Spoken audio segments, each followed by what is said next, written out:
Make this whole planet suffer! This can't be happening!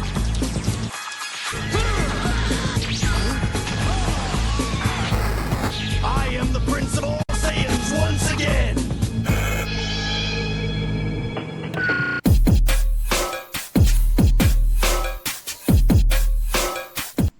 Hello everybody, how are we doing today? Hope everyone's doing well. I'm not going to be doing a heck of a lot of talking today. I'm just going to be playing video games and watching along. Not having the best day. It's been a rough week. I mentioned I got into a car accident in my sister's car.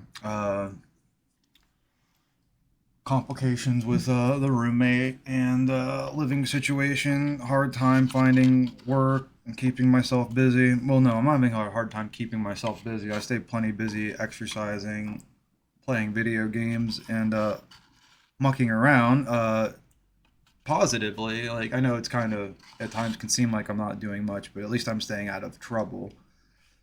With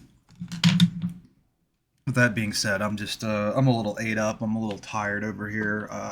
Got to take care of a lot.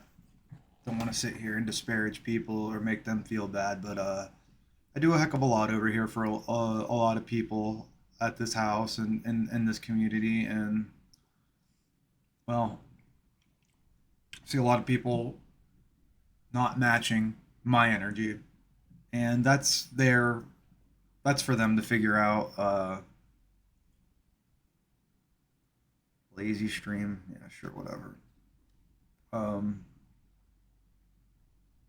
Yeah, like I said, I don't got a heck of a, oh, I didn't even do the intro music. Goodness, look at me. That's how unprepared I am for this show, that I'm not doing the intro music. So here, quick, right here. There it is. Now it's gone. Hello everybody, how are we doing today on the Benjamin Frisby DataBattlesZ gaming channel with sometimes co-host Jacob Engels. Already fudged up the intro with not doing it properly, so here we are now. I really can't complain. I mean, I'm healthy, I got a cool computer. It's hard to find work. I wish roommate would do a little more. Other than that, I can't complain. Life is good, life is peachy. It could be much, much worse. I can't say that I would have this mind state or this state of mind if it were not for this channel.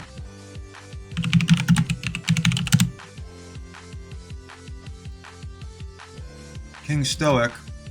This is what I listen to when I'm on the trail. I listen to this channel, and it helps me well. It just helps. It helps a lot. I recommend people listen to channels like these. There's King Stoic.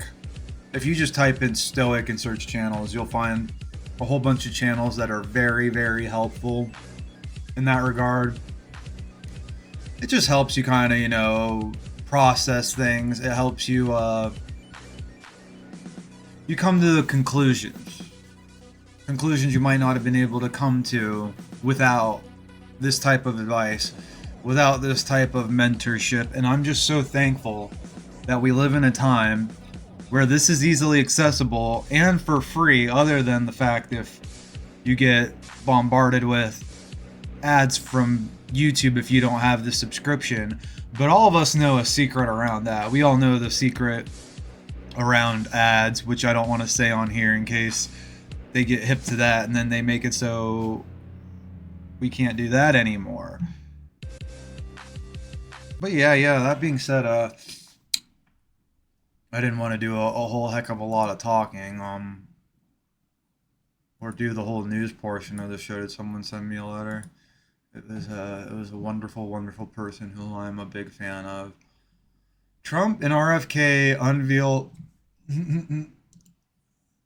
report linking prenatal Tylenol use to autism risks.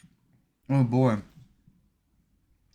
We got a president and social rights activists all in one. Well, I don't know if that's social rights. It's more like injustice. I don't know. Yeah, companies do that all the time. Tylenol, I think Tylenol killed a bunch of people in France a long time ago, right? Wasn't there like some mishandling of Tylenol or Advil in France? Handling of Tylenol in France led to many deaths.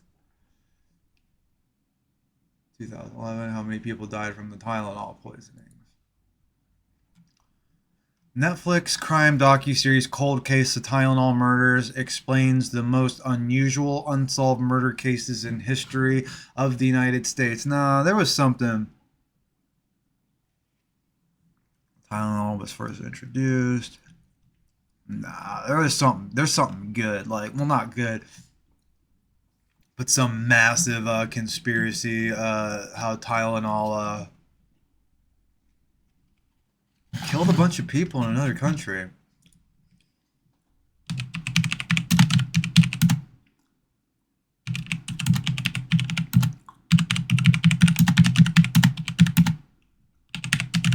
Maybe I'm wrong. Maybe I'm not remembering it right. Yeah, I'm probably typing this in. What did I first see that in? I feel like I first saw that in Zeitgeist.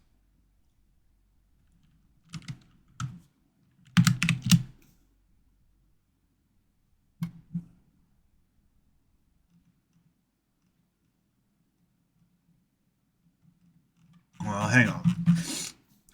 Can you access Grok from here? Okay. Grok. Wasn't. No, Grok. Was there a huge Tylenol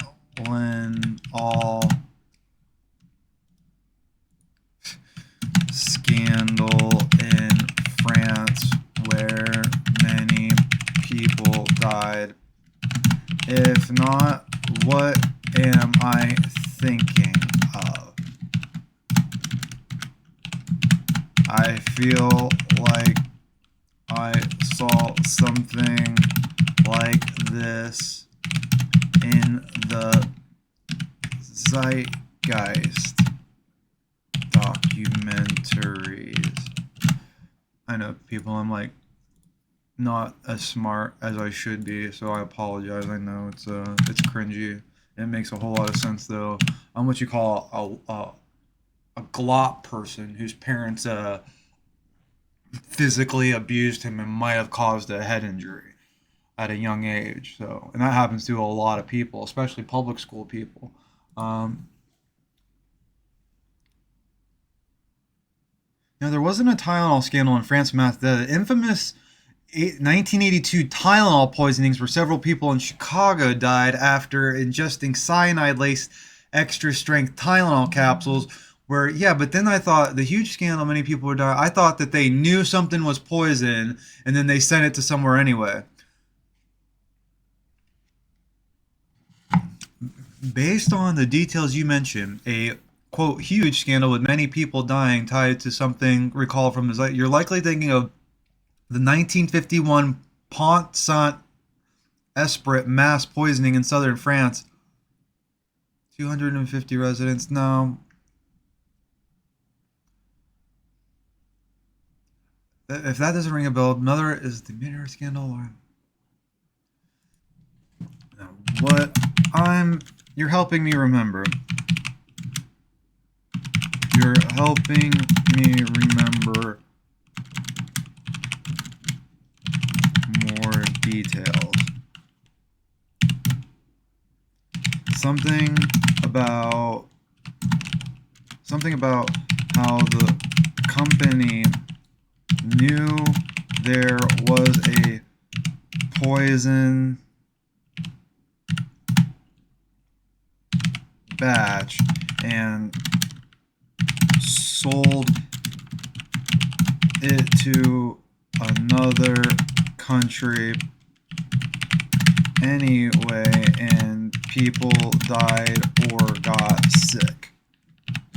You're helping me remember. Something about how the company knew there was a poison batch and sold it.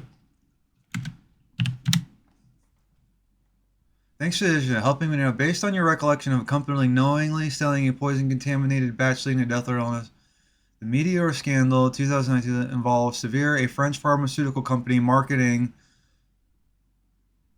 Beneflix for diabetes and weight loss, despite knowing its risks since the 1990s. Studies likely. I feel like I'm still missing something, and I bet you there's no one in the comments who are like trying to help me out with this.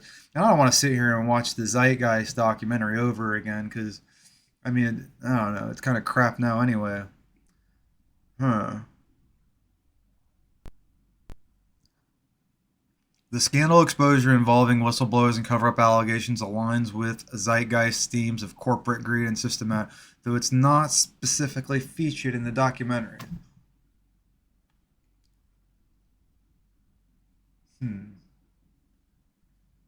What am I thinking of then? Am I thinking of something that was made up or bullshit? Could be. It wouldn't be the first time that we've been wrong about something on the show. Alright, so that's what we got from just reading one article of news. Silent Hill looks pretty good. The new Silent Hill looks pretty good, but I was reading about it, and it looks like it's going to be all over the place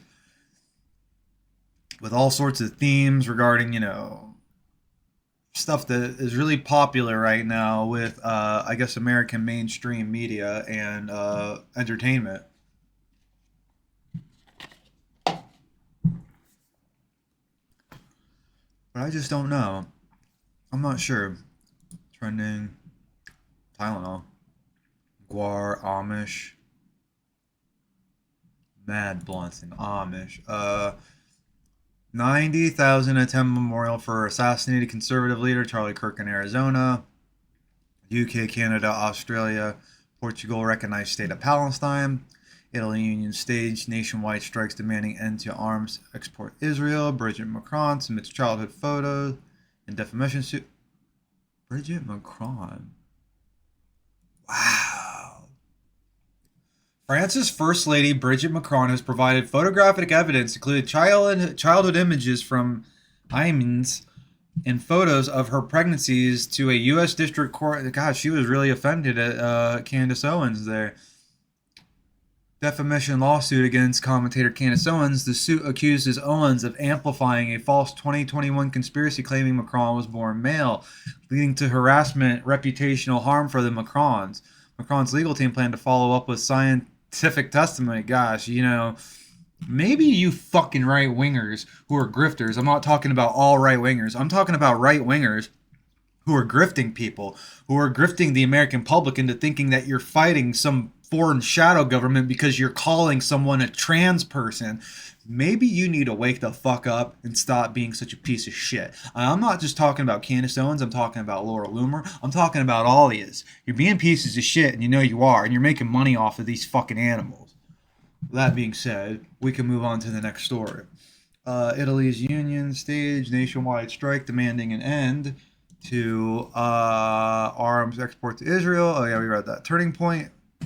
USA resumes campus tour honoring slain. How the fuck do they do that if he's not there? Turning Point USA announced on September 22nd, 2025 the continuation of fall campus tour across 10 universities starting tonight in the University of Minnesota Twin Cities to honor founder Charlie Kirk following his assassination on September 10th at the Utah Valley University. The lineup features conservative speakers including Tucker Carlson, Vivek Ramaswamy, Glenn Beck with enhanced security measures in place. Erica Kirk, assuming the leadership role, emphasized carrying forward the organization's missions of promoting conservative activism on campuses through speeches, Q&A sessions, and tributes. Excuse me. What else is new? Sports. I don't give a shit about sports. I don't give a shit about anything. iOS 2.6.1. Is this for Apple? The fuck is that? No, show me the video. The sound. Zoom in. So what is this?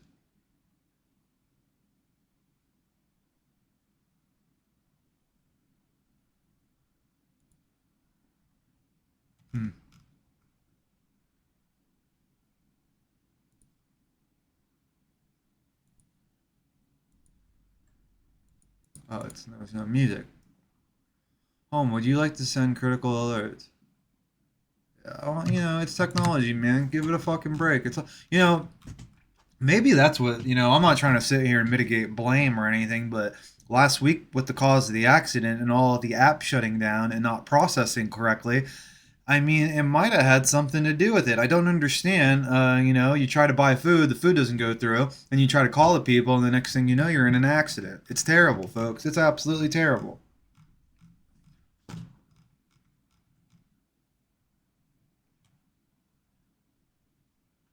When people just sit around waiting for the updates to come out so they can bitch about them. All right. Well, what else is going on for you? A guy made a toy of himself with Inspector Gadget. Oh, no, that's a cool picture. We'll give that a like. That's good stuff. The rapture isn't really Jesus coming back out of the fucking sky, y'all. The kingdom of heaven is with you. The change can come. Hey, I like that. Hey, I like this. Hey, I like, dude, I can't fucking type.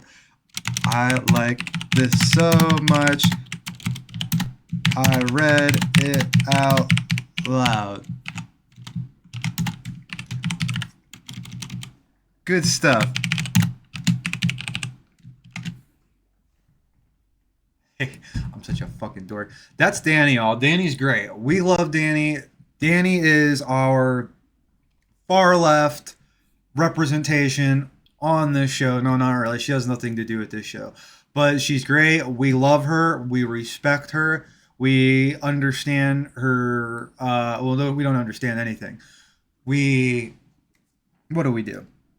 We're glad she fights so hard. We love to see the defiance. We love to see the fire, the belly fire. The belly fire is good.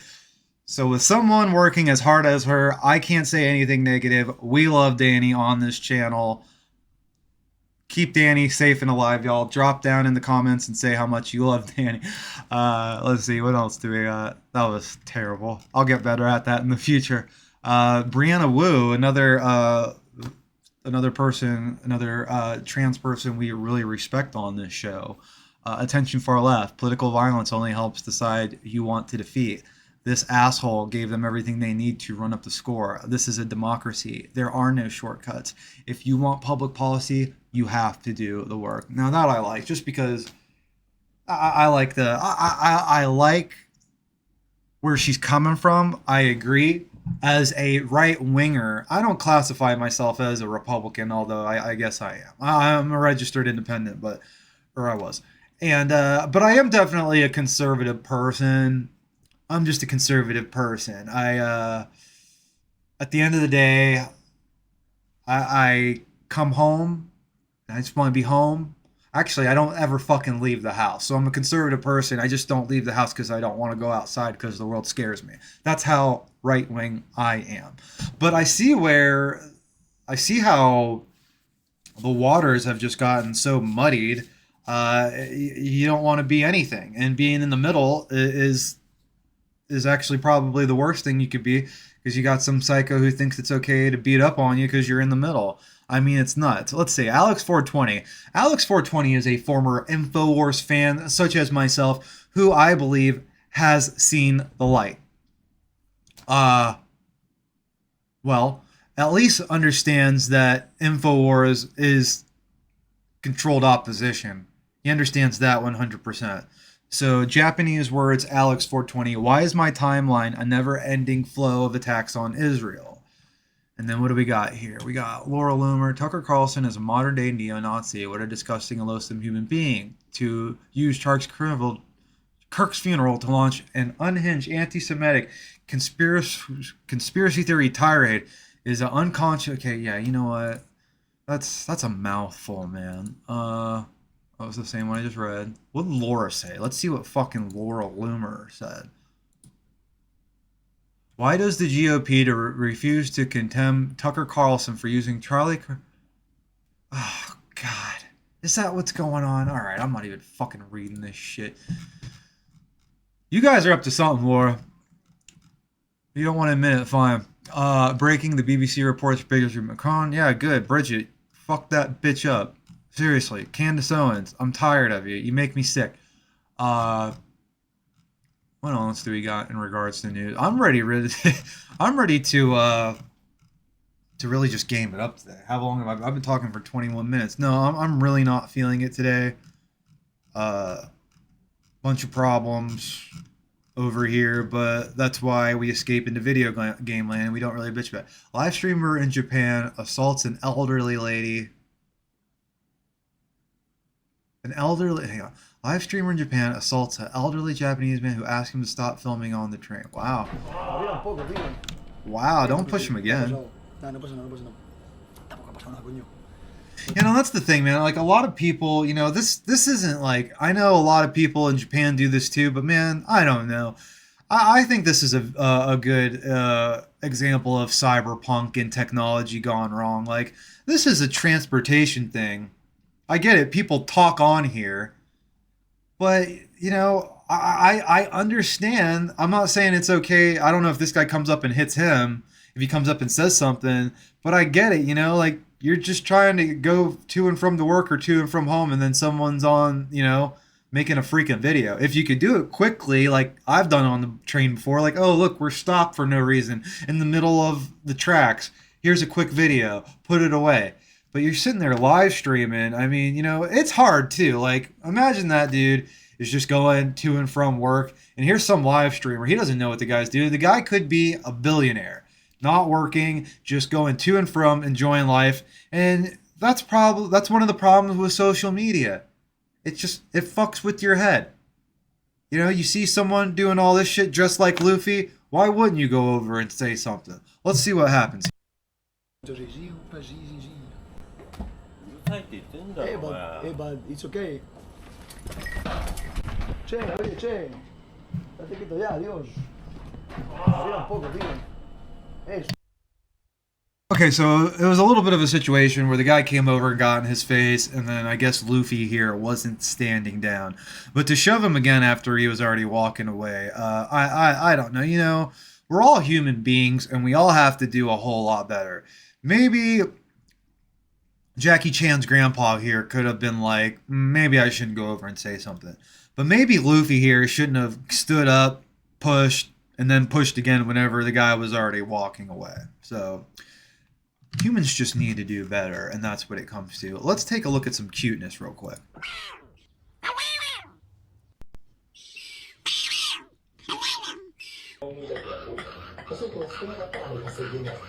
They're like little barracudas.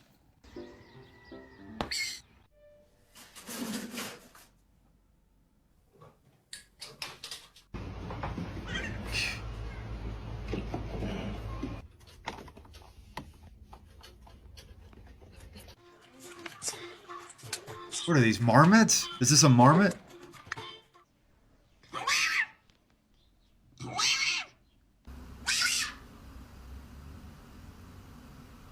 What are these? It's a hyrax or a marmot? Animal's closest relative. This is so an elephant would be scared of these if we believe, like, Disney movies and Warner Brothers cartoons. This animal's closest relative is an elephant, by the way.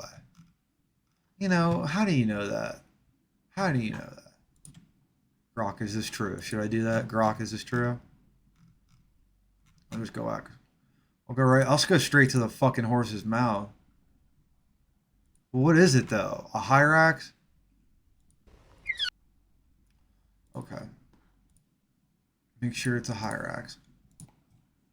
Okay.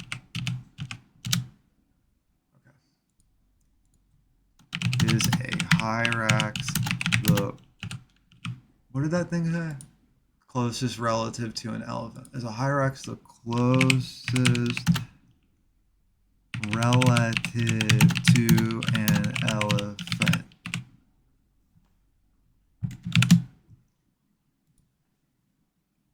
Yes, Hyraxes, also called rock rabbits or rock Hyraxes, are among the closest living relatives to elephants, along with manatees and dugongs. Dugongs are real? What the fuck is a dugong? I thought it was a Pokemon. It is a Pokemon.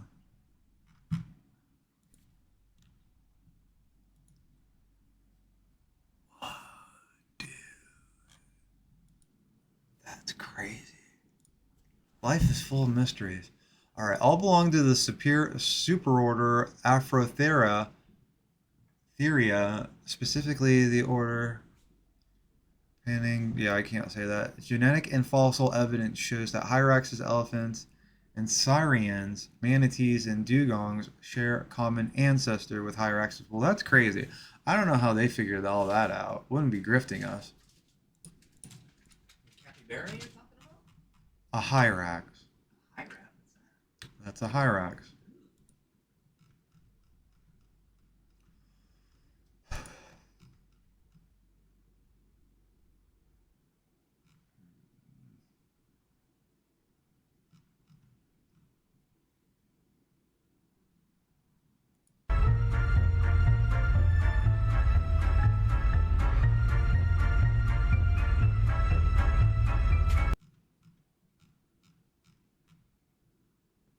Oh, wow. Cool.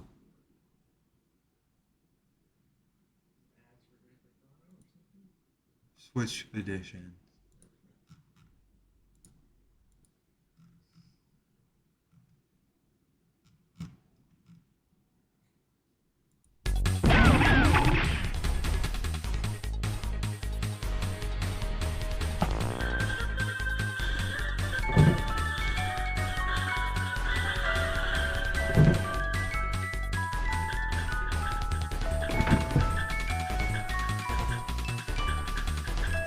I didn't play that one, but I played Legends and Legends 2, and those were good games.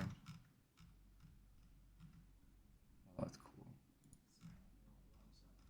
There's a new one that came out, but it's probably going to be woke and shitty.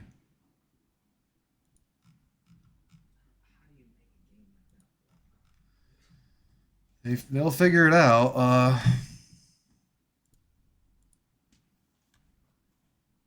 Go ahead and watch something on it right now. I watched something the other day.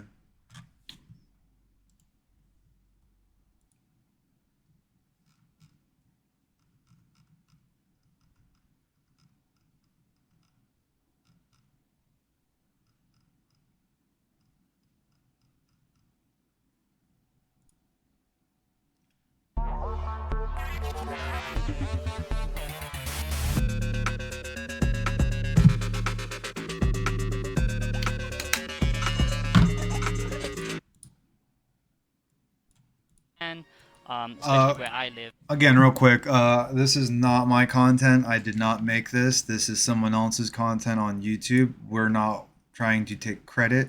We're not trying to say we had anything to do with it. We are merely watching it for educational purposes, to educate ourselves, to educate others, to educate anyone who may be watching. Again, not taking credit, not trying to attach myself to this at all. Please don't give me a copyright strike. We're just watching it. This should count under free use. Please and thank you. Welcome back, my wonderful wise ones, to a fantastic video today. I'm very excited to talk about Silent Hill F. Now, I recently made a video just before talking about how insane this game is. I don't think many people are ready for the absolute horrors that are about to await them, to be honest, with Silent Hill F, and it's doing something very unique, very different. That's thanks to the setting. This is an authentic recreation of Japan in the 1960s, a setting that we've never really got to explore in media, especially in video games. And as someone who has now lived in Japan for 2 years, I can tell you that the authenticity is just astounding with the depiction of the villages and the overall atmosphere. Also, I just love this little bit of juiciness that modern media just has to do now, which is very, very disappointing. What? Let's take a quick read, shall we? Because I'm about to get historic over here with my nata. Yes, this is a nata, by the way. This is what you will be using in Silent Hill F to slice and dice. But okay, the nata is used for chopping down simple, rice and food and wood. Very useful for camping. Okay, so I'm a perfectly sane person. Don't worry about it. I do love the accuracy that they're depicting in this game with the weapons, no guns, none of that stuff. Although a little bit stupid thing is I doubt this is going to break that easy. But in the game, of course, it does have durability. But let's just have a quick read about this, shall we? This game contains depictions of gender discrimination. Oh god. Are you serious? I'm sure the Western audience will come together, united, and have a great constructive conversation about this, find some middle ground. Yeah, that's what's gonna happen. Child abuse, bullying, drug-induced hallucinations, torture, and graphic violence. This game is set in Japan in the 1960s. Wow, so you mean it's actually not in modern day times, and it's a transformative artwork? It's media depicting a historic time, and that historic time is different from our own time? Are you serious? So it's made in the 1960s and contains depictions based on the customs and culture of that time. Wow. These depictions do not reflect the opinions or values of the developers or any individuals. Oh no, we can't have that, can we, involved? So I think what he's trying to say is it's anti-woke. I was wrong. But I see a whole lot of, the usual suspects on Twitter who are excited to play this game, and I'm interested to see what their point of view is after some of the depictions based on the customs and culture of that time greet them directly in their face. If you feel uncomfortable at any point playing, please take a break. Please go into the corner, grab yourself a blanket, grab yourself some hot chocolate, some marshmallows, do whatever you need to do to relax. This is modern day culture, we can't judge anyone. If you want to shove the bag of marshmallows into your rectum, that's okay. If that's your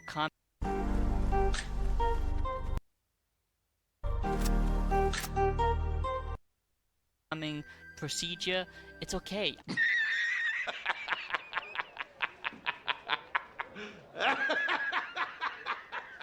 So please, okay, take a break, because this is fiction, and it's very damaging towards your psyche, and it does depict actual culture that used to exist. And speak to someone you trust. Yeah, that's right. You might need counseling. You might need a goddamn PTSD therapist after playing Silent Hill F. Okay, so warning is done. Okay, I hope that's okay.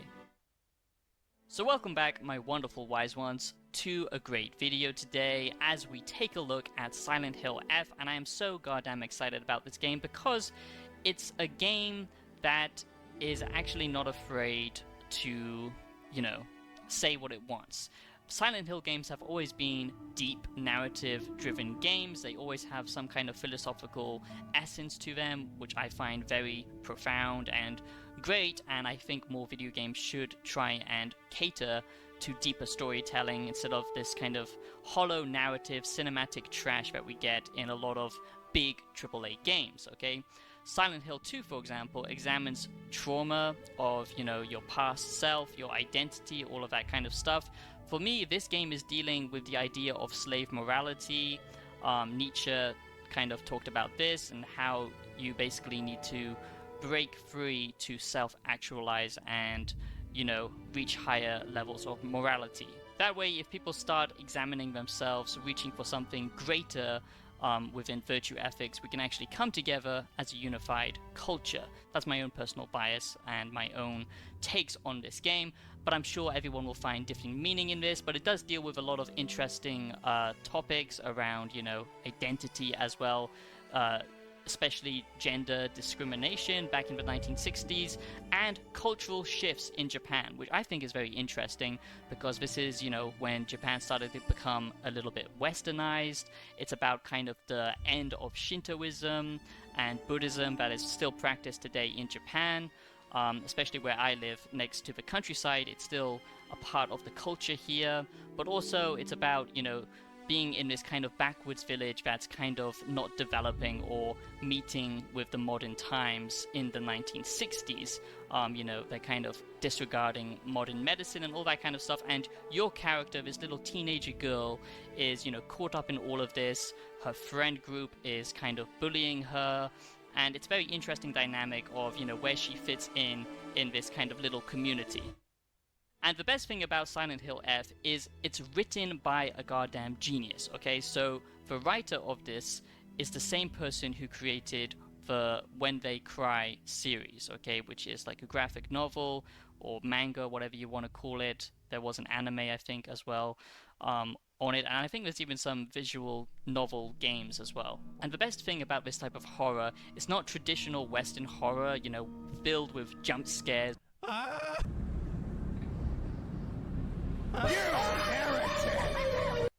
What is so good about psychological Japanese horror is it's a very particular genre that plays with the mind, that plays with your psyche, that, you know, everything can appear normal, but there's just something slightly off. You just catch glimpses of something being slightly off with characters, what they say, the atmosphere. That's what this, you know, writer does so well.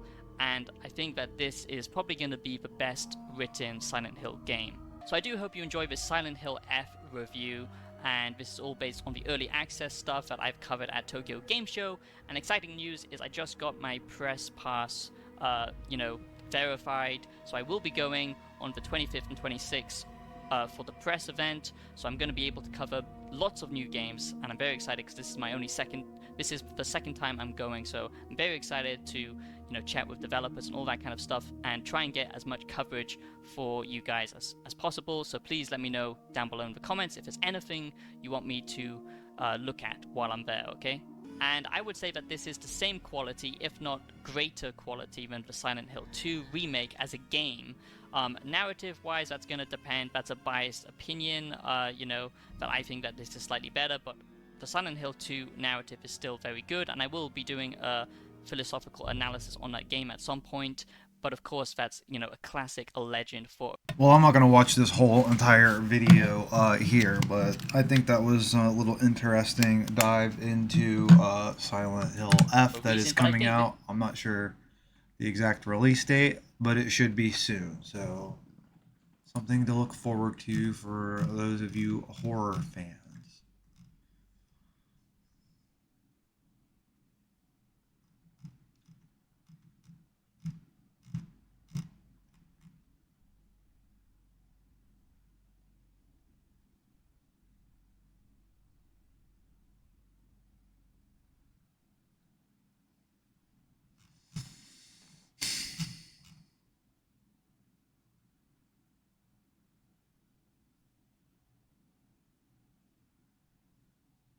L'ultima volta, è l'ultima volta.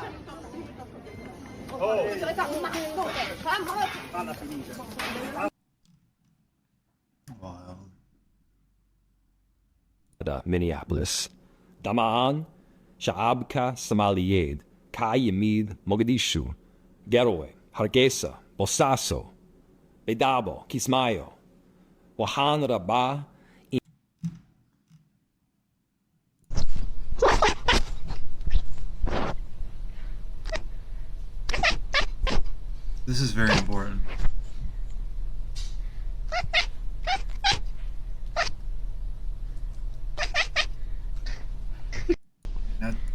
Take that, Antifa.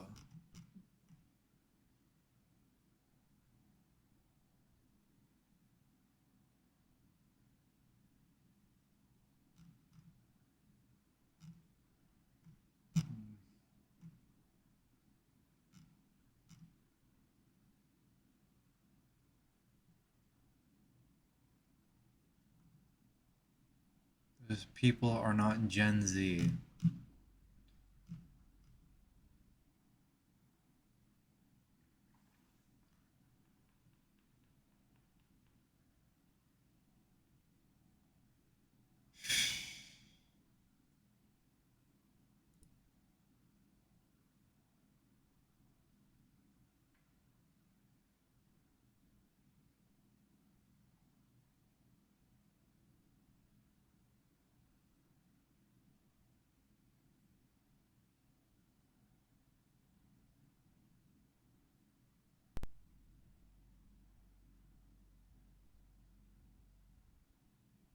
A lot of work for that little bit of gold.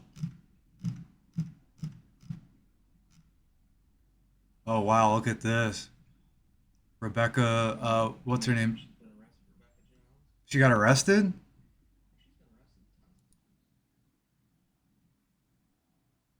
The podcaster who killed was a creep.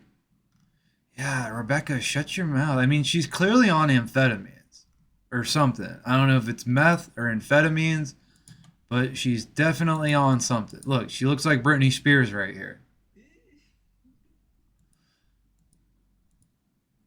I respected that girl till she got out of control, like, and did the whole, you know, all these people are right. Oh, dude, yeah, she's been arrested for methamphetamine. She's still on it. On the lower right is Rebecca's mugshot for public nudity, possession of methamphetamine, and having a psychotic episode in which she was Baker acted. Lower right.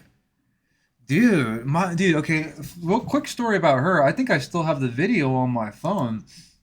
My sister knew that Jacob and I were going to all of these rallies and going to the hobnob, and she showed up at a hobnob with a taser and threatened to tase Matt Gaetz or Anthony Sabatini because one of them one of them came over to her and took a picture of her, and she lied. She said her son was with her. Her son wasn't with her.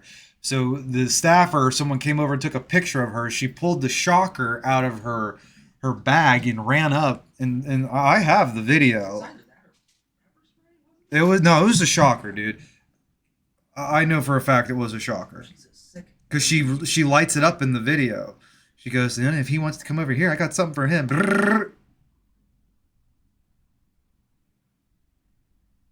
Right here. Hi everybody, Rebecca Jones running for Congress against Matt Gaetz. I thought I'd have a special update for you. So the guy who stalked my son waited till he was alone, took pictures of him, and gave them to Matt Gaetz, who then posted them on social media to make fun of him, is here campaigning with DeSantis and the Republicans. So I brought my happy stick, and if he comes anywhere near me for stalking my child, I'll make sure he gets it right in the nutsack. Thanks, guys. She's definitely on speed or meth in this video, and I know because I've done a lot of speed and meth. So, let's see. Go to bookmarks, because what I'm doing right now to fill in you folks is I'm going down to this exact thing that we're looking at right now, and I'm going to leave the video that we just watched together in the comments, because that's what you do. That is called social justice. And then I'm going to go leave it on hers also.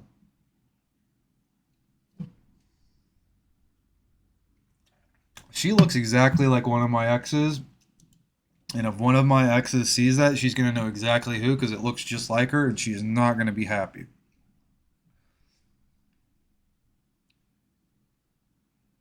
She lives in Washington, D.C. So she's got money somehow. She's... Remember, she was the crazy lady who was inflating the COVID numbers? That's what before she did that, she was a good person. And then she turned on all those people and decided to grift.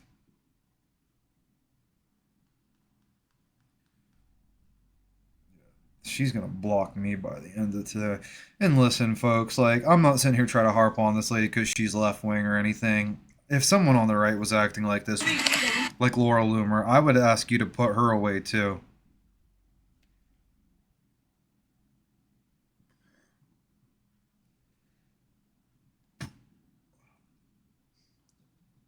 So the reason I have this on my phone, though, is because my sister sent me that. My sister sent me, she was like, hey, Ben, I just saw this on TikTok. I don't think you should go to the Hobnob tonight. Because that's how concerned my sister was about this woman who was showing up to the Hobnob meetings here in Orange County.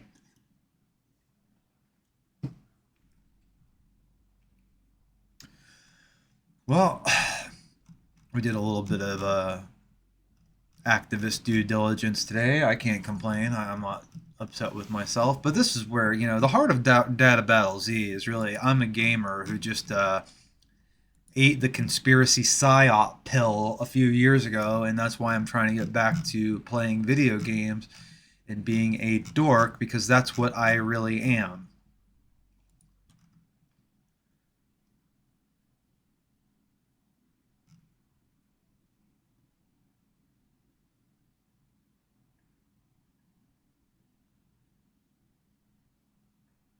Oh, that's cute.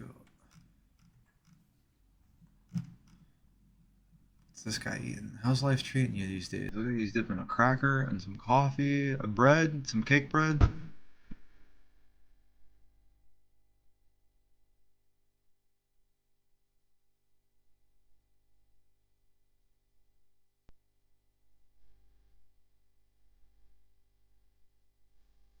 He's got it under control. He's doing fine. Look at this. Oh, it's Milo and his new puppy. Oh, so this is a new one. So he lost the old one, and now he's got a new one. Why don't you not lose your fucking cats, Milo? Last night at about 3 a.m., Bear nuzzled his way under my arm to give me kisses, circled me like he was my guardian angel, looked me deep in the eyes, and then pissed all over my fucking legs. Well, good. That's what you get. Milo doesn't take care of his cats. He loses them. They get eaten, ran over by the fucking neighbors, and then he just buys a new one. Must be nice.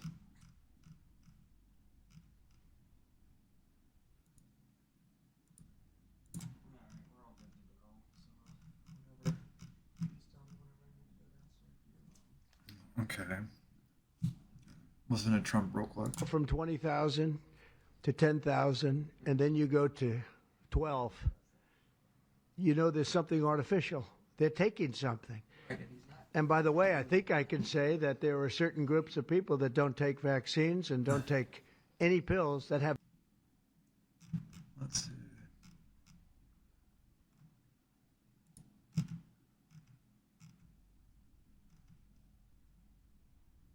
We watched this the other day, but I'll watch it again. Inside.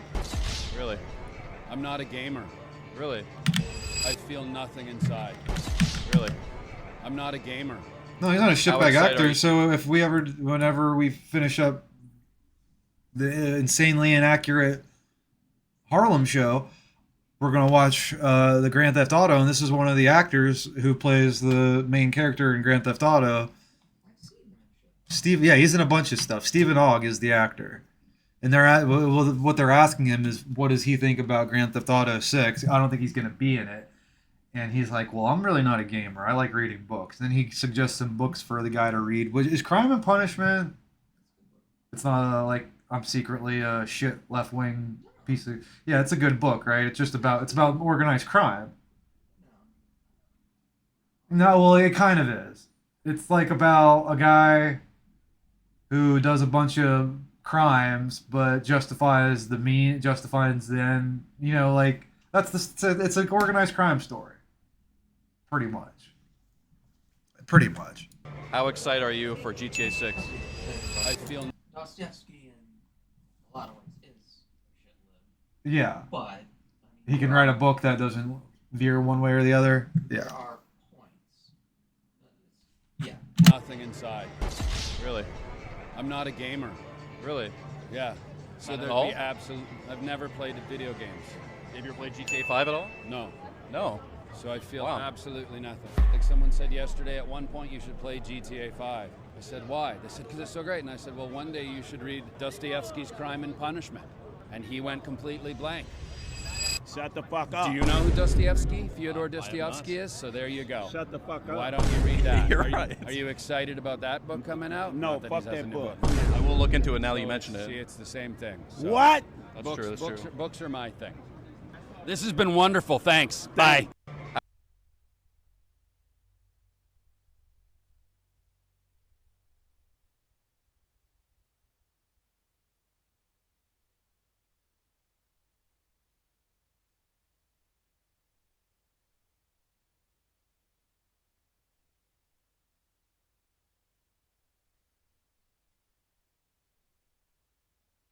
Sleeping with 30 men about Zoot in one night, and he couldn't even bloody read.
The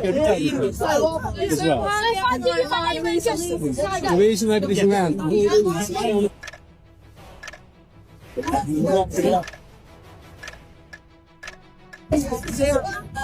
Some kind of. He's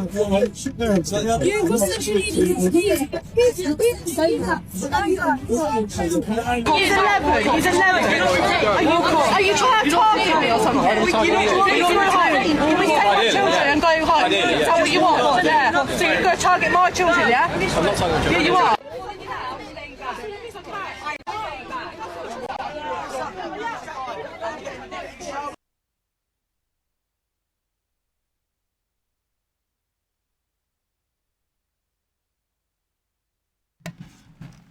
Crap, I wonder how long that was going on.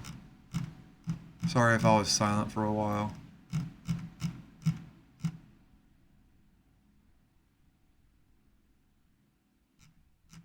Boy, everyone's talking about that because of that one video. Every single thing is saying how Stephen Ogg doesn't play the game he was in.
Oh, look, Bobby Jeffries.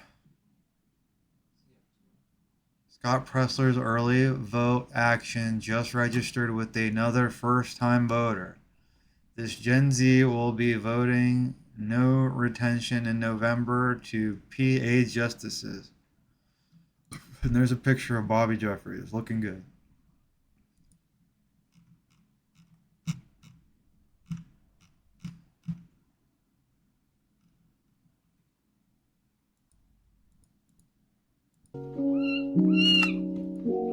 Oh, get away. No.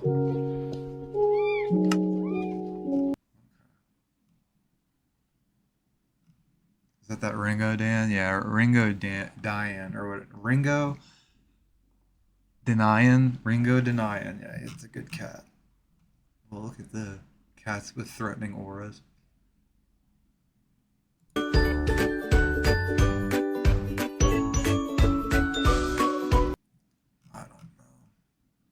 Oh, okay, yeah. Business as usual.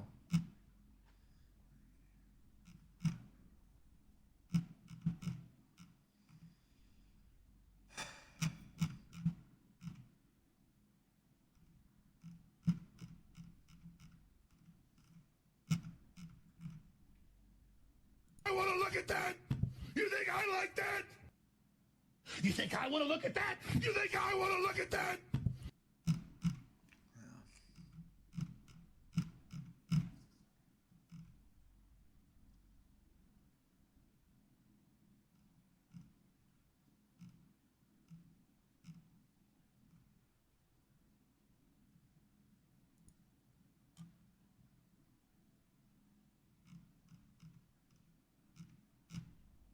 Hmm.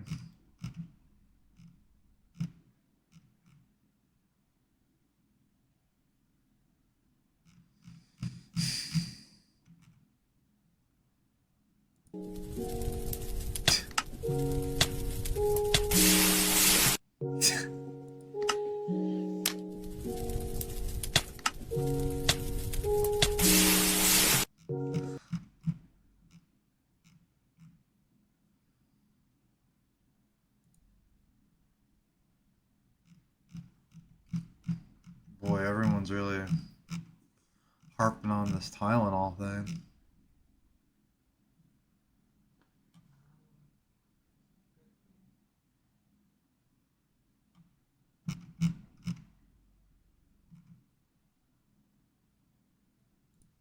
Artists, if you will. Uniting myself, Reggie Watts, Michael Cera, and Tim and Eric. And what do? We do whatever we dream up. We shoot it, and it goes on there. We can fail, we can do well. It's total freedom. No offense, but it sounds like some fucking commie gobbledygook. You got me, Norm. I mean, I've never heard...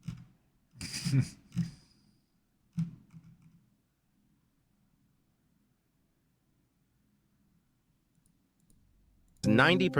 Whoever invented the cement blanket is a genius, and let me tell you why. When dry, it feels like a soft blanket, but once water is added, it becomes as solid as concrete. Made with a fiber framework and dry concrete mix, it is more flexible than regular concrete, yet still easy to handle and transport. This method saves 90% of materials and cuts construction time by 60%. 3 workers can lay 200 square meters per hour, which is 10 times faster than using traditional concrete methods. Whoever invented the cement blanket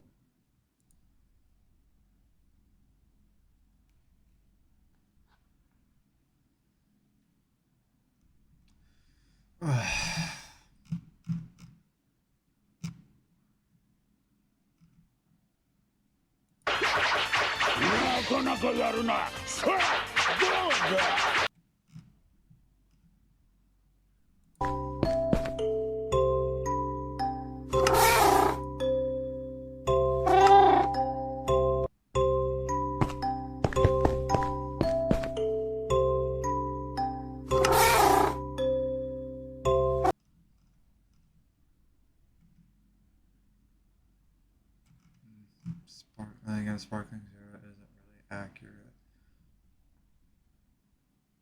I don't know.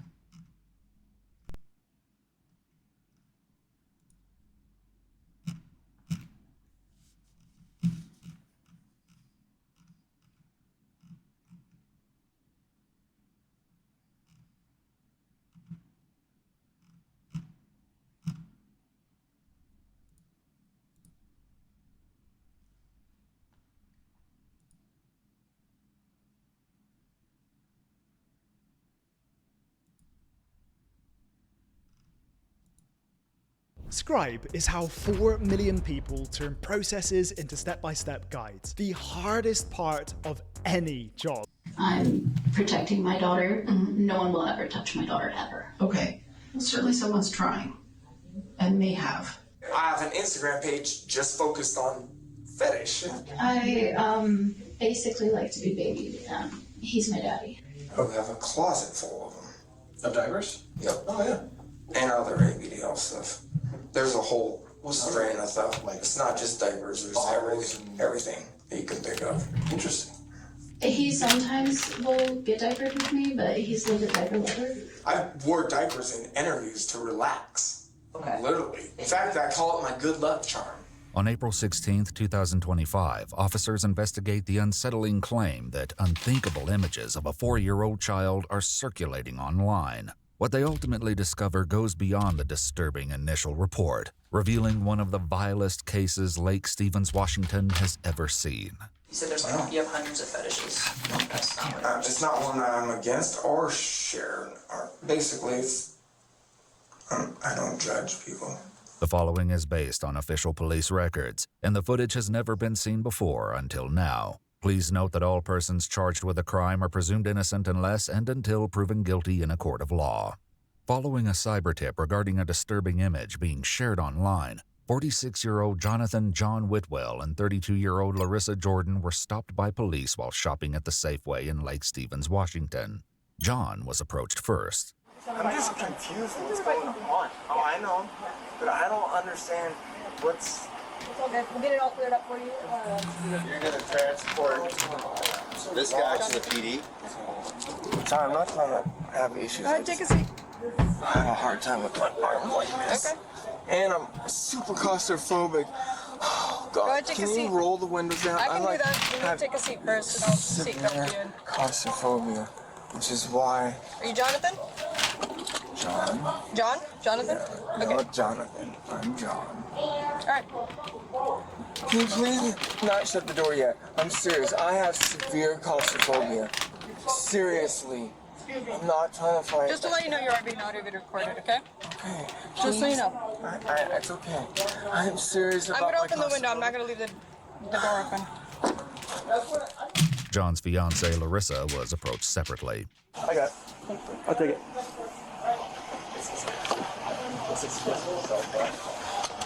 Can I say goodbye to my daughter? Or can someone bring us through or something? Stand by. The couple who were engaged share a 4-year-old daughter who's still inside the grocery store. She's being watched over by a few officers while they wait for a CPS worker to arrive. Hi. Is your name... I love that name. Is that your friend? Did you just meet him? Yeah? Tell me about your blankie. Mom's staying here. Mom's staying here? Yeah, just for a little bit. We'll, yeah, just for a little bit. She's in the police car. Yeah. Yeah. Yep. The car's moving. The car is moving. Where's it moving? It's moving. Yeah. We came to help your mom help take care of you for a little bit. Where is she? I think she went to the police station. Yeah, I think she went back to the police station.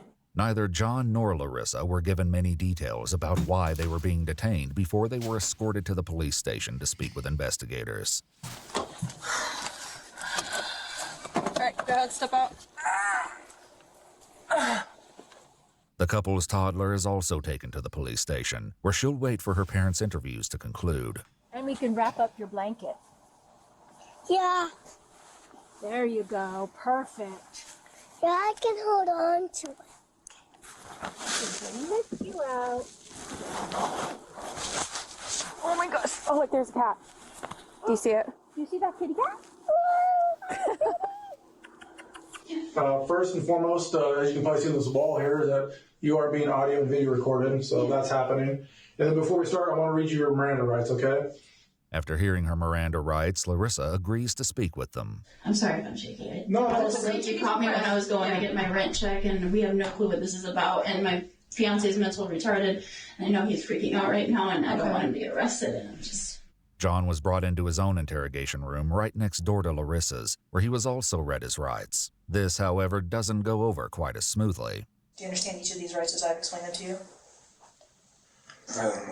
Yeah, I think so. Yeah. I do have disabilities, so like I do have issues understanding. No, I can't read anything. I have like a third grade reading. I have horrible reading. Do you want me to read them again and slower? I think I understand that. I mean, I just have to. If something I have an issue with it, I just say. So it's really important that you understand. So I'm going to go ahead and read them one more time. Now that I know that, I won't rush through them so fast. Okay. Yeah. Do you understand each of these rights as I've explained them to you? Yes, I have a question though. Okay. Do I have to state any of this stuff?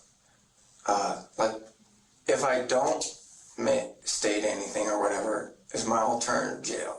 Or can I go home? No, that's not how that works. Oh, okay. Yeah, this is like. Okay, I thought it was like a thing. I'm like freaking out because I'm so nervous. No, it's not like if you don't talk to us, then. Yeah. Okay. That would be. Okay, that's why I'm like freaking out. What is? Can I ask? My disabilities? I don't know the exact statements, but it's like, and I don't get Social Security anymore right now because I'm in the process of trying to get it back. But I have some kind of mental retardation. I don't know the exact terms. I have a hard time learning and comprehending stuff. You know, understanding some things, reading things, stuff like that. With this clarified, John agrees to waive his Miranda rights and speak with detectives.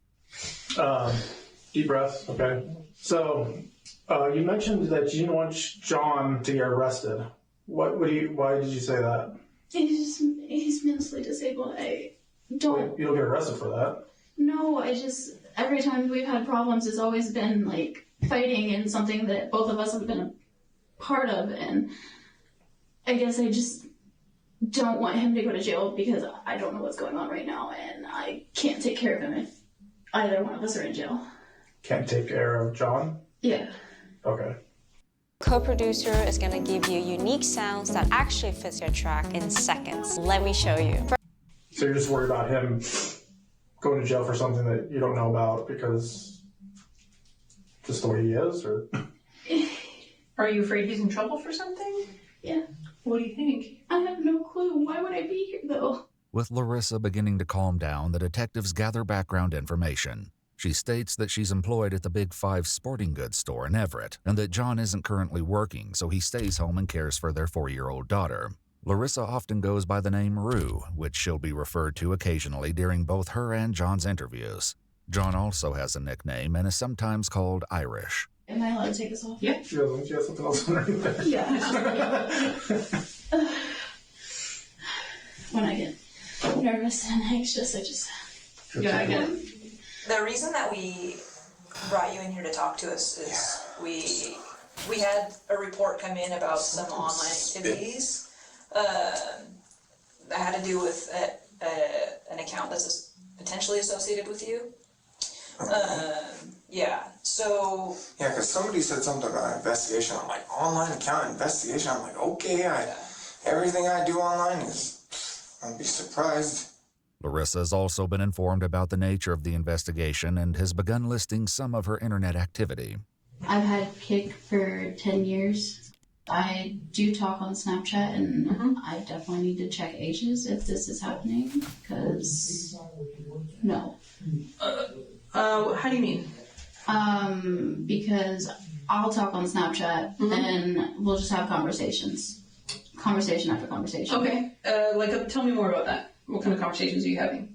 A lot of them are talking about, like, shows or what are you doing with your day. Occasionally there's a few dirty ones, but usually I'll be really good about, hey, what's your ASL? Okay. There's a few people I haven't recently, so I'm wondering if that's what this is about now. You're on the right track. It definitely is related to online communication. That's what we're looking into. We have some safety concerns related to the investigation that have to do with your daughter specifically. And that's one of the reasons that we want to talk to you today. The warrant's going to cover electronic devices, so we're going to be able to look at that and get into that. While Larissa and John are speaking with detectives, a search warrant is being conducted at the couple's apartment. I think that's the blanket. Yeah. So do all your overalls in every room? and then we'll like lay out blankets. We'll take photos. Okay. Because we're gonna have to match those to photos from Nick. Okay, good to go. Cool.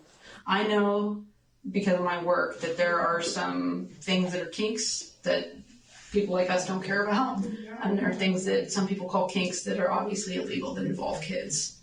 Yes, and I would never involve my daughter in anything like that. I was at 5, so. Okay. Does it surprise you to hear me say that? I'm not trying to alarm you, and I'm also not trying to keep secrets from you. I thought it was because I was talking to like someone who might have been 17 or something. As Larissa reels from this new information, John discusses his activity online, including his Facebook and Instagram pages. And what are the, you said kink ones? Yep. What are those for? They're just related to fetishes and kinks. Oh, okay. I mean, I specifically don't have any vanilla things to do with them. Sure, yeah, totally. No, when you said that, I was like, they're crooked or like... It's like FetLife. Yeah, okay. But I have an Instagram page just focused on fetish. Yeah. And what kind of stuff are you posting on the kink? Just fetish. I mean, diaper. I'm into AVDL. That's part of the. Like I said, I have a bladder issue, and so it became a fetish at the same time. So I'm not afraid to hide. I mean, I have 1,700 people that follow me. I've never been afraid. My family.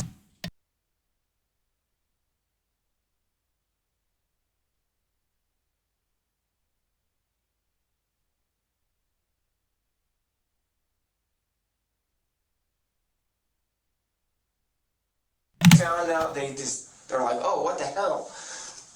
Doesn't bug me. So AVDL? So like when I have, for instance, I have mental issues. AVDL stands for Adult Baby Diaper Lover. So you either into little space, like mentally, like you just feel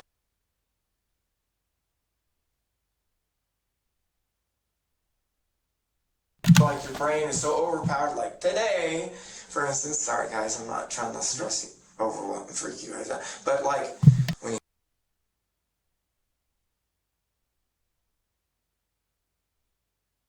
have like a mental issue day, sometimes just completely thinking about nothing else, it's mentally helping. I originally started wearing diapers because I had the bladder issue. I started leaking. My kink, it scares me because that is something that I have to constantly be like, you're not allowed to be around, you're not allowed to see this kind of thing. Because my kink is being a baby myself. Okay. So you do like age play? All right. And what kind of age play for you? Like, are you pretending to be super young or? It's not necessarily a kink for me. Okay. For me, it's I regress into a smaller mindset because it helps me. It keeps me less anxious, I guess. Okay, that makes sense. And whenever I'm in my attire and stuff, it just calms me down. Okay.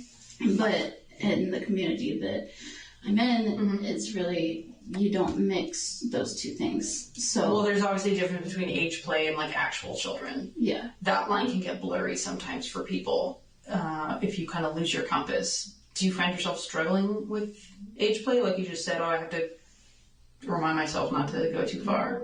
Did I misunderstand you? I think you misunderstood. Okay. That's why we're talking, so help me understand. It's more so like I'm not trying to go so deep in the mindset that I can't come out of the little kid headset. Got it. Okay. Tell me about the like chat rooms that you're in. A lot of them are like... This is what the world's most advanced PC looks like. I know it's going to sound really weird because I don't look like the type of person to be into this. I promise you will probably not surprise me. Degrading, like, taste. It's not the animal. It's the... the size? Okay. They're like cow breeding rooms, which is basically just a lot of people with ladies on cow milkers. Oh, interesting. Okay. And I'm sorry for so much detail. Oh my gosh, Dion, I actually really appreciate you being totally straight with me. I'm not trying to get in trouble, man. I get that. Yeah. Do you think there's something you would get in trouble for, though? No, that's why I'm being honest. John also appears to be struggling to explain some of his kinks, now clarifying that he isn't aroused by diapers. So then how does this diaper fetish work then? It's mental. It's all mental for me. It just makes you feel comfortable and relaxed. I wore diapers in interviews to relax. Okay. Literally. So, but you said that. In fact, I call it my good luck charm. So but you said you and Rue kind of bonded over that common interest. Oh yeah. And I was, that and other things. THC. Sure. But so is it for her then, and for you it's just? Well, I mean, it's not like we've never done anything, but I'm not really. That's not what we don't focus on that. We have a closet full of them. Of diapers? Yep. Oh yeah. Do you know? And other ABDL stuff. There's a whole strain of stuff. Like it's not just diapers. There's everything that you can think of. Interesting. Toys that are this tall. You know the stupid ring thing? The kids play with it. Were this big? They make them this tall. They make cribs the size of this, bigger than this room actually. We had one in our living room. You have one right now? We had one. Okay. It fell apart. In her interview, Larissa provides more detail. I basically like to be babied. He's my daddy. Okay, so he stays like an adult. Like He sometimes will get diapered with me, but he's like a diaper lover. Okay. But you know.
The mic wasn't on that whole time. Fuck.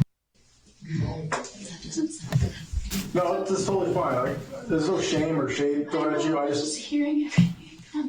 Honestly. What I was trying to say before the mic wasn't on is that you want to be real careful if you're going to engage with in any sort of act with someone you don't know. If you've met them on a dating app or if you've met them online, you're going to want to be real careful. You know, I had a buddy who went out, met a girl, went out with her a couple times, and she wanted to be tied up in duct tape and take pictures of it. And then she tried a stunt and tried to use the pictures against him. I don't know what happened to that person. I did not follow up because that story was so awful to hear. I wished them well and I moved on. And I'm saying that something like this could happen to you.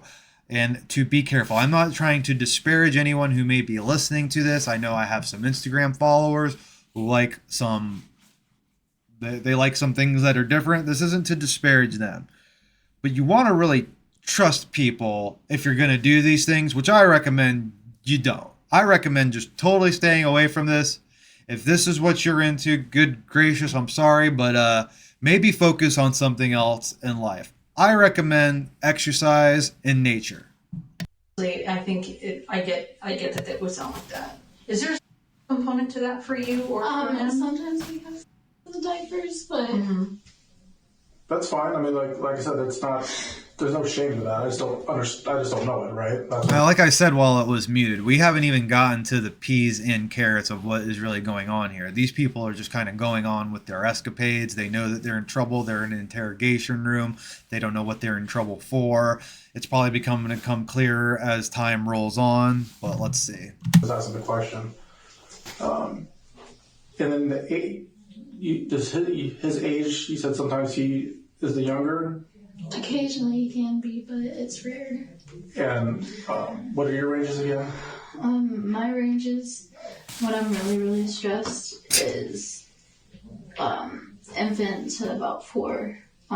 Okay. Whenever I am just kind of needing to de-stress a tiny bit, I'll get in like teen gear where it's like pigtails and kitten ears and stuff you can go out in public with. The detectives with John bring this line of questioning back to their daughter. I mean, she's young. Does she even realize that it's unusual for you guys to wear diapers? We don't do a bunch of crazy stuff in front of her. It's not like we're doing scenes in front of her or anything. So where's she when that's happening? What do you mean? We're not doing scenes. That's the thing, is what I'm saying, is we're wearing it around like a pair. Our diapers are a pair of underwear. She's seen them, yes. I mean, there's a closet. I mean, she's gotten into the closet. She's 4. She gets into everything. Of course, yeah. While it seems that Larissa and John have many interests in common, there are aspects of their relationship where they don't agree. I don't know exactly everything she does outside of the house.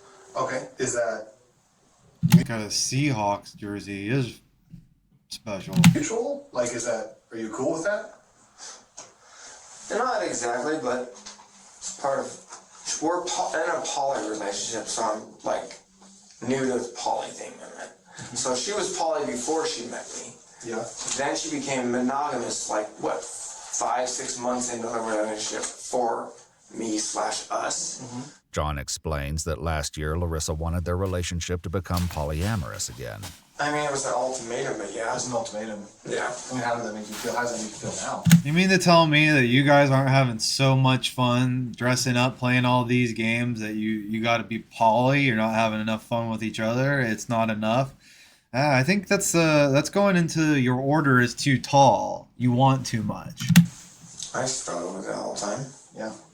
Because of our daughter, that's the only reason. It's always been my daughter is important, and the mother of my daughter is important. Those are the 2 most important things in my life. Larissa's conversation about her online communication, specifically her use of the app Kik, returns to their daughter. Has anyone ever asked you for pictures of... Sound familiar? Everyone's hyped. What's funny too is Kik. I get recommended to join Kik all the time because I've been banned because I don't do good on other social media platforms. I get recommended to join Kik all the time, and that's funny that a lot of this is happening on Kik. Into groups. Okay. How about one-on-one with people? I've had a few one-on-one conversations, but most of them have been clean. None of them have been dirty about her. Has anyone ever tried? There's been a few people who've tried. Okay. But tell me about those. Just occasionally you'll find a dude who is like, oh, you're into DTLG, ABTL, how's your kid? I'm like, no. What do you say? Typically, I will either change the subject or just not report, but like block their little thing. Like block them? Yeah. Okay. This discussion appears to strike a nerve with Larissa. Though it may seem obvious why the topic bothers the mother, what exactly has her feeling emotional won't be clear until later. Hey, you okay? Deep breath. You're doing great. I'm just so anxious because this is horrible. Some guys will pay for that. Pay for pictures and What's stuff like going that on? of your kids. Is that a surprise to hear? I mean, it's not a surprise to hear, but yeah, I've never been paid for anything like that. The only thing I've ever been paid for was my ex-husband will pay for like alcohol for me. Oh, okay. That's it. Have you ever sold yourself? Other than the time for alcohol? Oh, myself? Yeah. Yeah, okay. You've sold your daughter? No, never, ever. All right. Have you ever taken them and then not sent them?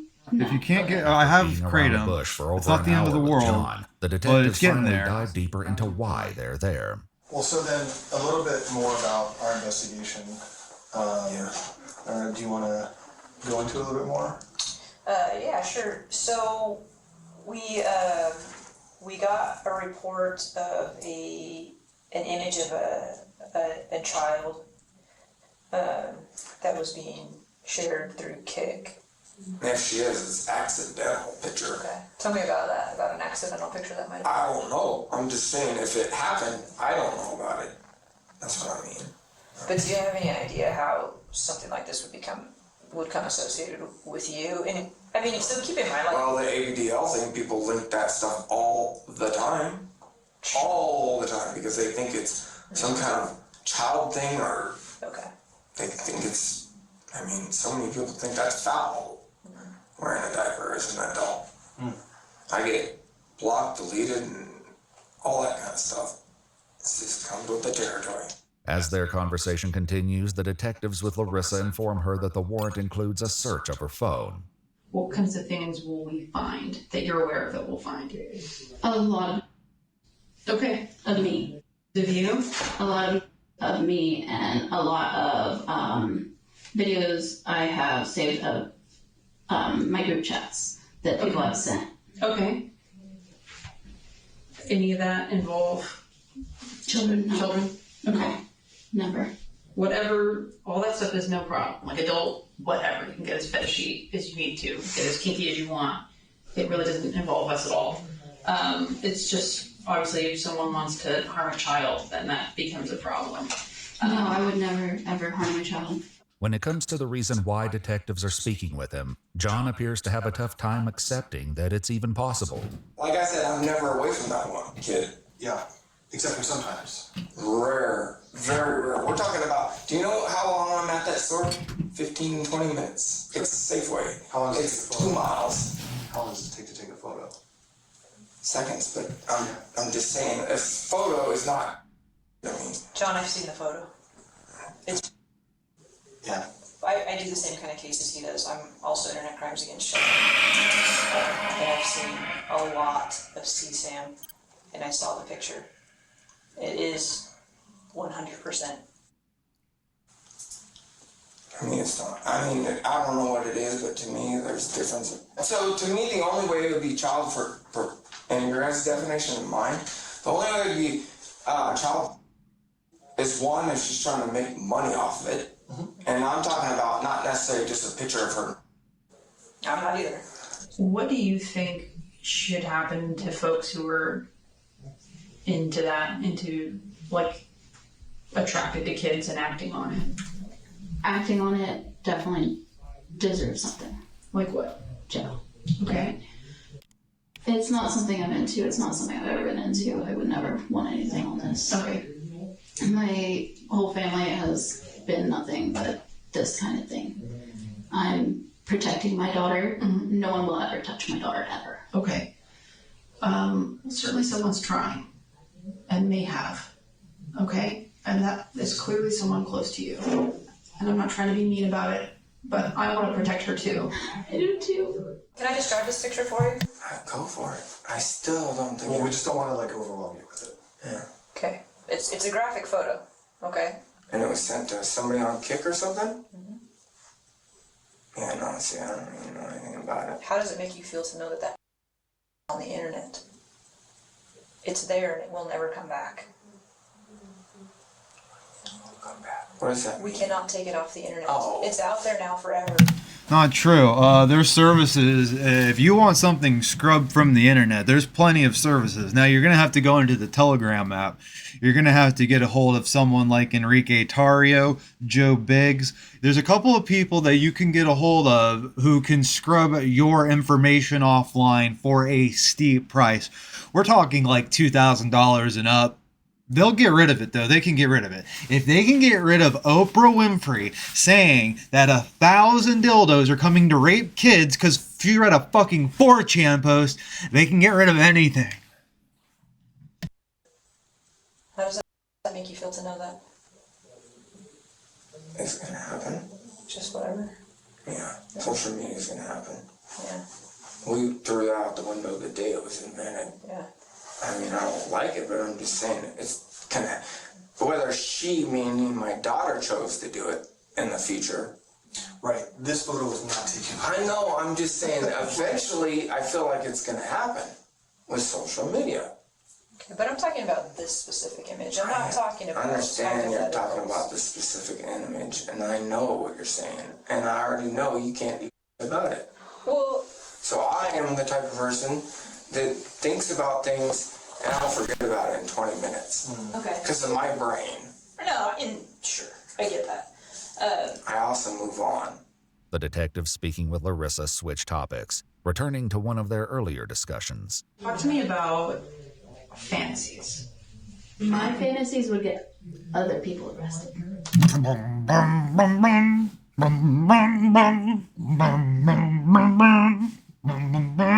Roll out. Wow. Oh no, wait a minute. No, it was what's your fantasy? That's the beat I meant to do. What's your fantasy by Ludacris, not Roll Out by Ludacris. Forgive me. Well, it's walk me through some of your fantasies, or just Yeah. because we're talking Yeah. about stuff. Yeah. Yeah. Give it to me now. Give it to me now. Give it to me now. Give it to me now. That's the right beat. Excuse me. Right? Like, what are some of the fantasies that you've had? I like the ideas of Whoa. myself only. Okay. By who specifically? Anyone? Basically, as long as they're old enough. Ooh. Tell me more about that fantasy. I'll be laying there and I'll be like, okay, my throat is feeling weird, and I'll be like, oh, it'd be nice to just be choked right now, to be taken control of. Yeah. I'm always in control of everything, so I guess I just want to lose control. Okay. I know that sounds like really and if you are my kick, you'll see I'm that not labeling anything at all. It's Man, those cops aren't labeling nothing. They're all a bunch of fucking freaks too. but none of that stuff is a big deal. It's just trying to sort through how these. I'm not into kids. Okay. You have demonstrated to us that you are a very loving and protective father, and you've said it yourself. You're obsessed with your daughter. She's your world. You've wanted her since you were born, and right now I'm telling you that she's being abused online, and you're just kind of it's the She's thing not that being abused online. she's being exploited. She's being abused at home, and she's being exploited online, and you're just kind of whatever about it. So there's some there's some inconsistencies with the John that we met earlier and the John that we're meeting right now, and that. Well, because I know exactly what you guys tried to do. What's that? Because I know you're either trying to take her away from her or her mom, and I don't have interest in taking a child away from a loving home. Period. she is loving. I will not leave a child in a dangerous situation, though, and that's what I'm trying to figure out. After the brief change of subjects, the detectives with Larissa once again discuss her 4-year-old daughter. Have you ever taken any other videos of her using the bathroom or anything else without her clothes on? No. Okay. Though Larissa hasn't admitted this in the other interrogation room, it appears that the investigators going through both of their devices have discovered some concerning content. So what's going on in that house? What do you mean? I think it's probably time that we start talking about the things that you don't want to talk about with Rue. What do you mean? So, Rue's getting blackout drunk, sending photos. Rue is abusing the dog? No, Rue doesn't. Yeah. What do you mean she's abusing the dog? I just told the detectives next door that. She's Here's the thing, man. You know, I don't like it, but this, I mean, I'm not trying to like, you know, I live in a small town. I lived in a small town. I've had people make accusations about me, but, and I'm not trying to disparage anyone else. If you can do all the diaper stuff and dress like a little kid without it getting out of hand, whatever. But that's a rough sell right there. That's a rough sell. They found evidence as well. Both of them? I don't know. Oh. Is there one that's better than the other? Or? I don't know. I just know that she's into that kink. What else is she into? I can tell you everything. There's a billion things on FetLife that she's into. Literally probably over 100. Seeing that the conversation isn't going the way they planned, the detectives decide to take a break. We're just gonna step out and have a chat, and we'll be right back with you, okay, Joe? Just while we step out, you're still being recorded from here, okay?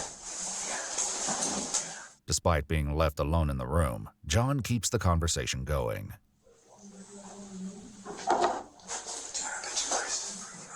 Oh my gosh. I just thought of something. I totally forgot to tell you guys something. Very important too. Oh, God, I have to be. Yikes, dude. Absolutely fucking yikes.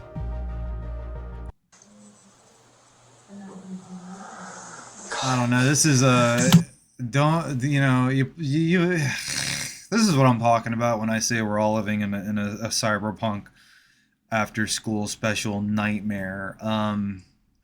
Doesn't this just remind you? This kind of reminds me of the episode of Law and Order where they're playing an MMO and then the guy comes and kidnaps the girl and then he's doing all kinds of stuff. It's just like, how do we get here as human beings? How do we get into these situations we're in?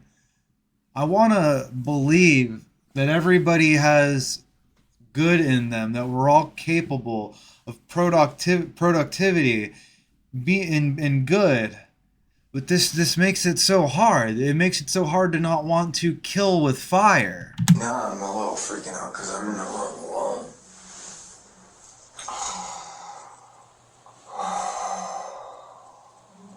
I have to pee. Remember that pee? Yep. Now I really have to go. Restroom's right there for you. By the way, you know what I forgot to tell you guys? What's up?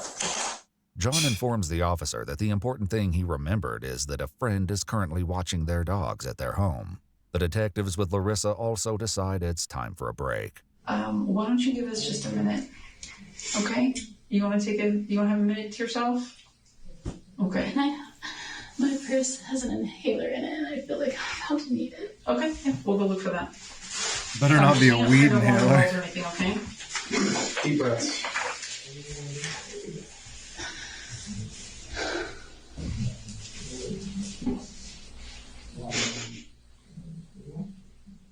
When the officers return to speak with John, they confront him about more of the information they've gathered, this time giving a glimpse into the home life of the couple's 4-year-old. Kids were playing out inside.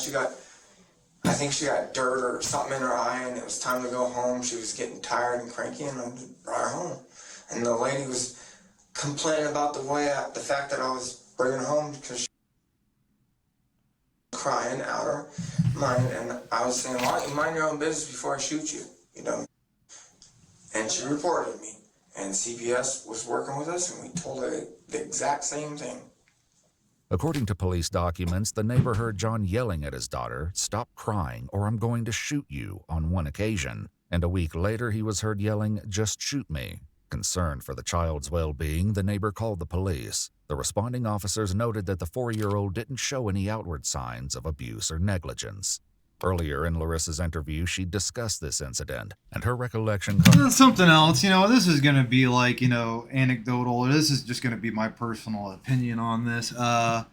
Listen, if you want to do all that kind of stuff, if you want to wear a diaper and have sex with your partner, if you want to do all that, that's all good and fine. But your life becomes something else whenever children are involved and you decide to take on the responsibility that is having children. And you don't get to do that shit anymore. You really don't. I mean, who do you think you are? You think you're some FetLife, Orlando, Club Roxy, or Club Guilt sex party patron? What are you doing? I get it, because I'm just as intimately starved as the next incel. But I'll tell you what it's doing. I'll tell you what it's doing, and I'll tell you what it's not doing. It's making my heart grow fonder. Absence is making the heart grow fonder. What it's not doing is making a void. It's not making a void in me, which I need to fill with following every single one of my urges, no matter what they may be. So, that means we can continue. Predicts John's claim that he was yelling at the neighbor, not their child. One of the neighbors didn't like how he yelled at her. What did he say? I don't know. I was not there. So the neighbor called? Yeah. And then CPS came to the house and like, everything's perfect, they're great, you're a loving family, we can see how hard you're working towards her. We understand you love your daughter. Okay. Following the disturbing revelations before their break, the detectives once again attempt to broach the unsettling subject with John. Is she filming the stuff? Taking pictures of it? And there's no way that she could be doing with the dogs unless it's just a picture near the dogs, because they're both female dogs. What has she told you about it? Like, how did you learn about that? What? How did I learn about it? Seen her on FetLife, and that's about it. Do I know it about it? What it is? Yes, I know what it is. I don't. Do I care? So you saw images of her, videos of her? No, it says it. Okay, What you're into. Yeah, it's not a. Yeah, I don't know if there's. I don't scope every single picture. I mean, I've seen all her FetLife pictures, but I don't go looking for every kink that she might be into. Scribe is how you stop explaining the same thing over and over at work. Watch this. Don't you play with me, cause you play with fire. So the other detectives have decided to take a different approach. As you probably gathered, we do a lot of these investigations. I've talked to dozens, she's probably talked to hundreds of people in your situation or circumstance. So we have experience on how people react to things when we tell them stuff.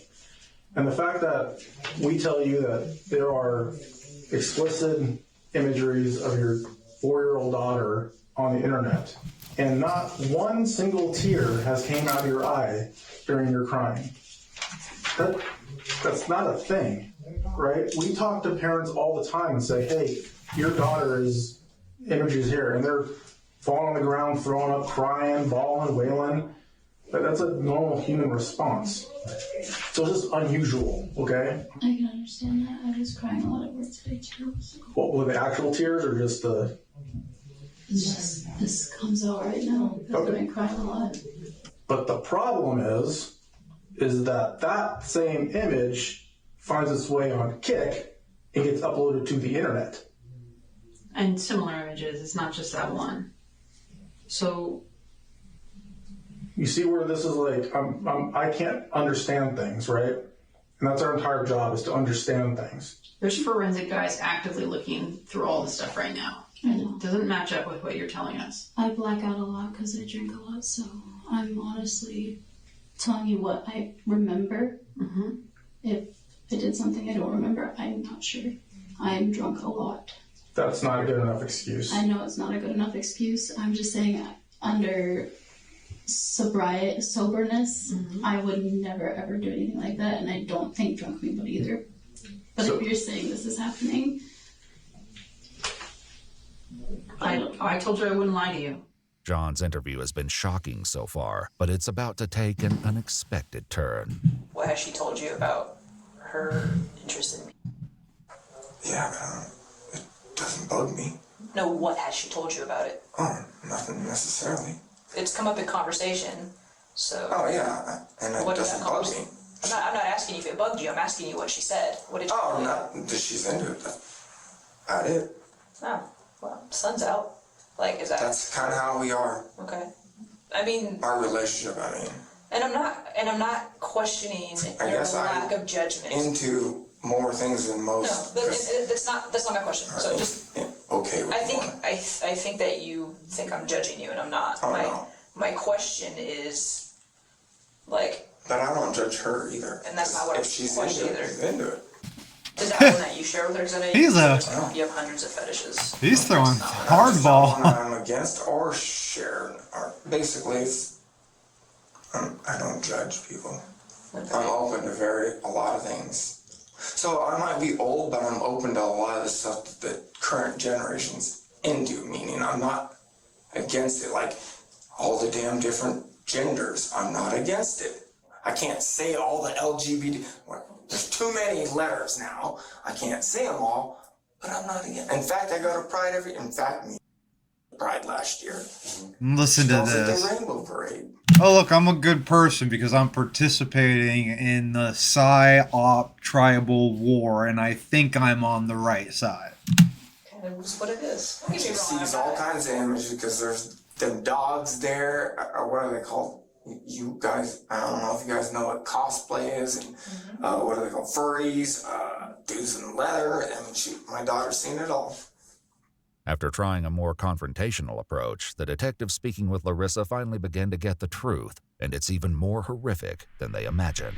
So can you please tell us why your daughter's images are online? I've only ever sent it to one person. Okay. Send what? Those pictures.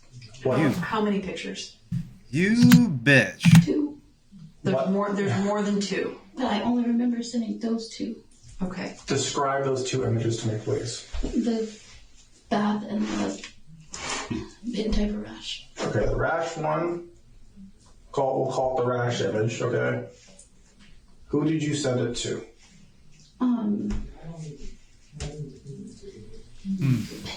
Panda something. Panda. And that was on what platform? Kick. And when did that happen? Probably when I was really hammered a few weeks ago. Okay, so we'll just say a couple of weeks. And how much did they pay you for that image? If anything. They just wanted to see it. Why? Why? Panda asked? What do you remember about that? I know we were constantly talking dirty and everything. Was this a direct DMs? Or is it a thing? DMs. Okay. How long have you known Panda? Month or 2. Panda had also come up. No, hang on. I want to see this message right here. Okay, so let's read this out loud. Actual case file. Or he cousin's kid? Busy? Question mark. Yes. Got it. Talk to you later. Text me when you free in your kid home. I need more of her. I will send you more of redacted. Thank you with 3 U's at the end. Love you, Daddy. Send me all the young blank and blank. I will if I get any. Send me your redacted child. Wow, I can't read what that says on here because I'm going to vomit. You know, this is like Jacob's not in the room right now because Jacob has a real hard time with this stuff. As a matter of fact, we watched one of these the other day. And Jacob just had to leave. He was really upset. I don't know if it was something personal or whatever, but this is disgusting. Month or 2. Panda had also come up in John's interview earlier when discussing his and Larissa's polyamorous relationship. If you're a producer who hates AI, this plugin might change your mind. This is reimagining CoProducer. You can take... There's only 2 guys that I know of strictly right now, and that's her boyfriend in Everett, Devin, who she works with. And some online guy from Facebook named Panda. But they haven't met in person? No, he's in Florida or something. Larissa's boyfriend, Devin Lowry, would eventually come up again. Now, you said you sent a second picture. What was that picture? Just about that one. That one was completely harmless. And who? That one was completely harmless too. It just ended up being sent to somebody. No. So, 1 step forward, 2 step backs. These are harmful pictures. Did you send that to who? The second one? The same person. Okay. Was this the same time? Or a different time? Might have been the same time or very close. Okay. If Panda wanted to see other kinds of pictures of her, would you have sent them? No. But you just said that when maybe drunk you could have done that. I would never hurt my daughter. I believe that. I would never hurt her.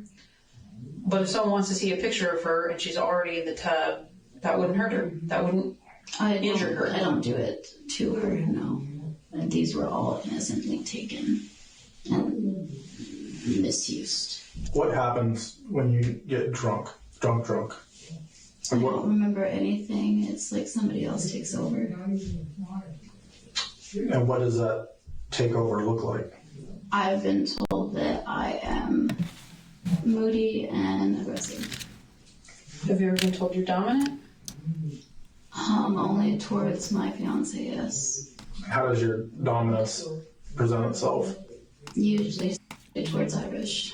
Explain that to me, if you would. Usually it's towards Irish. Sometimes I will have group chats where I'm commanding in those. It's an online text-based group chat where I basically command people to do stuff. Despite the gravity of the situation, John is adamant with his denial. I don't think that she's trying to sell content necessarily. Maybe content in other forms of me and her, or me and her in diapers, or me and her. Or me, her in the bathroom maybe by herself, but me, or her. Doubt it. If somebody's seen an image, or she shared an image on her, it was just communicating with somebody and she shared an image. I don't necessarily like it, but I know this has happened and I know it's gonna happen. So exploitation is just kind of inevitability? Pretty much, in this day and age. While Larissa has been inching towards the truth about the images, she isn't quite ready to come clean just yet. I truly have a bad memory. Well, bad memory and being drunk are two different things. I have a bad memory, but I'm sober as can be. It's both of them. So you're constantly blackout drunk and you don't remember things? Yeah. That's a bad combo. I know. I personally know I would never hurt my daughter, drunk or not. I believe you. But I might have taken pictures when I was drunk. The images don't show her in pain. I just want to be clear. Because your repeated statements to me is I would never hurt her. Yeah. And what I'm saying is, like, it's clearly illegal images. It's not ambiguous, right? We didn't like scramble up a teen to come talk to you today because it was on the fence. Or it was a bathtub bubble bath situation. So help me understand, because I really want to understand, to unburden you with this. I'm just gonna sit right here and eat my chicken from the safety of my home and judge all these fucking monsters. That's what I'm gonna do. I don't remember taking the other pictures. If I took them, I obviously deleted them when I was drunk because I don't remember. Mm-hmm. I have no actual, before you said anything about them, mm-hmm. I only knew about those two. Okay. But you don't seem super surprised. Because it sounds like it's within the realm of things that could happen during these blackout drunk spells. Yeah, I went to jail twice because of it with TV. Oh, with the drunkenness? Okay. That's why I'm not surprised. But I just... Does it bother you that you're doing that? It really bothers me. I'm not that kind of person, literally. Yeah, you What are. about now, knowing that Ruth's taking pictures of her, explicit pictures of her and sending them? Well, that picture that you described, I would have to have more content. That's not enough information. That's about 2%. Because I would have to see all the conversation before the picture and all the conversation after the picture and any conversations he had with the person. So what context is that an okay picture? Huh? In what context is that an okay picture to send? There's so many different things it could be. Okay. That's the thing, it's me, it could be a friend sharing a picture of her. So it's okay to send an explicit picture of your daughter as long as it's to a friend? To me, that's not explicit though. Remember? So you don't feel like you need to get away from that, is what you're saying? Oh no, what I'm saying is I'm gonna still continue precautionaries. I guess. I don't know. How are you gonna keep her safe from that? Rue? Yeah. Talk to Rue and figure out what's going on.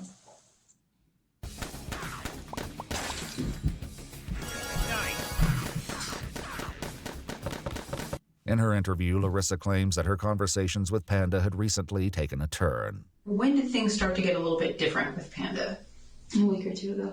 Okay. Does he ever mention anything about being into kids? Yes, he has mentioned. Okay, so tell me what he said. He wants to eventually have a family so he can just look at them. Is that what he said to you, or is that what you guessed he meant? It's not the exact words, but basically what he said to me. They once again return to the topic of the images. Tell me what he's asking for. He just wants to see her. Okay. He says, does he know her name? I think I might have said it to him once, but he calls it sleeves. Oh, okay. Okay, let me say the same sentence, but a different way, okay? So I sent explicit images to a guy on Kick who is cited by children images. That sounds way dirtier, yes. Well, I'm never fucking going on Kick if this is the type of shit. You know, that's the thing about TikTok, and I don't use, like, do I have a TikTok account? Yes, I have a TikTok account. Do I have a Snapchat? Yes, I have a Snapchat. But I don't use them that much. And I recall one time I posted a video on TikTok on the trail because I had gotten to a confrontation with someone on the trail about what the right side of the trail to walk on is. And there are several indicators, not just at every single trail stop, but on the road that basically say it's basic traffic.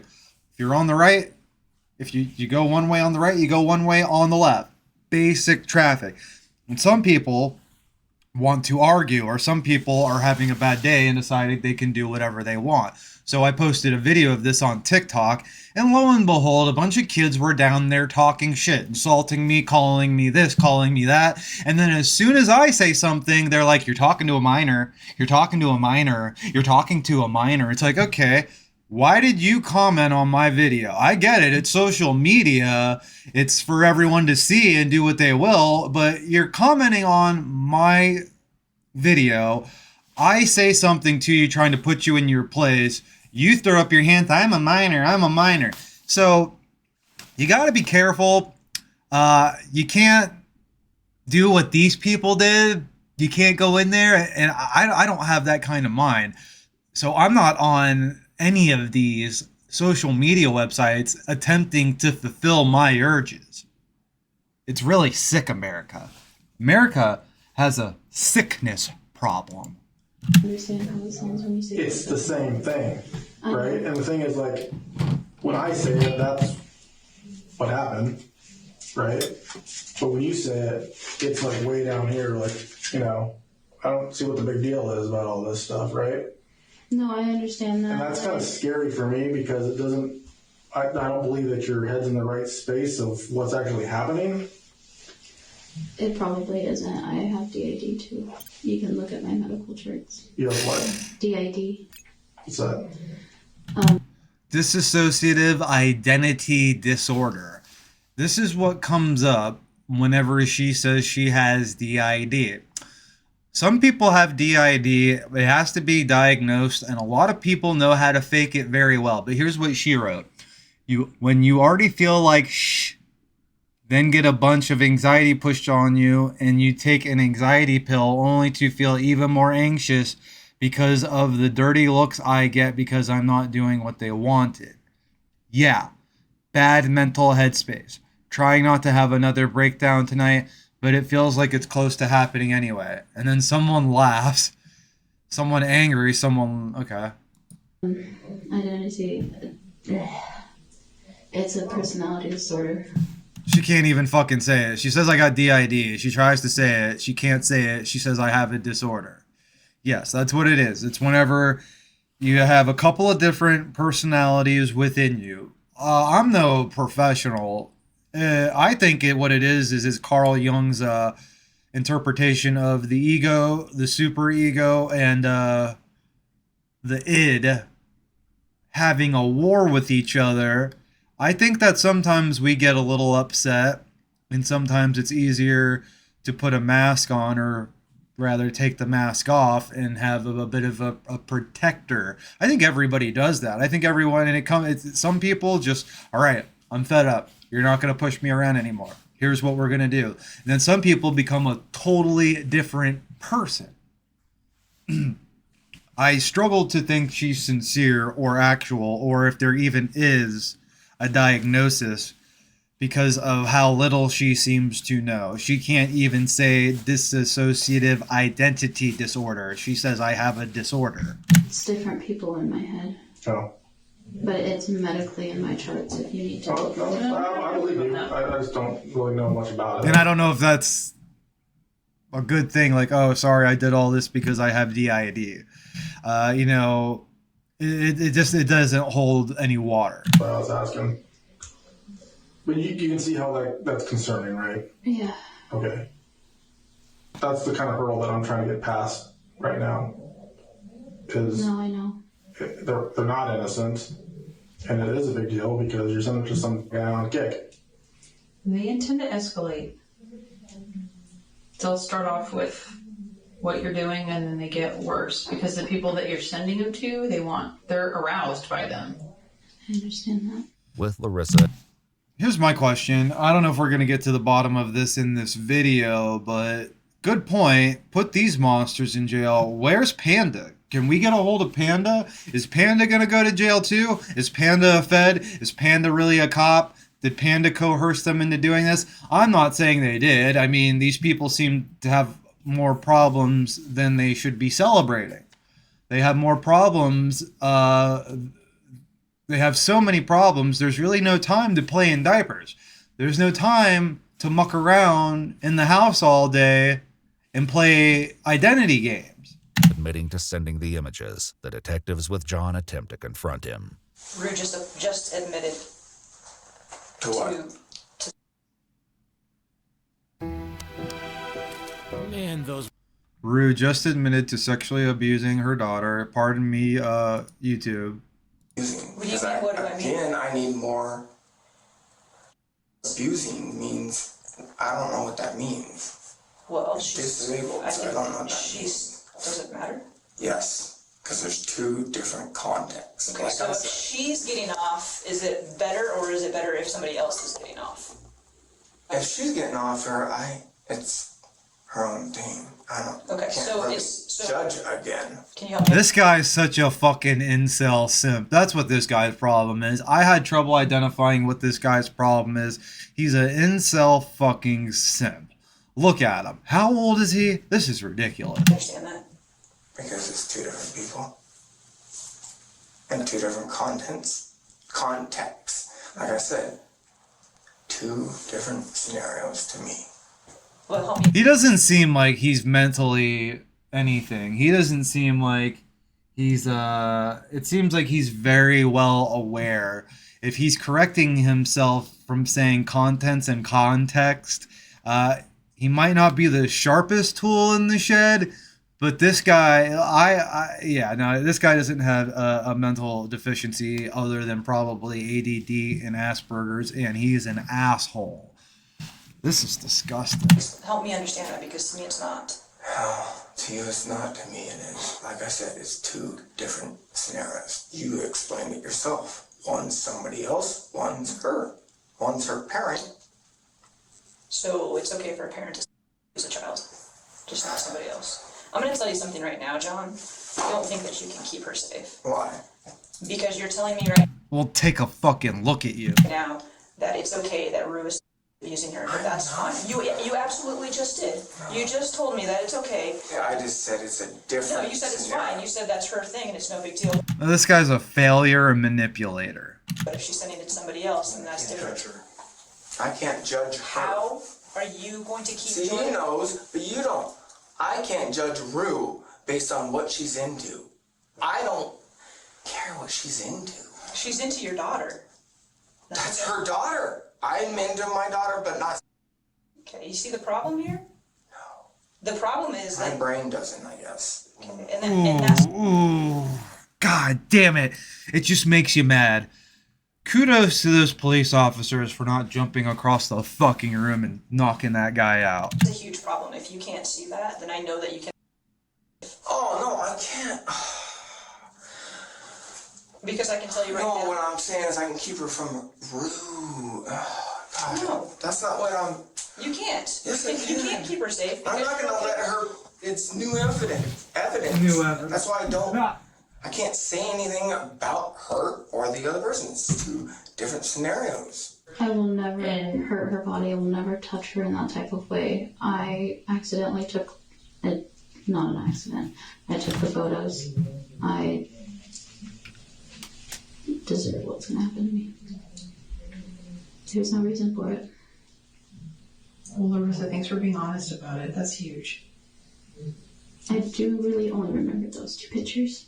Police documents reveal that despite Larissa's claim she only sent 2 images, a video of her 4-year-old daughter using the toilet was also sent. A shower curtain and potty training seat visible in the video were matched to items in Larissa and John's home. Bitch. I'm sorry if it seems like I'm staring at you. I'm staring like right at your stomach. I did not even recognize that might be what you're looking at, but thanks for the heads up. Would it make you at all feel better to write a letter? Apology letter? Is this something you want to do? Okay. As revealed by police documents, Larissa's apology letter reads, "I've done you wrong. You don't deserve to be seen in that way yet. You are the reason I continue. There are no words that can express the guilt I feel knowing now the consequences of my actions. I love you, my angel. Mommy would never do anything to hurt you. I'm sorry your images are exposed. I deserve whatever happens to me. I hope you never ever go through this again. I would give anything to keep you completely protected." Rue is abusing her. I don't know what you're not understanding about that. Rue is over there writing an apology for the way that she has abused and exploited her daughter. Your daughter that you claim that you're obsessed with. Your daughter that is your life, that you love, that you have wanted your entire life, that you don't want to be apart from, that you've just told us that she would do anything to protect, that you won't let her be alone with other people. But that woman who helped you create her, who helped you raise her, one of the 4 people that changes her diaper, is abusing her, is exploiting her, often she changes and is sending pictures to God knows who online. And like I told you before, that picture is out there and it will never go away. That picture will be passed around from pedophile to pedophile for eternity. Well, no, that's true. I need to redact what I said earlier. How you like there are services out there that will scrub. What she just said is right. And your reaction right now is why I know it's not safe for you. Well, what? So I'm a different person, though. You're probably trying to say I'm not capable of taking care of my kid. I'm not trying to. I am actually saying it. I am capable of taking care of my daughter. You guys don't think I'm capable of taking care of her because I didn't know what's going on. This is the kid thing. It has nothing to do with you not knowing what's going on. I've seen people not know what's going on, and that's absolutely horrible. It's tragic. I have seen that repeatedly. And it breaks my heart to watch that. You are telling me right now that it's okay, that you can't judge her. I can't say anything, I have to have a conversation with her. I would lose my mind if I found out I'm that somebody was disabled. My abusing mind doesn't child. work that way. You guys don't know me is the problem. I think you need some help, and this is maybe the first step. You should agree with that. Yeah. Is there anything else that you want to let us know about what's happening that we didn't ask the right question or? No, I told you everything I know. I did. Truly, I'm sorry. She doesn't deserve this. I didn't see it before, but I basically put her in my shoes prematurely. I didn't touch her, but I still hurt her, and I didn't represent her. Yeah, Oh, I'm so sad. I know you know that now. I'm so sad this happened. I wish it didn't happen. I wish I didn't do the awful thing I did. And you may have had an inkling for it and not fully understood. I don't know where your head was at during those chats, but for sure you can't be doing that. Well, she was drinking. I'm not interested in kids. Do you think if tonight didn't happen, you would have sent out more images like this of your daughter? Whether The right thing is just you got the more expensive one. I'm comfortable with them anyway. This is a disposable. Because Yeah, it'll work. about his mom too much. After this horrific reveal, the detectives with John share an update about his daughter. You got one for you? Thank God. So this is my Rust You know, project. I have 4 terminal clients, all fix with me this right chat up. interface running off one server.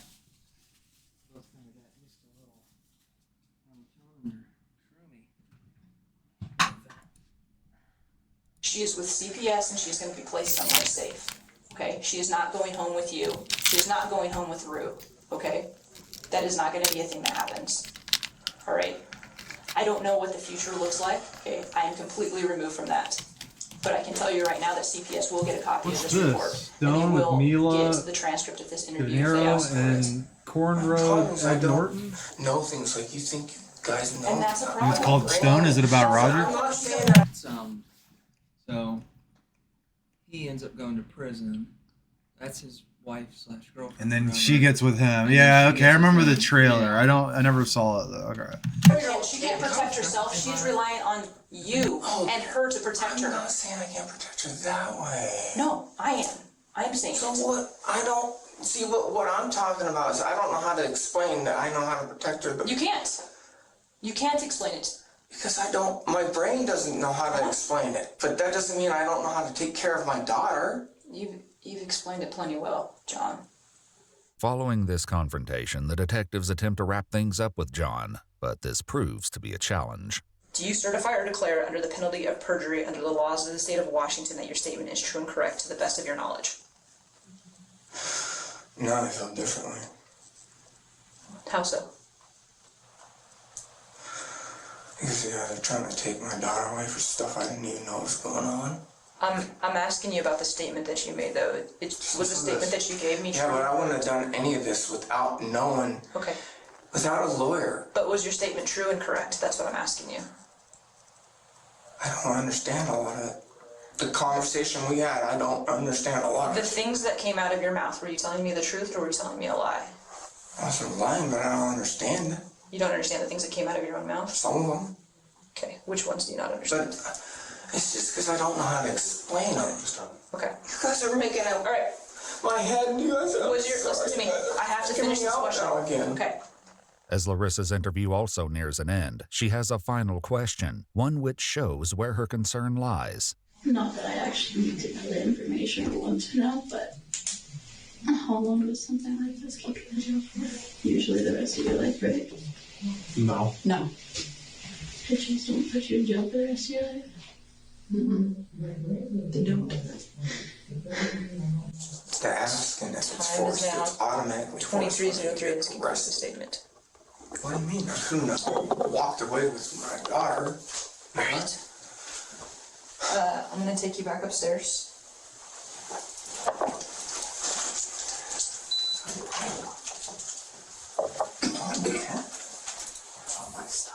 As Larissa awaits her fate, she shares one last regret. It was all for the satisfaction of someone else, not me. I think that's why I just feel so bad, because I didn't even do it for me. I did it for somebody else, and she doesn't deserve that. Following their interrogations, John and Larissa were both arrested. Soon after arriving at the jail, Larissa began contacting her boyfriend, Devin Lowry, over recorded video jail calls. Hey, I love you. I love you too. How are you doing? Began contacting her boyfriend, Devin Lowry, over recorded video. Arriving at the jail, Larissa began contacting her boyfriend, Devin Lowry. Having such a hard time keeping up here. So what just happened? So she's married, or this is her and the father of her child, who she was sending pictures of to other people, and then her boyfriend, Devin Lowry, starts talking to her through jail calls. Over recorded video jail calls. Hey, I love you. I love you too. How are you doing? I cry every day. Despite the gravity of the situation. That's so crazy. I haven't been in trouble in a real long time, but she's on the jail call, and every time she looks away from her face looks away from the camera, a black text comes up and says, "This inmate is not staring into the camera." That's some scary shit. That's some cyberpunk stuff. Larissa appeared to have no problem keeping the mood light. And yes, I am embracing the triple L. Listen to these people. I can't stand that. Why does everyone do this? They get locked up and it's like, oh, my journey. This is part of my journey. I feel so good. My journey. I'm handling this journey well. This is my journey. This is my fight. I'm just like Malcolm X. I don't get it. This girl's like, what they... And yes. Like, I'm embracing... Okay, there's all the stuff that they control. No, this guy right here, he's like, are you embracing your trip well? Like, in jail. Like, is your journey going well? And then she's like, yes, I'm embracing my trip in jail well. It's just, we've seen that with Mother Love. We've seen it with some of these charlatan grifters who, oh, it's the journey. That's why I'm eating all of this coital silver and turning blue as a smurf. I am embracing the trip well. I'm embracing the trip well. I don't even get a hairbrush. Oh, he's trolling her. He asked her, are you embracing the trip well? And she's like, I'm embracing the trip well. And then he started giggling. He might be trolling her. He might be like a lolcow type of a guy. No. My hair is all brushed out still. I use my fingers. John was released soon after his arrest, while Larissa remained in custody. During their call, Devin revealed that he'd been in contact with John. I had gotten I mean, there's more downstairs. him a temporary phone at least so he could contact the CPS person. Thank you. He's not allowed to have internet. Oh, he did not tell me that part. He told me that they had dropped everything for him. Dude, this guy's acting like a psycho. Here, I've got. Oh, that's all plugged up, and it's gonna be too hard. This guy's acting. Her boyfriend, who she's locked up with her baby's daddy, I guess, in 2 separate parts of the jail. But this guy's acting fucking weird. He's all. I'm glad you're okay. You know, that's the thing. Like, yeah, and like, so I didn't know. So, personal inmate calls are public records, Jacob? I didn't know that. I know that a lawyer can go. I know that a lawyer and the police can get those, no problem. But you or I right now could go request, if we know the person's name, like, hey, if they're a public record of so-and-so, of Jen Cousins having a conversation with her husband, we could go get that right now if she was in jail? To a certain extent. Okay, how did this guy get it? Like, this guy just runs a YouTube channel and does all this. It really depends on the state, the county, the profile of the inmate, and also dirty jailhouse bullshit, Dirty jailhouse bullshit? in terms of whoever's running the system. Well, I mean, this guy does things by the book, so I'm assuming what he did is just contact public records and was able to obtain this. Although, they gave us shit one time and we just wanted paperwork. Do you think that they should? I mean, you got the Jen Cousins conversation for free, or did you have to pay for it? When she called. I think they knew she was so full of shit they didn't charge for that. And that's the other thing. These public records in these counties and these governments. Yeah.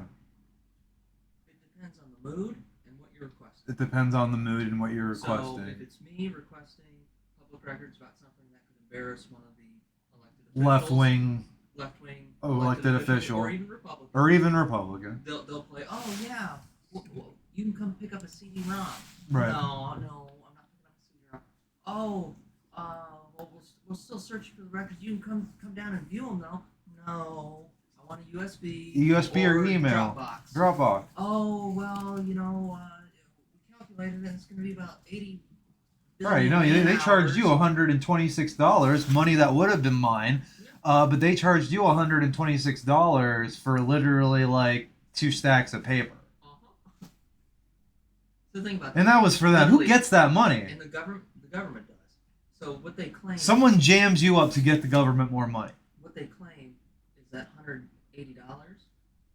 was the result of $15 an hour, X amount of man hours to do it. When literally I've been in these government agencies and seen, it's no different than like a Google search. You go keyboard, and I'm extremely specific when I ask, because that's how they get you too. If you just say, "Oh, I'm on public records on Jen Cousins," they'll be like, "Oh, there are hundreds."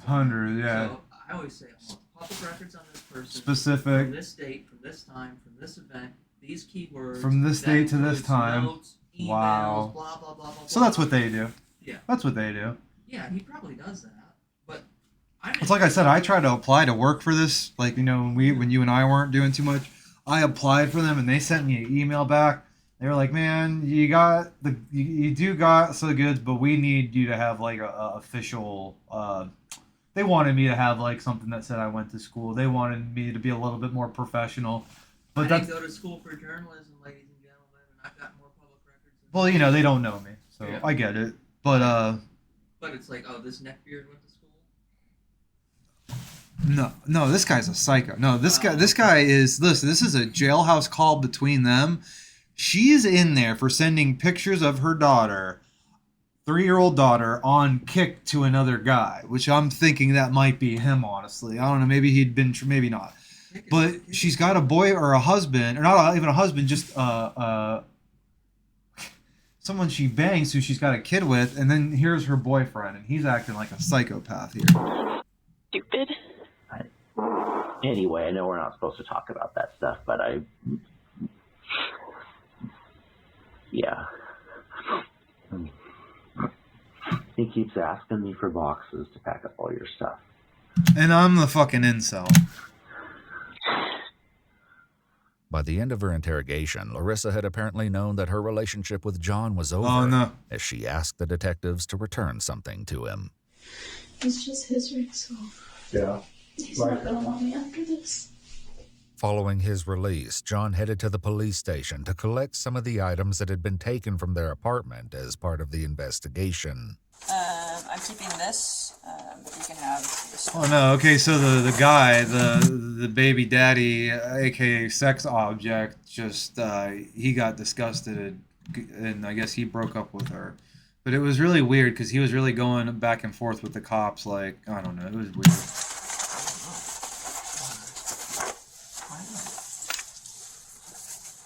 It's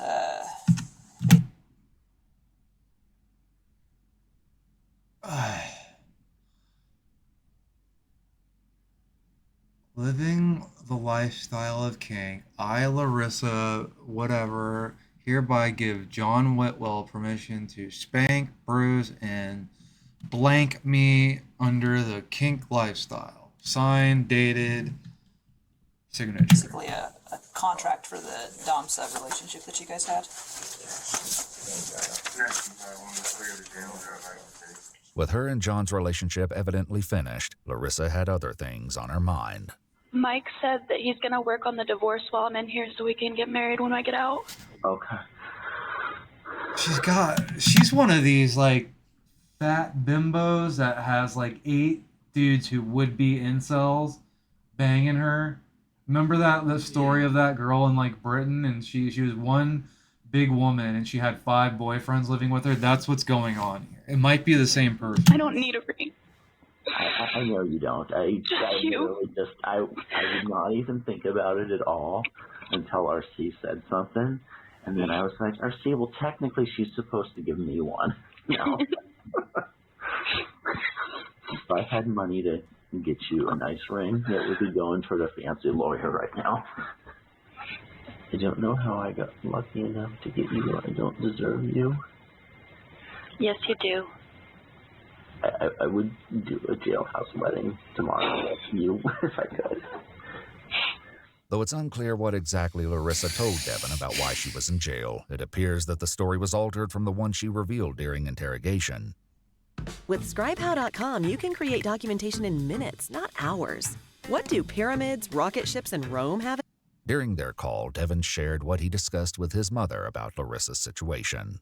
I was kind of telling her, and I told her, I was like, yeah, you remember how when I was little, you had a picture of me and another friend of hers had 2 kids about my age splashing in a tub together. And I'm like, you had that same picture of me? And she's like, yeah. And then she's like, I totally could see how something like that could happen. So, yeah, she totally is like, yeah, I see how you could get messed up for something that's innocent.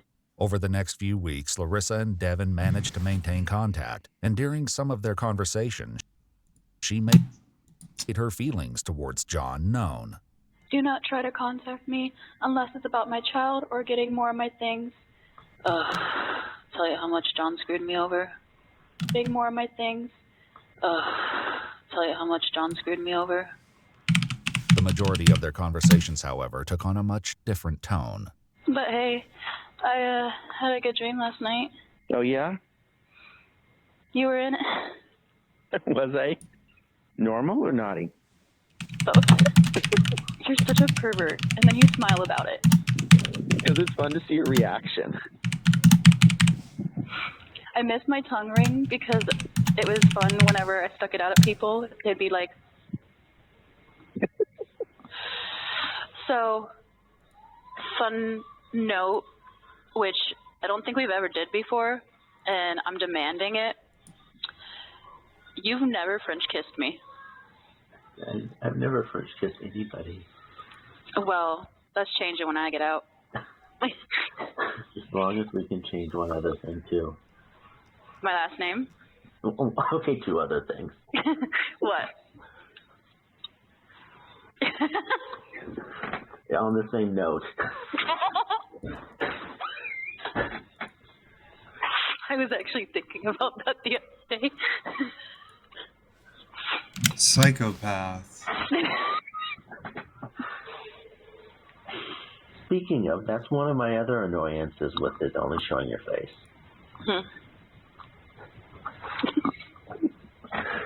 You're a dork. I mean, I'm sorry, but... You're a man. Yes? That's one thing I've been craving. What? You. You'll have to do old school and draw your...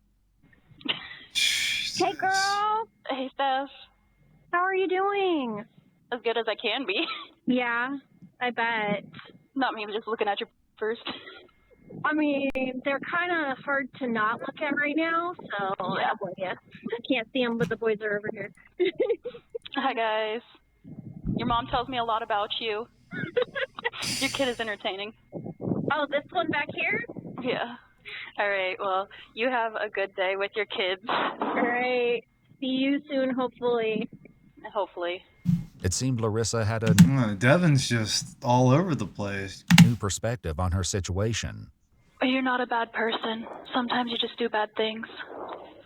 It gave me hope.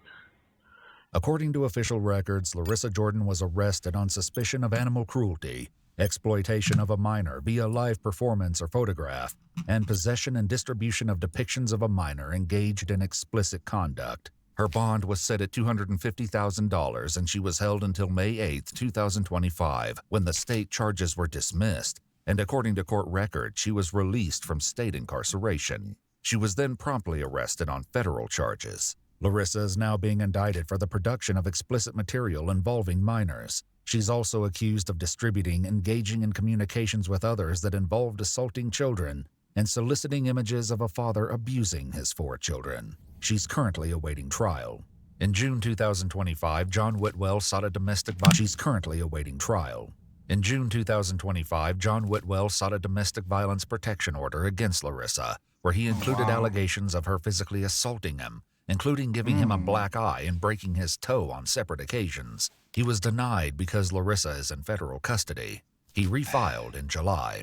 Their daughter is currently in foster care and is the subject of a dependency proceeding. At the time of this video, there are no other updates available about the identity of the person Larissa sent the images to. If you'd like to watch our videos without censored and muted words throughout, and with more information included, be sure to check out our Patreon. Wild, wild video.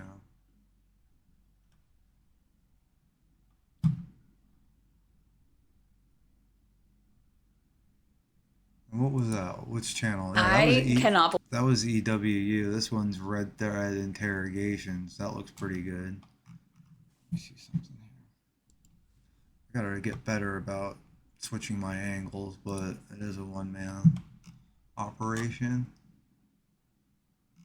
That was rough.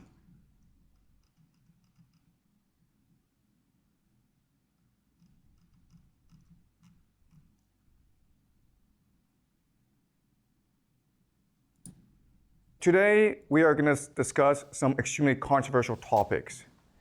And because this is going to go on YouTube, there are certain words I cannot say.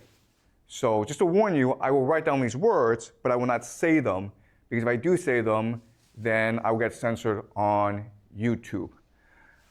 Today, we're going to look at how evil triumphs. Why is the world so evil? And there's going to be a lot of extremely disturbing topics we're going to discuss. But you're mature, and it's important that we discuss these topics in order to understand how the world works. So let's just start. And we will do a lot of speculation and theorizing in this class. So do not take this as gospel. Do not believe this is the truth. The entire point of this class is to help you develop the theories and the ideas to better understand the world. These are tools. Okay, this is not truth. These are tools. All right. So the first question I have for you is, what is happening in Israel Right now, as you know, Israel is besieging, bombarding Gaza. You might have seen the videos on social media. It is disturbing. It is terrible what is happening. The word that is happening, the word that we use for what is happening in Gaza is this word. You are not allowed to say this word on YouTube, but that is the intention. What I will argue, though, is that the truth is far more disturbing than this. What is really happening in Gaza is a ritual sacrifice. That's what they just did to Charlie Kirk.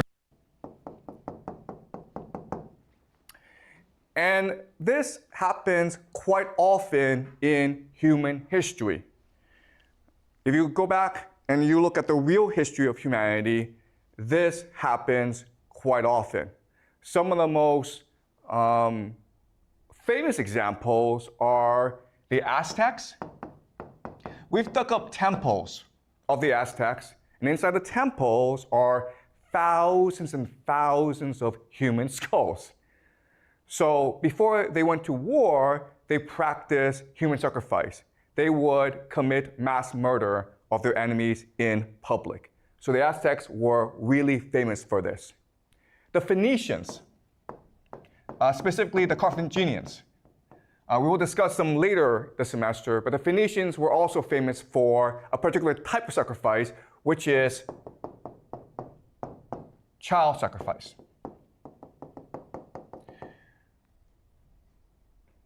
The Romans wrote histories insulting the Phoenicians for practicing this sort of sacrifice. But the Romans themselves practiced human sacrifice.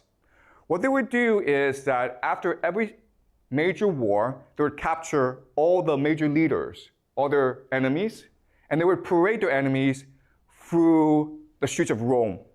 This is something called the triumph. At the end of the triumph, they would gather enemies at the temple of Jupiter. Jupiter is their god. And then they would strangle to death their enemies. We have got to the point where literally anybody.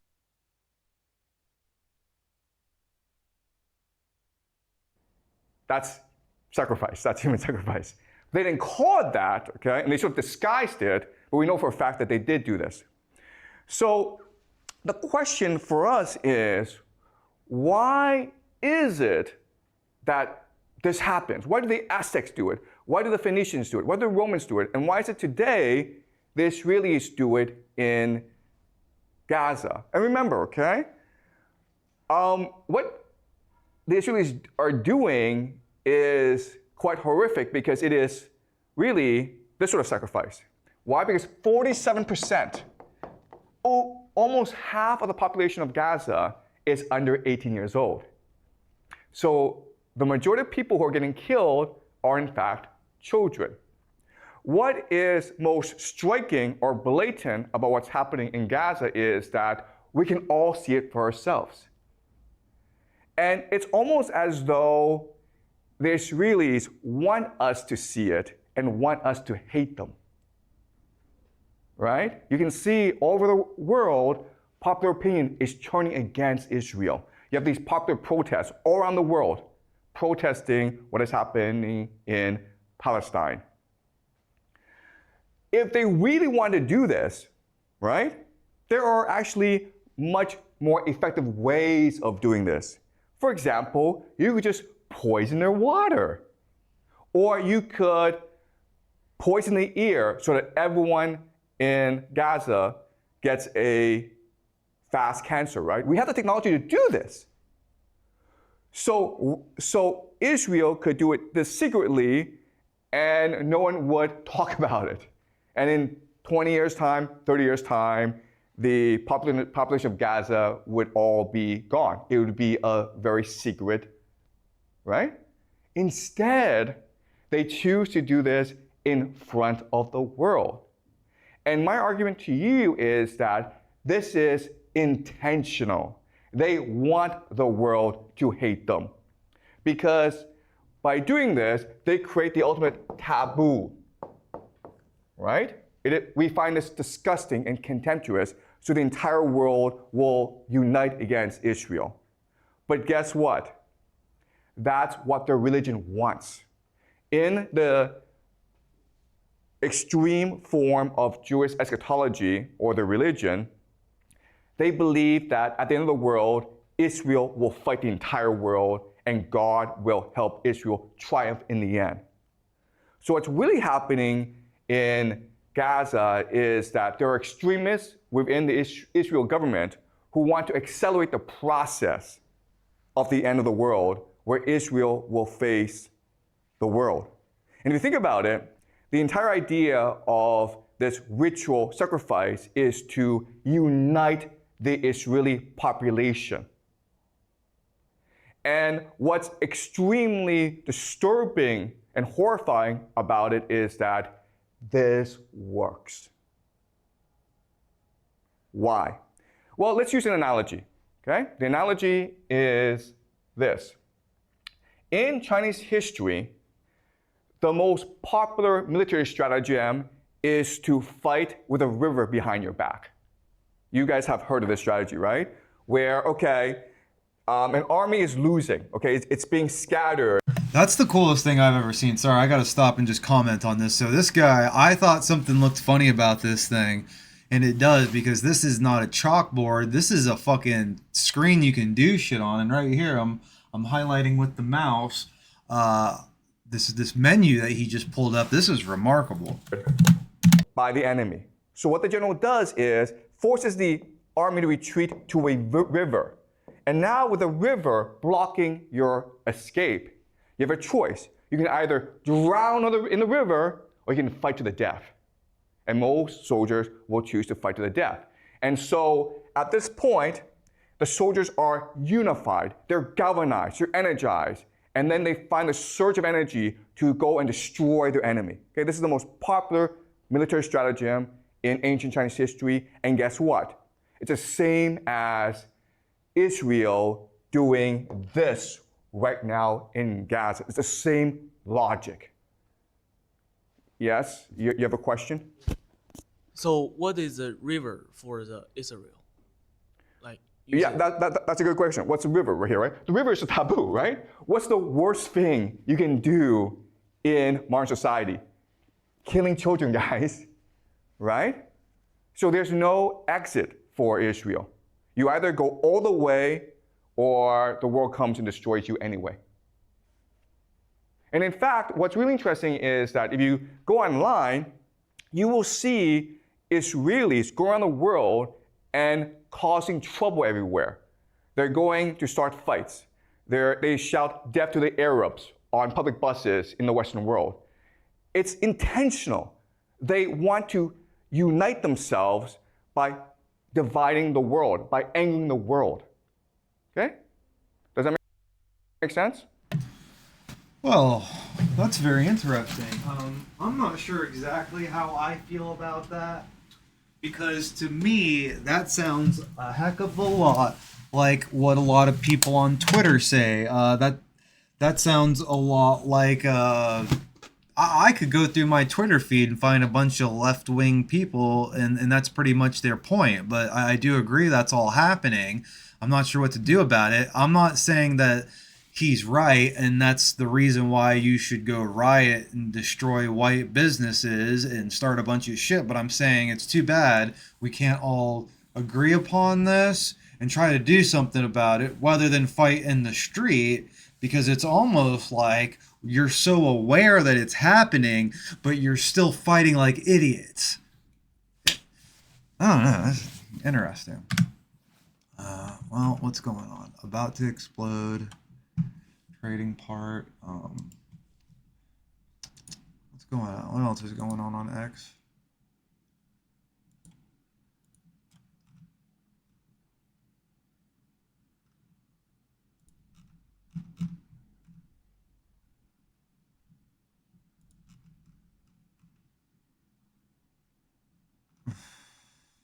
All right, David, what do you got?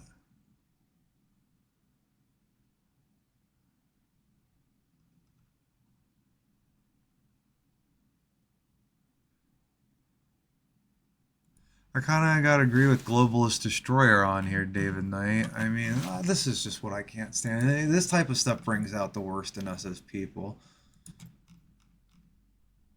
Well, that's cool. Look at that. Wow. That person was all about the internet back then. That's really cool. When this was taken, I was 5 years older than Nick now. Okay. Incredible seeing how her mind works. Explored the possibility. I'm wondering if the federal government has explored the possibility that somebody could have been under Charlie and done that while everyone's looking around and thinking that a shot went off from here. If that was just maybe like decoy number 2 and actually Charlie was shot from beneath him, which then could maybe explain. Candace has gone full Alex Jones about saying that one of Charlie's staff did it.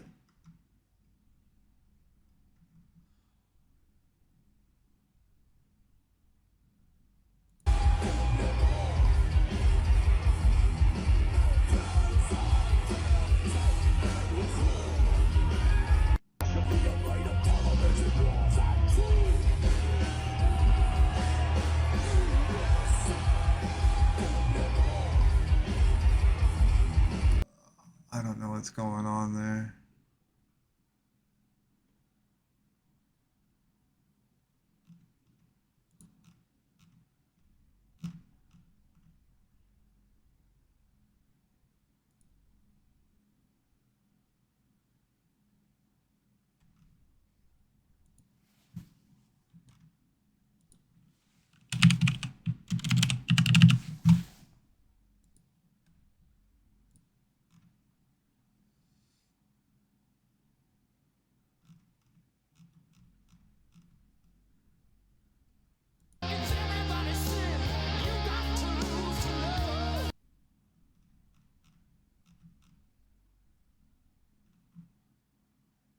Boy, they were really pushing that.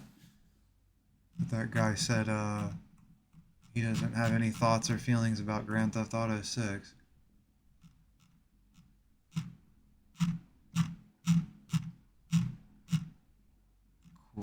Cool.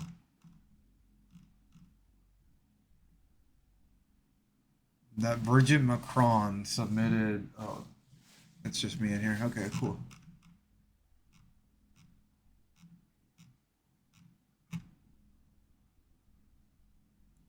He's been spelling that out the whole time. I want you to know that we in the Congress for injustice and again the food security. She must have been really tired. It looks like she's just, it's the end of the day and she's just tired.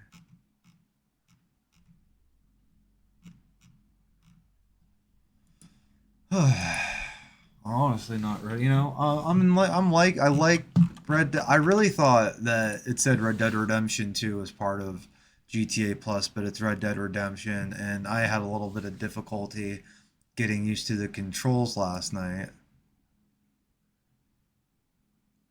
Rapture Prep Space.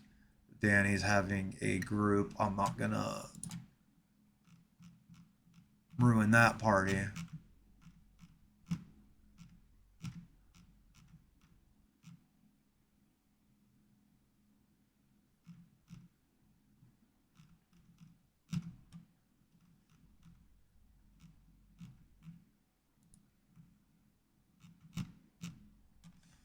What else is going on old YouTube?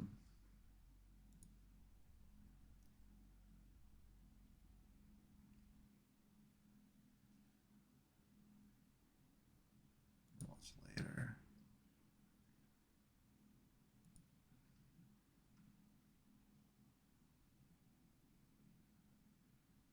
Well, this one looks like it's going to be good. Artificial misery. Why, if money is infinite, why do we still have poverty?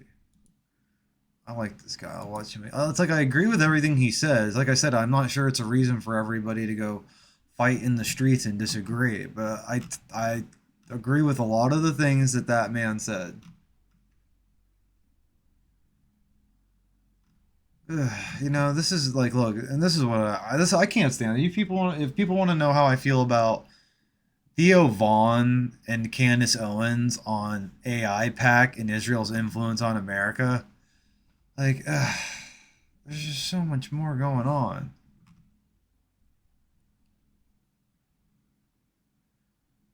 You is the one you're supposed to trust the most. Yikes.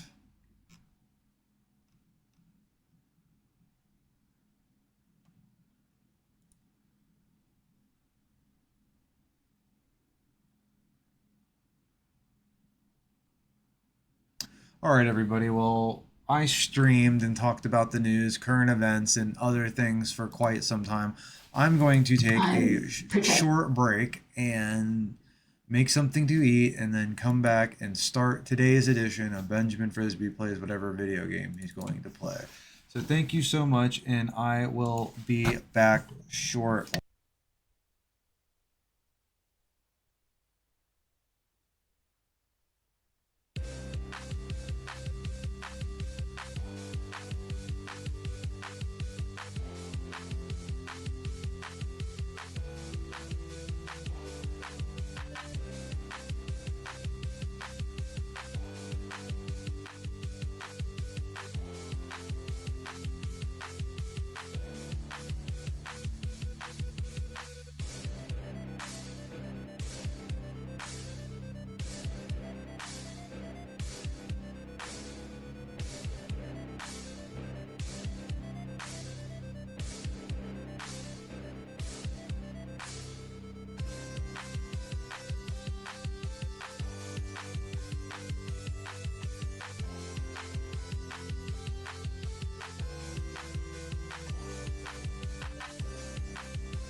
newcomers and some old comers. We got Mikey Chick with sporting the Darren Rago t-shirt. We got Nikki Hoboken. We got fucking Hector Cedeno. We got Lee Sayat, the king of the Jews. We got Pedro Garcia, and we got George with the hat. He just had that thing, the treatment where you pull the skin off your ass and put it on your head. That's why he's got the hat tonight. You know what I'm saying? But check us out here. Download your DraftKings app right now. I'm telling you right now, new players only.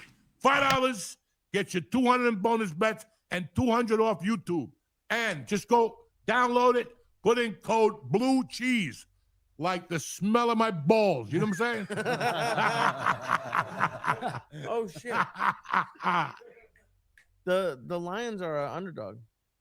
Yeah, no shit. That's what we're talking about. No, but even like plus 145. Like I haven't put a bet in yet. Like that's Well, then put the fucking bet in. What are you telling me? What am I, your priest?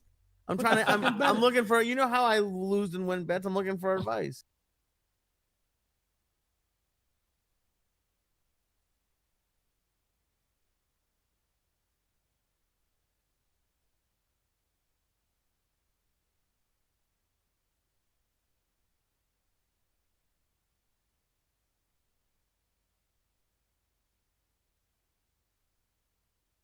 Could you use up to $800? Find it at BioLife. Up to $800 is waiting for you.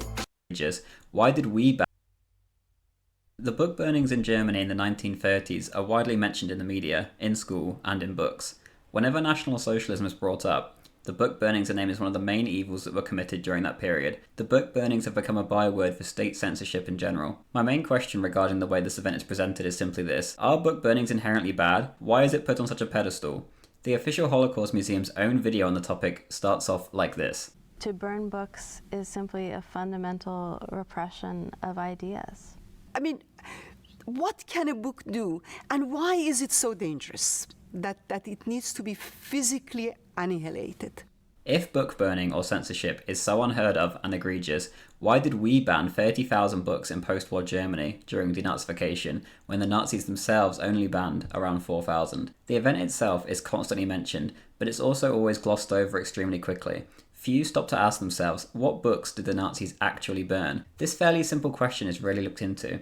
When asked, the answer is usually just Jewish books and they didn't like Jews, and then no further comment given. This is not good enough. It's time to actually look into what these books were and why they were burned and then banned. This is a very sensitive topic for reasons that I'm sure you can figure out, so I'll present the books and their contents without opinion. Also, my Patreon is down below if you enjoy these videos and wish to help me on my way to being able to make these videos full time. Anything helps. My Telegram is also down below.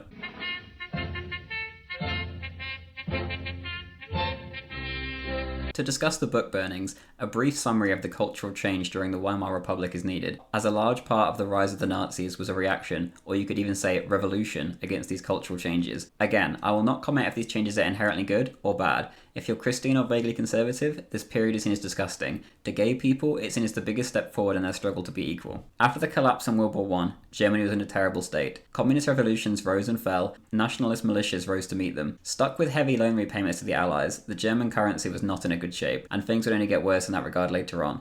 Life had begun anew, the old regime was gone, millions had died or been disabled fighting for a Germany that no longer existed. There was no triumphant return for them. A sad, depressed, and nihilistic world arose from the rubble.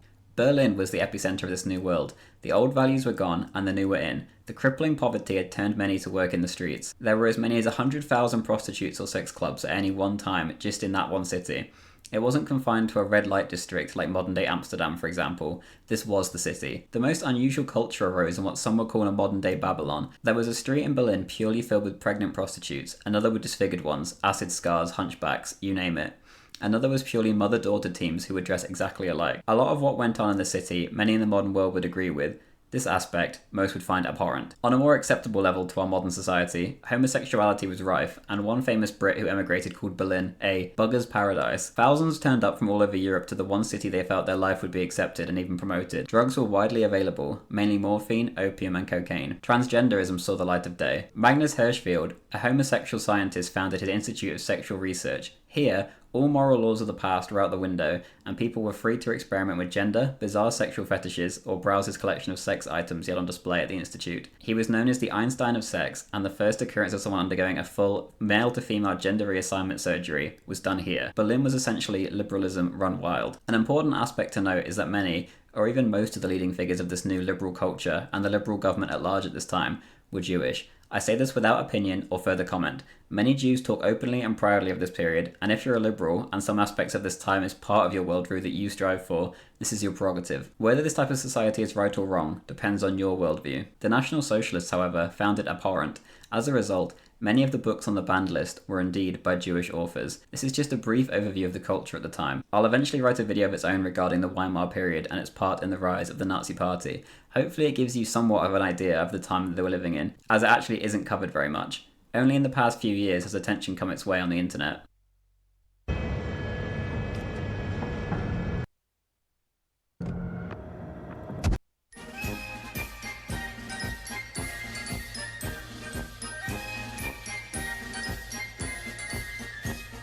The burnings started spontaneously by the German Student Union. They called for a cleansing by fire of books that went against the German spirit, which they felt were leading people astray. The Union published the 12 Theses, a reference to Martin Luther's 95 Theses and written in a similar style. It went as follows.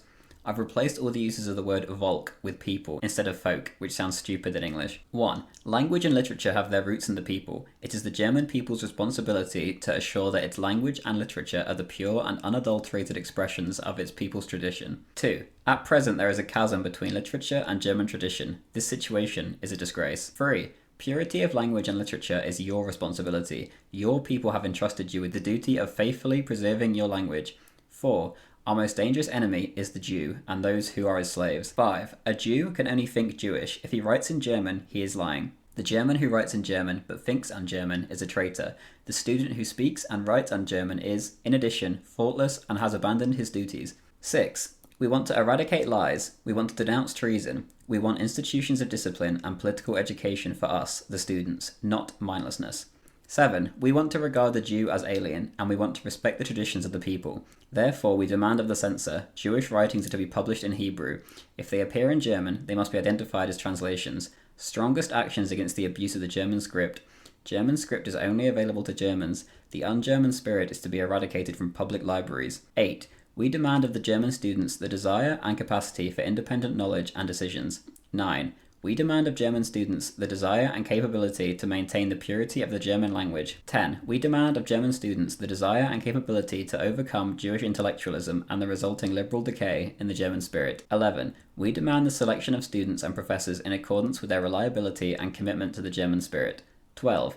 We demand that German universities be a stronghold of the German people's tradition and a battleground reflecting the power of the German mind. Nearly a month later, the book burnings began at the epicenter of Weimar culture, Magnus Hirschfeld's Institute of Sex Research. 20,000 books were burned. These types of spontaneous book burnings continued until it became a whole movement of its own. The motives, in their eyes, are summed up well by Goebbels in 2 passages from his speech relating to the burnings. Yes to decency and morality in family and state. Here, the intellectual foundation of the November Republic is sinking to the ground, but from this wreckage, the phoenix of a new spirit will triumphantly rise. As the ever-growing Nazi movement saw it, the years following the disaster of the World War had been a mistake. Germany had gone down the wrong path. They felt their culture had been hijacked by Jews, liberals, and defeatists. They felt family values had given way to rampant individualism, moral values given way to sexual deviancy, homosexuality, and worse. The comparisons to our current time are obvious and barely deserve mentioning. Then, as now, it was a battle between the sacred principles of our society in the past and the new, liberal, and unknown. Now I will simply, again, hello YouTube, without opinion, go over the genres and some specifics of the books they sent to the flames. Communism was the sworn enemy of National Socialism. They had fought and died against each other ever since the birth of the movement. There was never any doubt that communist works would be the first on the chopping block.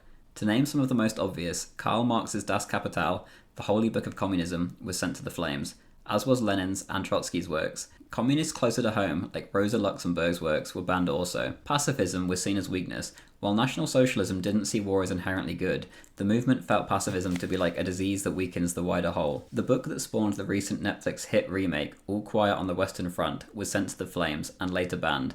While this might seem extreme, Consider that a few years later, Oswald Mosley, Great Britain's biggest peace advocate, would be thrown in a tiny cold cell without trial for opposing the Second World War and only released when he was seriously ill. Books on early transgender theory being sent to the flames should hardly be surprising given where the first burning began. Hirschfeld's library was gutted and sent straight into the flames outside, where the first burning began. Books on early transgender theory being sent to the flames should hardly be surprising given where the first burning began. Hirschfeld's library was gutted and sent straight into the flames outside. Transgenderism was viewed in all countries, not just in National Socialist Germany at the time, as something absurd and deranged. Hirschfeld was the perfect example for the Germans of what they didn't want in society. A Jewish homosexual scientist who turns men into women. He was on a speaking tour at the time of the burnings. He never returned. Some of his works include The Objective Diagnosis of Homosexuality, Transvestites, The Erotic Drive to Crossdress, and The Sexual History of the World War. Equally alongside with transgenderism, the burning of homosexual works could be best summed up in the character of Hirschfeld and his works.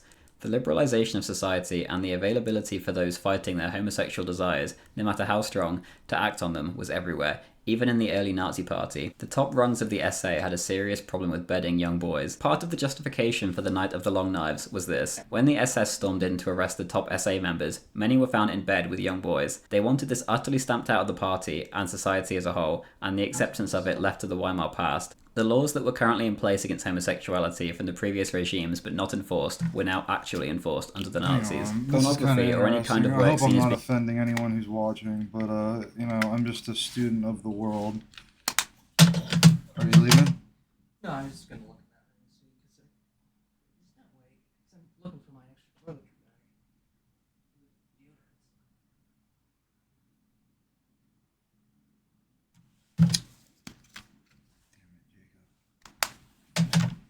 Being degenerate in this regard was sent to the flames and banned. Much as today, there was a huge opposition to porn, and why the Nazis would oppose such a thing needs no explanation. I haven't left the Jewish books for last because I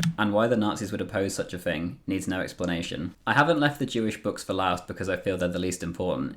It's more because it's a culmination of the rest. The Jews, for many long and complex historical reasons, find themselves massively overrepresented in art, literature, politics, and liberal culture in general. They've been a major part of the history of liberalism, and at the spearhead of every movement that's challenged the European status quo. I say this without opinion. Maybe this is something to be proud of, maybe it isn't, but it is the case for whatever reason. Your interpretation of this phenomena depends on your worldview. All that is to say that at the highest levels of all the former categories, you find many, many Jewish authors, and mixed in with the other gripes the National Socialists had with Jewish practices, such as their banking, it's not hard to imagine why the Jewish books were an easy target for them.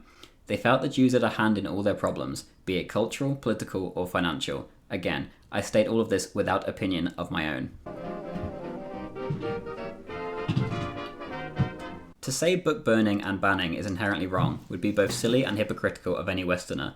The majority of our nations have books on the banned list. If there isn't a banned list, buying certain books will get you on a watch list.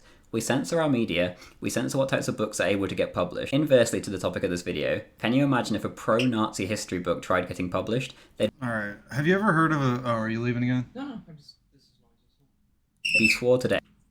Have you heard of a YouTube channel called Zoomer Historian? Yeah. So this video in particular is about... You always hear, the Nazis burn books, the Nazis burn books. What books did they burn?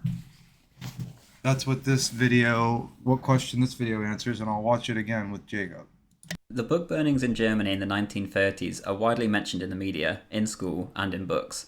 Whenever National Socialism is brought up, the book burnings are named as one of the main evils that were committed during that period. The book burnings have become a byword for state censorship in general. My main question regarding the way this event is presented is simply this. Are book burnings inherently bad? Why is it put on such a pedestal?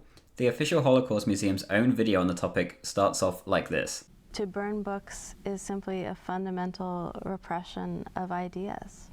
I mean, what can a book do, and why is it so dangerous that it needs to be physically annihilated?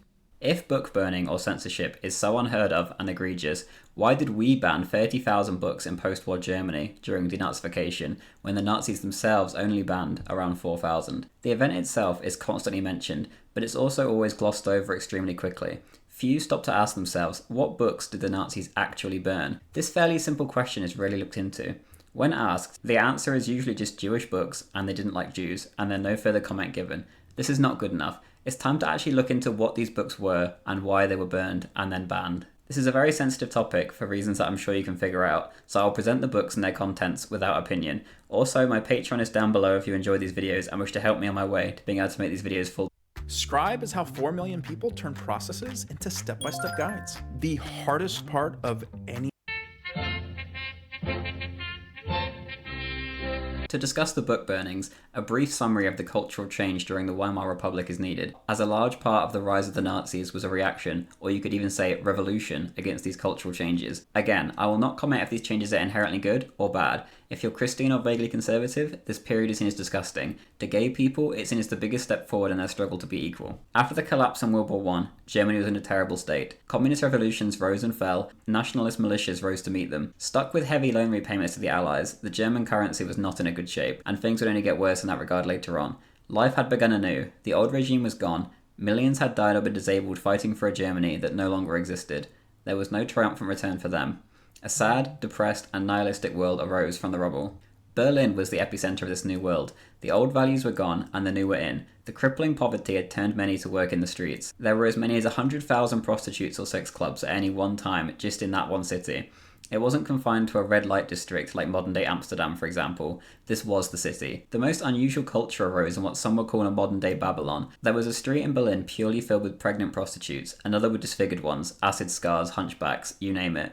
Another was purely mother-daughter teams who would dress exactly alike. A lot of what went on in the city, many in the modern world would agree with. This aspect, most would find abhorrent. On a more acceptable level to our modern society, homosexuality was rife, and one famous Brit who emigrated called Berlin a bugger's paradise. Thousands turned up from all over Europe to the one city they felt their life would be accepted and even promoted. Drugs were widely available, mainly morphine, opium, and cocaine. Transgenderism saw the light of day. Magnus Hirschfeld, a homosexual scientist, founded his Institute of Sexual Research. Here, all moral laws of the past were out the window, and people were free to experiment with gender, bizarre sexual fetishes, or browse his collection of sex items he had on display at the Institute. He was known as the Einstein of sex, and the first occurrence of someone undergoing a full male-to-female gender reassignment surgery was done here. Berlin was essentially liberalism run wild. An important aspect to note is that many, or even most of the leading figures of this new liberal culture, and the liberal government at large at this time, were Jewish. I say this without opinion or further comment. Many Jews talk openly and proudly of this period, and if you're a liberal, and some aspects of this time is part of your worldview that you strive for,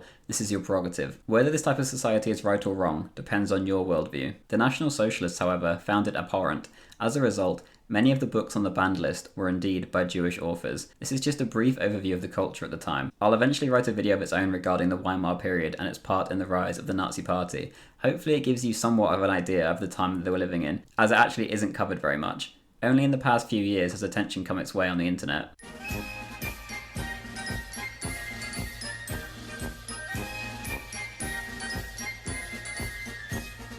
The burnings started spontaneously by the German Student Union. They called for a cleansing by fire of books that went against the German spirit, which they felt were leading people astray. The Union published the 12 Theses, a reference to Martin Luther's 95 Theses and written in a similar style. It went as follows. I've replaced all the uses of the word Volk with people instead of folk, which sounds stupid in English. 1. Language and literature have their roots in the people. It is the German people's responsibility to assure that its language and literature are the pure and unadulterated expressions of its people's tradition. 2. At present there is a chasm between literature and German tradition. This situation is a disgrace. 3. Purity of language and literature is your responsibility. Your people have entrusted you with the duty of faithfully preserving your language. 4. Our most dangerous enemy is the Jew, and those who are his slaves. 5. A Jew can only think Jewish. If he writes in German, he is lying. The German who writes in German but thinks un-German is a traitor. The student who speaks and writes un-German is, in addition, faultless and has abandoned his duties. 6. We want to eradicate lies. We want to denounce treason. We want institutions of discipline and political education for us, the students, not mindlessness. 7. We want to regard the Jew as alien, and we want to respect the traditions of the people. Therefore, we demand of the censor, Jewish writings are to be published in Hebrew. If they appear in German, they must be identified as translations. Strongest actions against the abuse of the German script. German script is only available to Germans. The un-German spirit is to be eradicated from public libraries. 8. We demand of the German students the desire and capacity for independent knowledge and decisions. 9. We demand of German students the desire and capability to maintain the purity of the German language. 10. We demand of German students the desire and capability to overcome Jewish intellectualism and the resulting liberal decay in the German spirit. 11. We demand the selection of students. What they're describing here has happened throughout history. Throughout history. So, It happened in Japan in the samurai time. Yep. And after World War One, you know, most of the country was abjectly poor. I mean, wheelbarrows full of cash, Reichsmarks. Couldn't buy bread. Yeah. Couldn't buy bread. Well, you had the Jewish elite society. It was like Sodom and Gomorrah. It's like before the fall of Rome. They're doing all these weird sexual experiments. They're having sex all over the place. There were no red light districts. It was just open, free love, hippie happiness. And so you can understand why people, whether some of their motivations or the delivery of it was right or wrong, were like, shit, man, I can't even eat. You guys are having wild sex parties and shoving your Jewish... Well, that's exactly what's going on right now. Yeah. But anyway, sorry, your point? Just like when people want to say, oh, the book burning, or oh, the Nazis are horrible. Well, you have to look at too. After the fall of Rome, they had to create some order and get people back in line in terms of, hey, we don't want this mindlessness. We want something to do. We want to work. We want to that's feed all we our want. families. Yeah. And unfortunately, I don't know if it's unfortunate, but it's just fact. And in this time period, who were the people? You know, you did have the German cultural elite from the old Weimar Republic, the aristocratic society, which the Nazis hated just as much as they hated the Jewish elite. If people want to really look into it, when Hitler took control and the Nazis took control, they were not only stripping property and privilege from the Jews, Weimar. they were doing it to the masters of the old Weimar Republic. I'm from the Weimar. This is new to me, and this is what's great about this Zoomer historian channel and channels like it is. Yeah, I get to learn about things. Now, how did you know? How do you know all this about the Weimar Republic? This is like he says, it's lesser known stuff. Like you don't learn this in high school. No, you don't learn that in high school. You get like cliff notes. Oh, book burning, bad. Book Gas burning. chamber, Hitler, evil, dead. You know, we won. Honestly, after God, Well, what was you learn Weimar? a little bit. The Weimar Republic was the successor to. Before that, you would have called it the Prussian Empire. Okay. So the Prussian Empire, which at that point would have spanned Czechoslovakia, you know, all basically a lot of. So when Hitler did the Anschluss and was trying to reclaim the Sudetenland, and really his motivation for war, moving into Czechoslovakia, Poland, Austria, all these other places, was trying to reclaim what used to be parts of the Prussian and some Weimar Republic that eventually kind of were broken off into their own independent states. But what happened, so when you look at something like a Czechoslovakia or Poland or a lot of these places that Hitler started the war by conquering, the Sudetenland and everything else, he did that because his reasoning was, hey, the majority of people in that region are German speaking. They're Germanic by nature. Yeah. So they should be under the umbrella of German society. So, I mean, there's just, honestly, I studied a lot in college. Okay. But not even college teaches.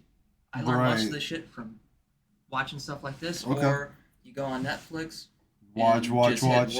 World War II, Hitler. Okay. It sinks in. I know that from spending time with you out on the road. The information does start to sink in. Yeah, and you're right though with the movie The Last Samurai kind of depicts that final struggle between the old Japanese society. They talked which about is more how honorable, and culturally intact and intermeshed as a people, And then the industrial period, so you had that break off where the movie's just a great example, where you have, you know, the last bastion of samurais or warlords. I forget what they call them. Yeah. The not the samurai, but the step up. I know what you're talking about. Step up, the Shogun. The shoguns or the daimyo. The daimyo. Okay. So, but what they felt like in their time period, if you just want to use Last Samurai as an example, was, you know, we had everything we wanted. We had peace, tranquility, life was simple, there was honor, there was dignity, and then that liberal elite of Japanese society wanted to industrialize and, you know, be more Western. And so, you know, obviously the samurai sect lost, but it's just like the Bible and every other religious text. These things play out through history. Okay. There's only like 5 more minutes. This is good, though. Fun. Students and professors in accordance with their reliability and commitment to the German spirit. 12. We demand that German universities be a stronghold of the German people's tradition and a battleground reflecting the power of the German mind. Nearly a month later, the book burnings began at the epicenter of Weimar culture, Magnus Hirschfeld's Institute of Sex Research. 20,000 books were burned.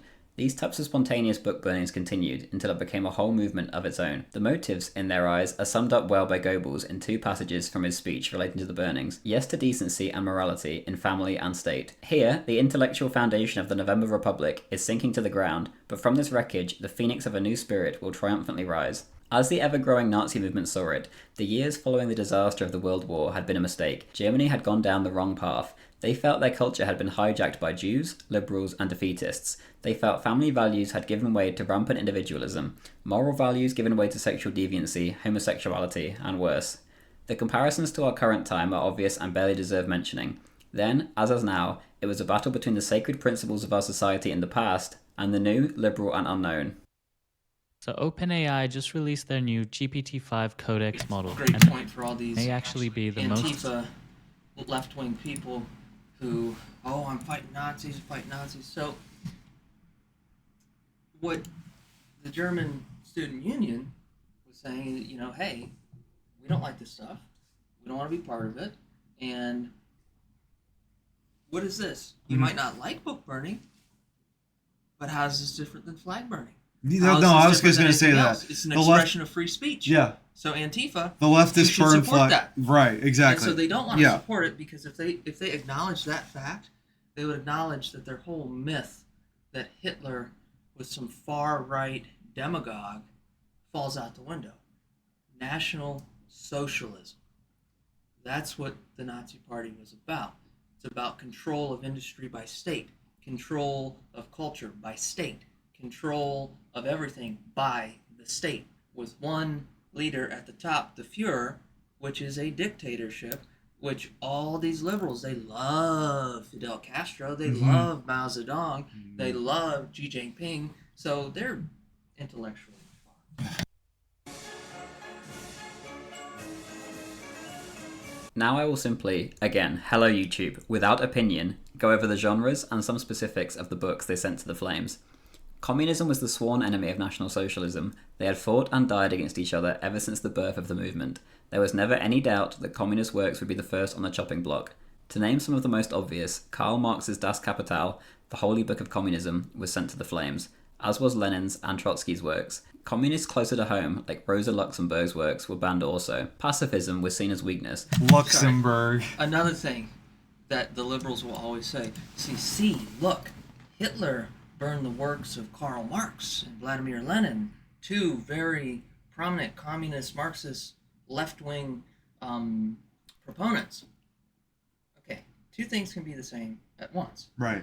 You have those people who were in favor of communism and Marxism in terms of a just kind of free, take over, rise up people, there are no rules, and if there are no rules, and nothing means anything, and anything means nothing means anything, and anything means everything.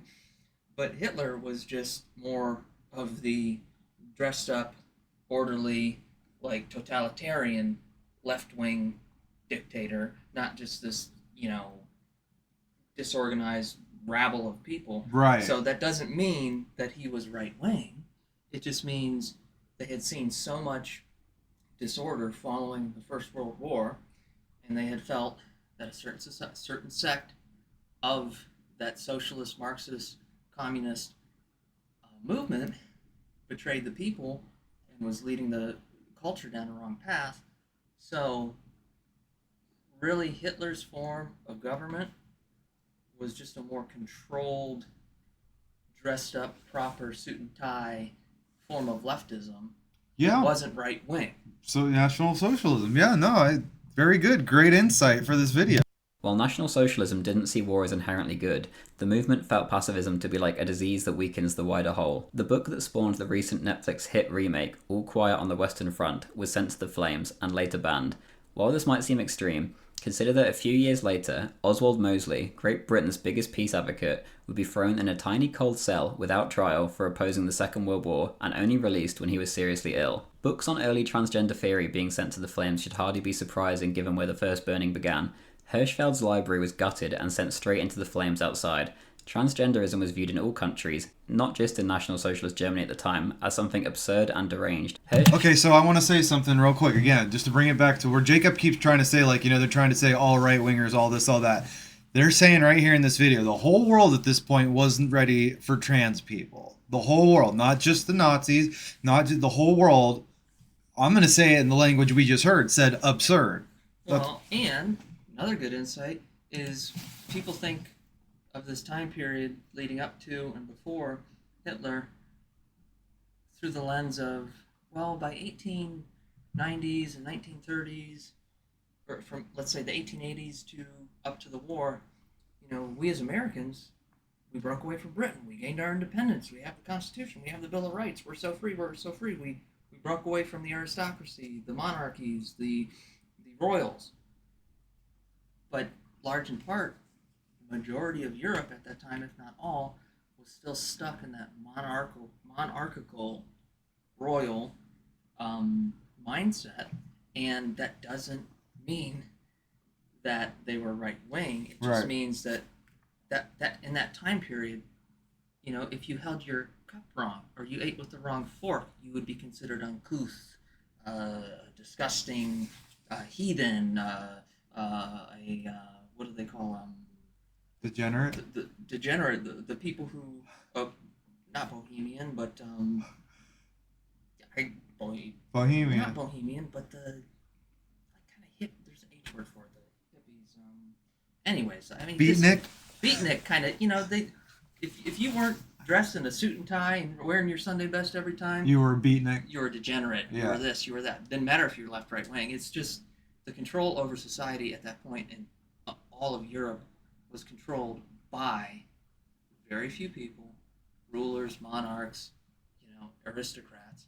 So when Americans look at this, they don't think about it through that lens. Hirschfeld was the perfect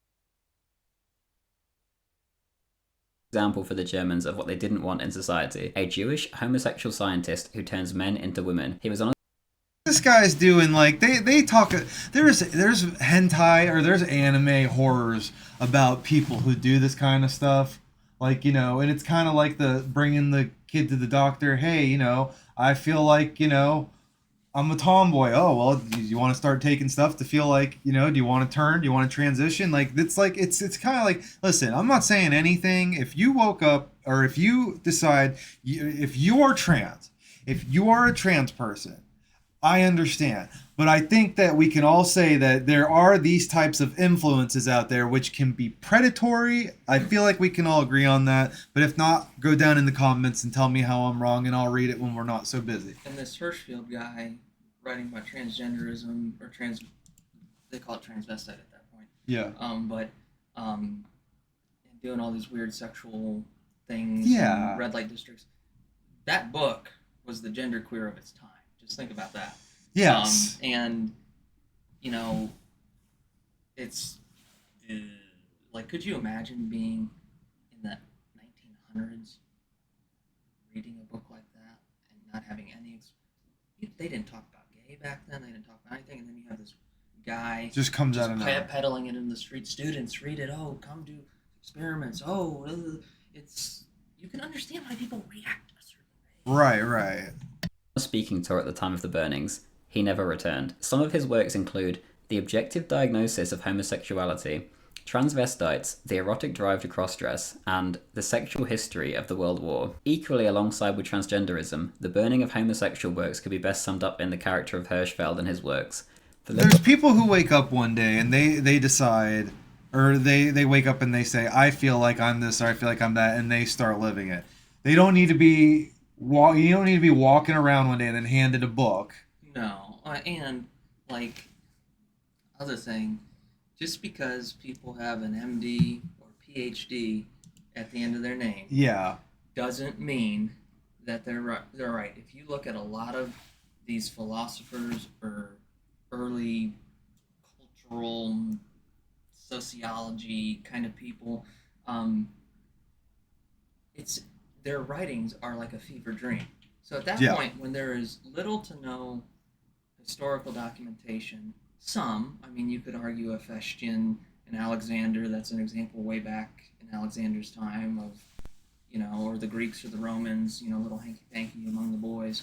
But, so you have this guy who's just like sitting there and he's like, nobody else has written about this, so I'm just going to write it and say, oh, the erotic desire to cross-dress. And then when he's the only one that writes it, it becomes fact, it becomes precedent, it becomes, wow, you're so intellectual. And really, he was probably high on opium or something, drunk or something, and was like, cocaine. Oh, the erotic desire to cross-dress. He was probably cross-dressing. Yeah, It's no, he all, was. like, They showed a projection. picture. Civilization of society and the availability for those fighting their homosexual desires, no matter how strong, to act on them was everywhere. Even in the early Nazi Party, the top rungs of the SA had a serious problem with bedding young boys. Part of the justification for the Night of the Long Knives was this. When the SS stormed in to arrest the top SA members, many were found in bed with young boys. They wanted this utterly stamped out of the party and society as a whole, and the acceptance of it left to the Weimar past. The laws that were currently in place against homosexuality from the previous regimes. And Ernst Röhm, founder of the SA, Hitler and the whole Nazi Party knew that he was a homosexual. Yeah. Knew that that was just a breeding ground for, gay sex. However, people put it through the lens, oh, look, Hitler persecuted Rome and shut down the SA and Night of the Long Knives because he's so right-wing and hated homosexuals. No, Hitler's real problem was, at that time, the SA, the paramilitary organization under Rome, was commanding more men than the German army at that point. And Hitler saw that as a direct threat to his power as the one true leader.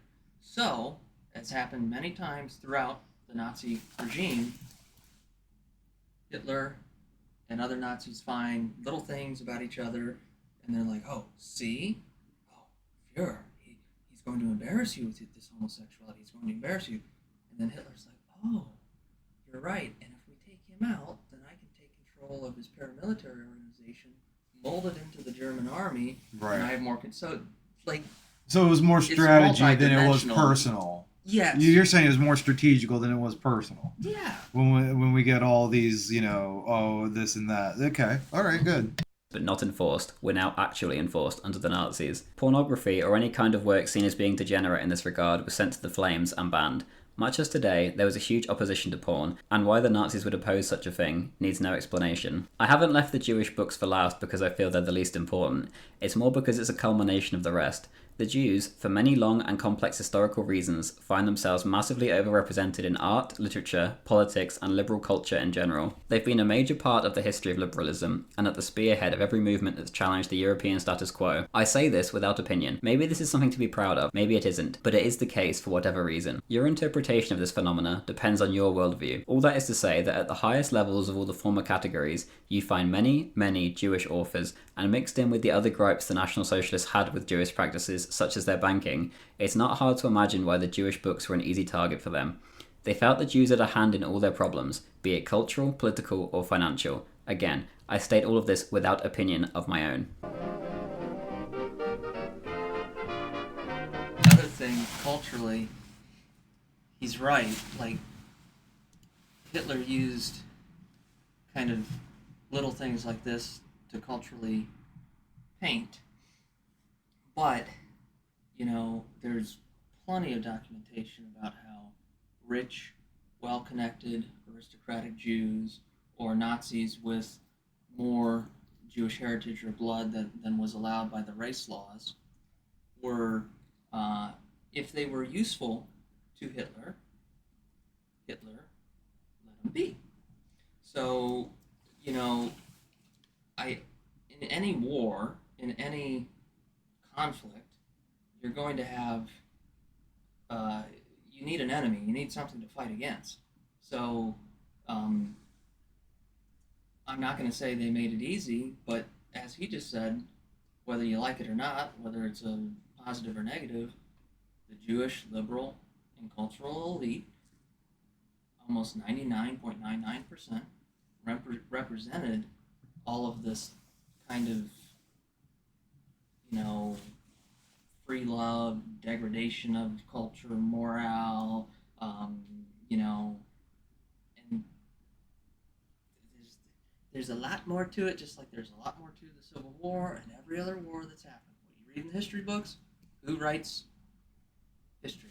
The victor. The victor. To say book burning and banning is inherently wrong would be both silly and hypocritical of any Westerner. The majority of our nations have books on the banned list. If there isn't a banned list, buying certain books will get you on a watch list. We censor our media, we censor what types of books are able to get published. Inversely to the topic of this video, can you imagine if a pro-Nazi history book tried getting published? They'd be thwarted at every step. David Irving's life was destroyed for his interpretation of events in World War II, and finding his books is not impossible, but very expensive. Many works may be allowed at the government level, but good luck getting through the Amazon book bans and finding a publishing house. Anyway, this is but a short video detailing what types of books were actually banned. The event is widely mentioned, but not discussed. I think it's important people know what books were actually banned before rushing to claim that it was some unspeakable evil, whatever side of the fence they may sit on politically. There has been very, very few censorship-free civilizations in history, and National Socialism was no different. Historical context is important. Who knows, if the internet and its censorship didn't exist now, would right-wing books not be getting burnt at this very moment? Okay, so what was what do you got on? Did you seem the guy who had destroyed his life or destroyed his credibility with his fake? Did you know anything about that dude? There's a great movie about it actually you can watch. So yeah, he Documentary or a real movie? Like a motion picture? Motion picture with Rachel Weisz from The Mummy, and it's actually very accurate. Oh wow! But basically, he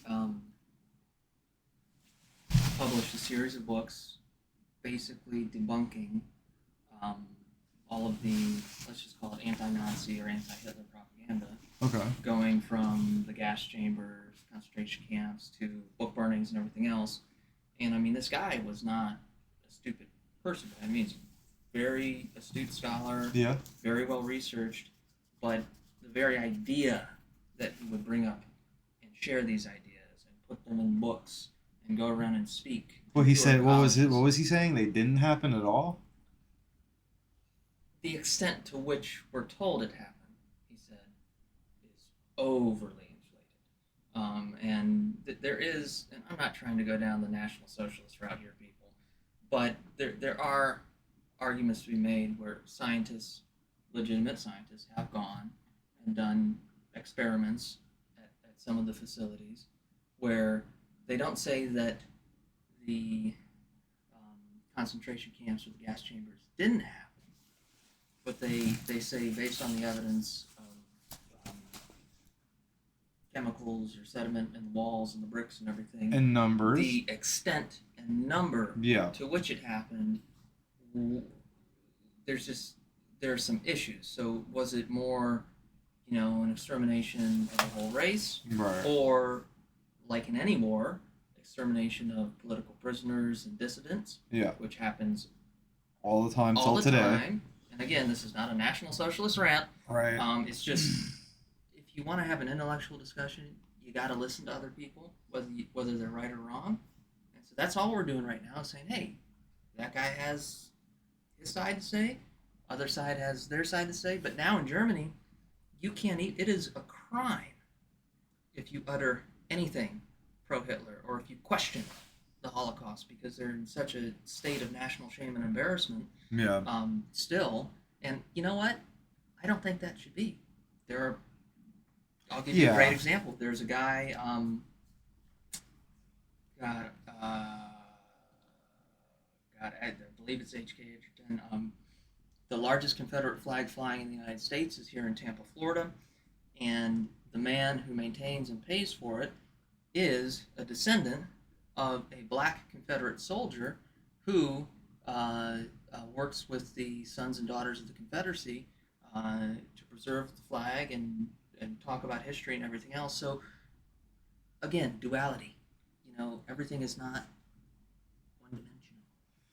All right. Very good. All right, folks. With that, I'm going to go on a small break and be back.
Most of the horse is secure, and the chicken. Well, thank you, Amos, but it's the herd I'm worried about. I know, they're scattered all over the valley and beyond. The weather is coming in real fast. So what do you suggest, Amos? We leave the herd out there to be scattered by the storm and ourselves left here to die without a livelihood? Can I help? No, miss. If the men get caught out in that storm, they're gonna die. And if we lose our herd, we'll all die, you stupid man. Doesn't sound like we're left with much of a choice then. Come on, Amos. Round up your men. Let's get the herd. Dang.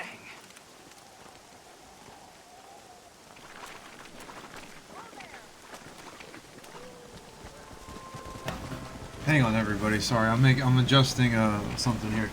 That one looks okay. That looks okay.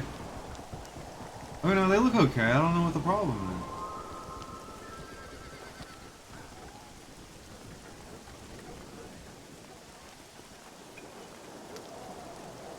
Oh, because I plugged it into the other thing. That should be okay. If I need to go and just adjust it, I think I can go.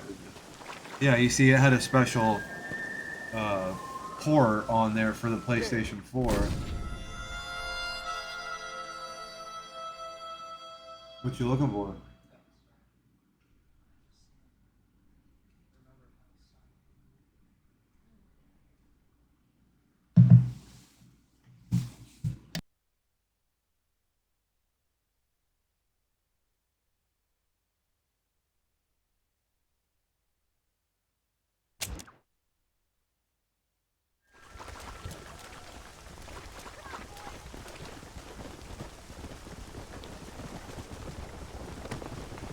Come on. Slow it up now. Whoa, whoa.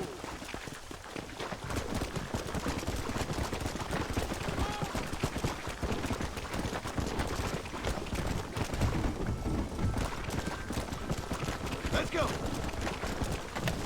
So far my review for this game is it is not as good as as Red Dead Redemption 2. First Judgment on here. Yeah, and it's all the features really of Red Dead Redemption 2 which make it so amazing. But whatever, it's okay. I'm gonna play it for now.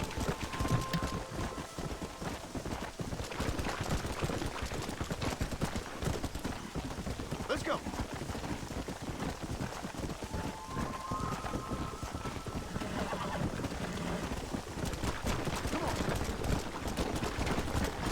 Don't ride off.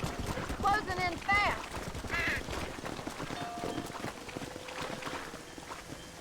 Let's take them over to the other herd. We'll try to drive them all back to the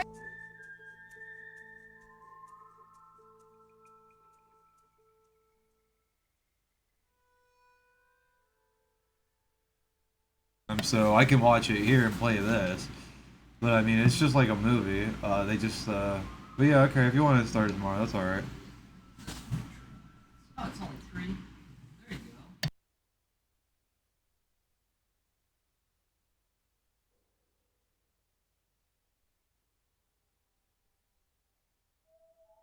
together. Come on, Mr. Marston. We need. Come.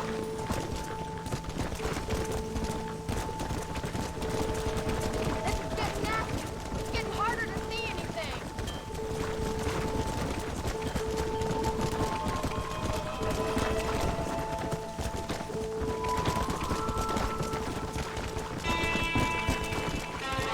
Go. That should calm you down.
it's weird too because it's like you can go back and play Grand Theft Autos and those are good, but this just isn't like, I don't know, I'm not feeling it.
You saved the herd back there. You might make a decent rancher one day. Thank you, Miss McFarland.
This looks like the one.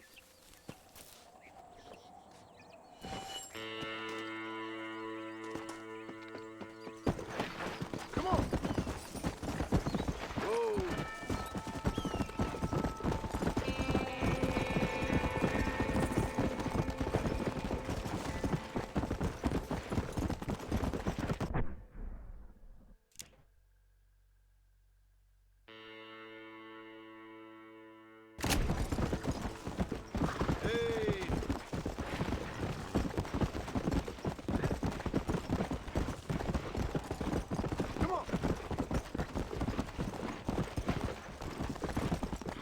Load up now.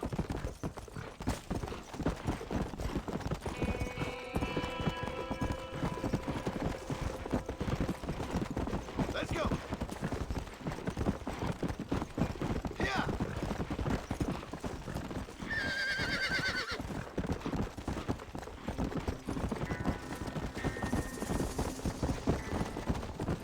Howdy. Come on. Come on.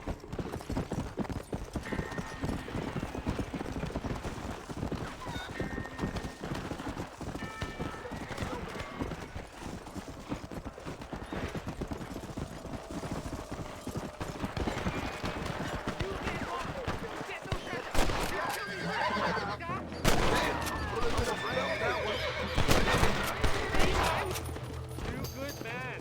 My name's Cheerful. Very grateful. There's much treasure here. You want map? I retire. Here, take map. You earn it. Thanks, mister. I could use a little luck. Oh, I just got help from a gold prospector. He was from Chinatown.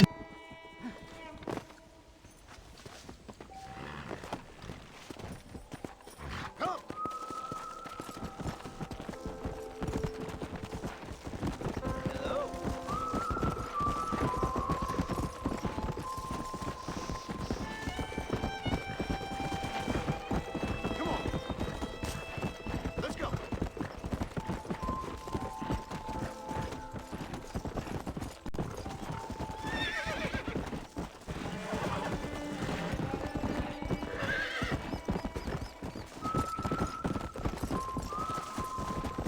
Go.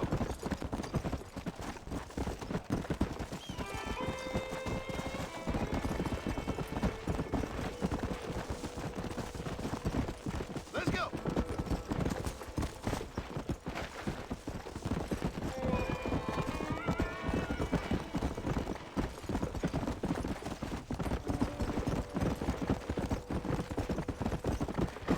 Whoa. Excuse me. Excuse me, sir. You need help? Mister, you alive? Fuck. God damn it. Good heavens. Excuse me? I said, no, I'm not okay. Do I look like I'm okay? You look pretty good for a corpse. Praise be. Move up, mister. Time to get you to a doctor or an undertaker. Whichever you need once we get to town. St. Peter, open up them pearly gates. I'm coming home. Come on, mister. Come on.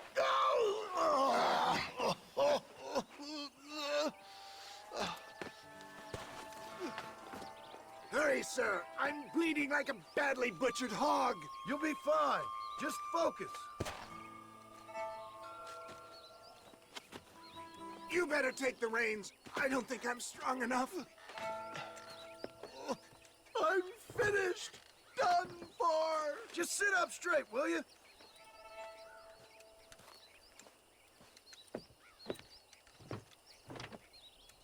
To Armadillo! Godspeed!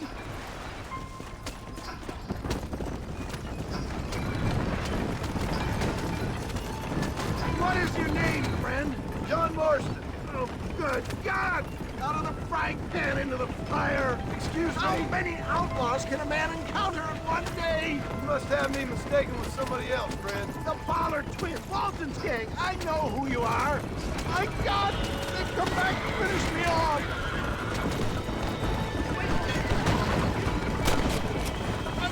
of God, stick to the road! Please, there's no time to lose! Please, let's keep moving!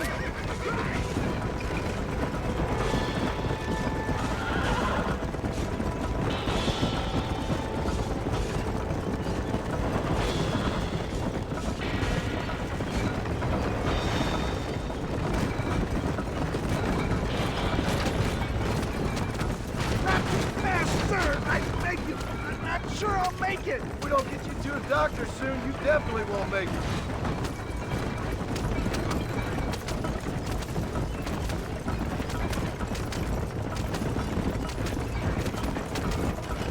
I don't believe it! More of the gutter snipes! I thought I was a goner for sure. Find it a block you came along. I wouldn't start celebrating just yet, friend. I've dropped 100 fools like you! Is that you, Papa? Where's Bob? What the hell happened to you? Bandits! Hoodlums! The scoundrels robbed me blind and left me to die! I can see that. I can't hold on anymore! Oh, God!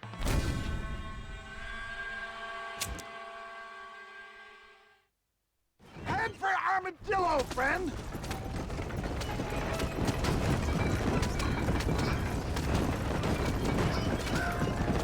What the hell happened to you? Bandits! Hoodlums! The scoundrels robbed me blind and left me to die! I can see that. Once again, a victim of my own success. They see a man in a well-cut suit and this happens. Good Lord!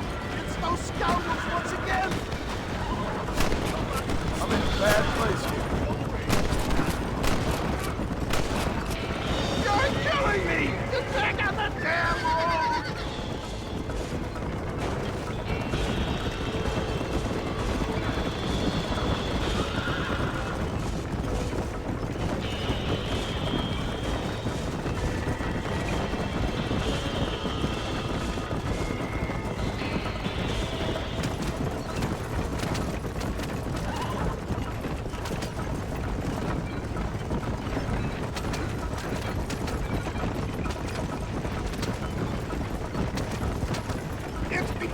Really hurt.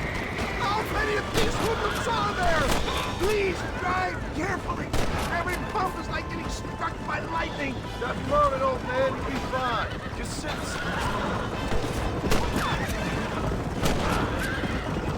Is that Armadillo? Come on, hurry!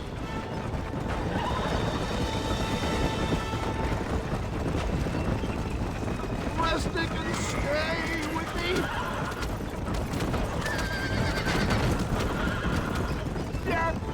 I embrace you. For Christ's sakes, man, you're gonna be fine. We're nearly there. Into your arms. You need more than a doctor, my friend. We're here. Stay with me. Oh, where the devil are we? Armadillo, we made it safe. You'll be happy to know. Thank you, sir. Thank you. You're a gentleman and a true man of honor. Coming from you, I doubt that means much, but I appreciate the civility. I owe you, sir.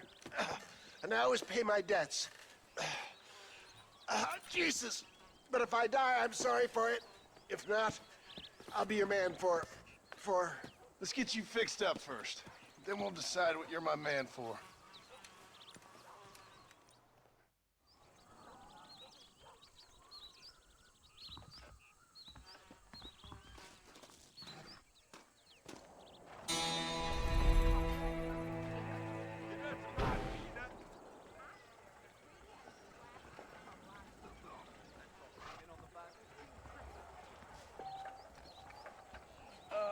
Hello?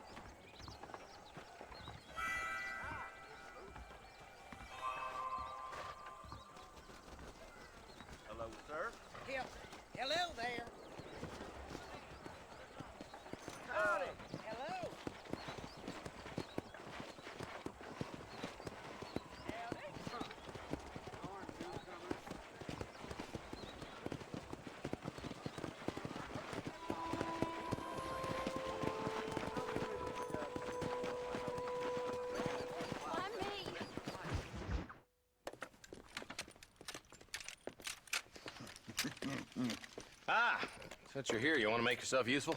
Not particularly. Listen, son, I know you got a mission, but right now I need another gun. Why? What's happening? We've had this problem for months with this group of bandits who are getting drunk and murdering settlers. Last night they went to a big place up near Ridgewood. They burnt the place down, killed the men, burning most of them alive, and raped the women. Women folk then got their throats slit. One of them survived and walked in here this morning. Anyway, we got a posse gathering up near Ridgewood. Will you ride with us? All right. Thank you, John Marston. It's gonna be a bloody job. Huh. I don't think I know any other kind, sir.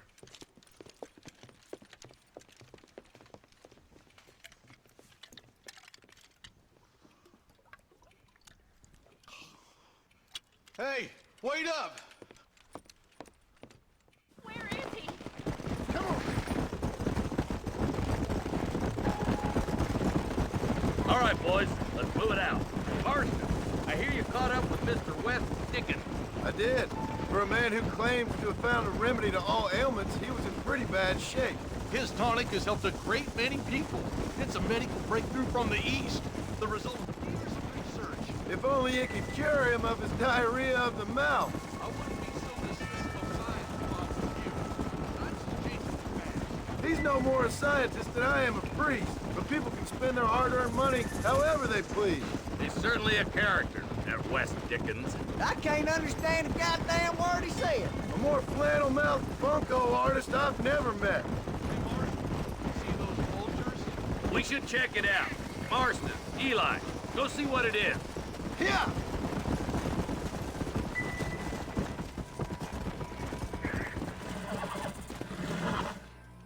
Ain't no survivors here, Marshal!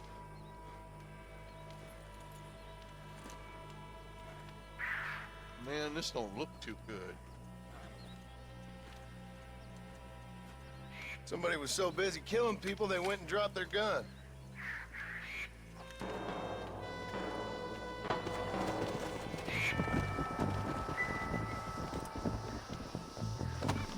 Let's go!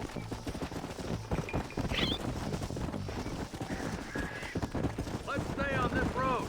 Maybe the folks at Ridgewood Farm saw something. Slow down! Come on! What kind of man does that? A bunch of weak men. A pack of cowards is the most dangerous kind. Some men are just born plain meat. I think it's this land that makes them men. As much as the other way around. Men are born, and then they're formed. At least that's how I see it. Who could have done such a thing? Any number of people.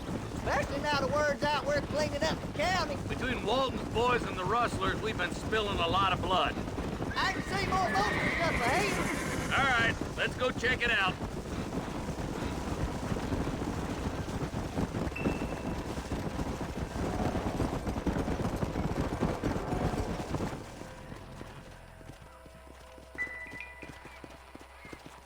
Man, more dead bodies. And the fire's still smoking. Those scumbags must still be around. Come on.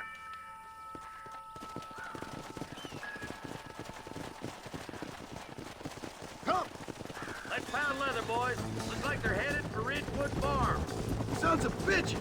Didn't you once run a gang of outlaws, Marston? Yeah, but not like that. It wasn't our way. At least it wasn't my way. Killing and thieving's never right, boy. No matter how you dress it up. This is too quiet. I got a bad feeling about this. Let's search the area.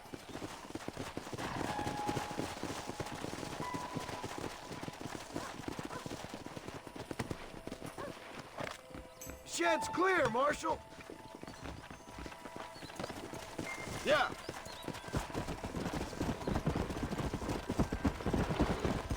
Whoa.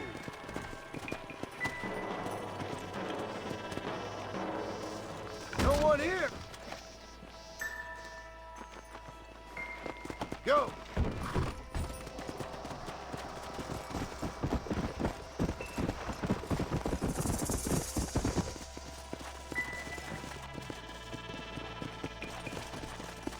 There's no good reason for that to be boarded up. Break that door down. The rest of you, get your guns ready.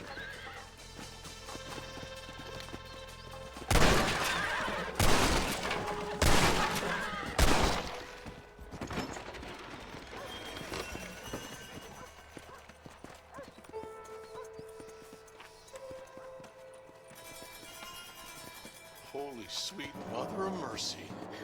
Please, please don't shoot me. Some bandits came by and took us hostage. They're holed up in the farmhouse. Some of my family is being kept hostage inside.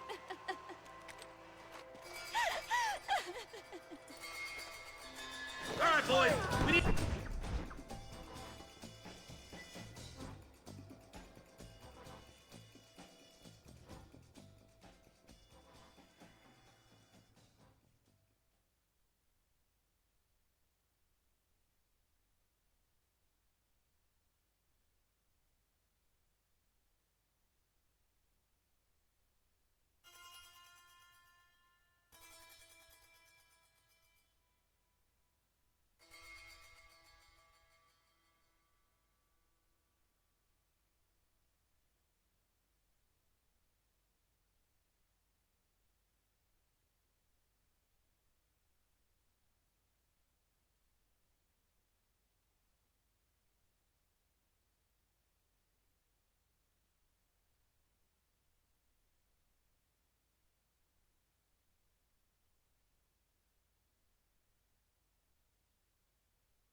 Get into that house right now!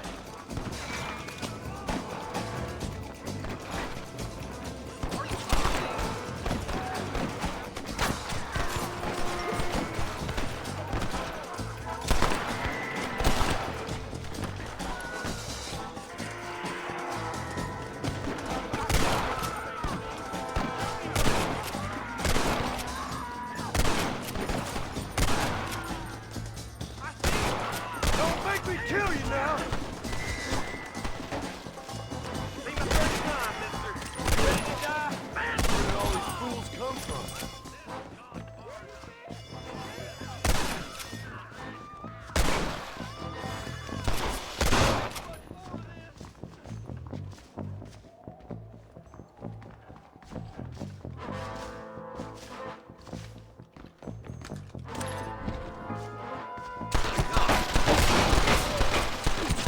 Jesus wept!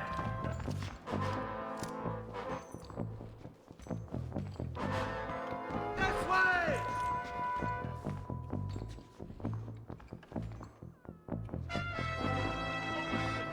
You and me gonna have ourselves some fun.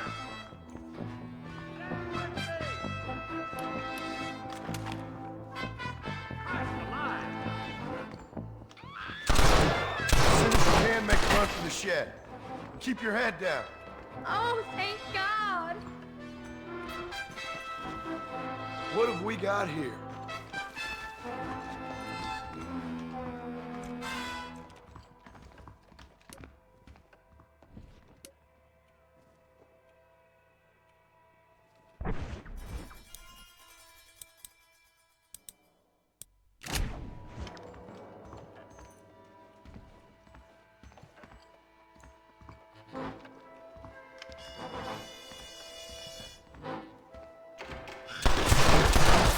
Make a break for the shed when the coast is clear.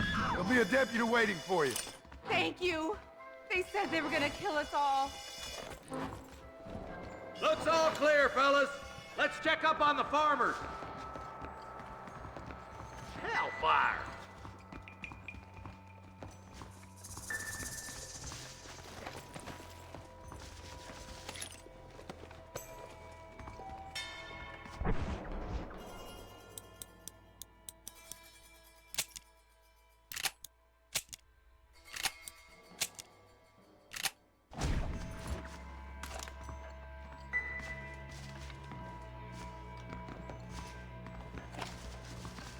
Let's see what you got.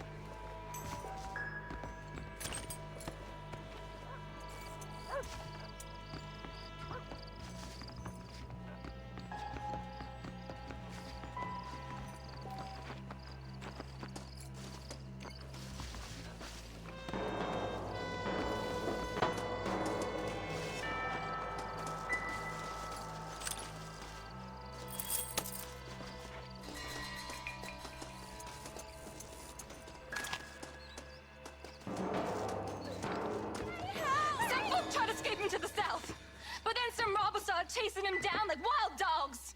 I thought you were supposed to protect us, Marshal. You folk ain't men. You ain't nothing. You're just a man on a government payroll taking money that the rest of us have to pay for with our lives. What is wrong with this country?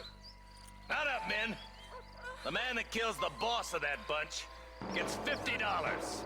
It ain't about the money, Marshal. These are people's lives, people's homes. Let's go! Get on your horse, boy! Hurry, boys. Let's get after him.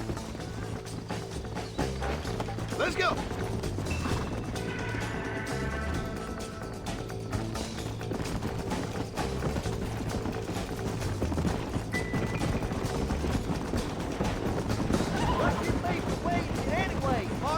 Let's just say he's the currency in a complicated transaction. What the hell you talking about? Some people I have the displeasure of knowing want him dead. Why does that involve you? We used to run in a gang together.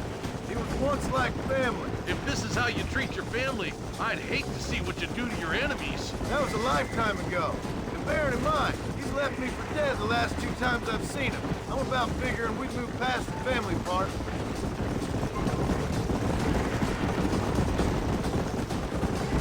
Eyes up! You see that? You just walk away now, John. I didn't kill you before, but I sure as shit will now! Get yourself down here, Bill. You know you ain't man enough to stop me. You know I don't want to kill you, but I will. You always did have a high opinion of yourself, John. Dutch always said you were an arrogant son of a bitch. I guess he was about right. Get him, boys! Everybody, take cover!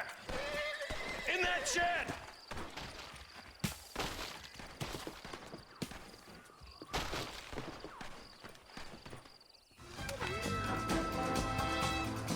Keep together and stay in here. This is the best cover we got. That ain't nice!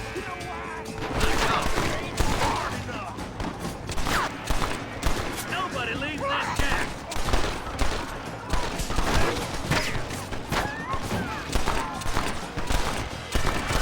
You really want to die, friend? Stay with me.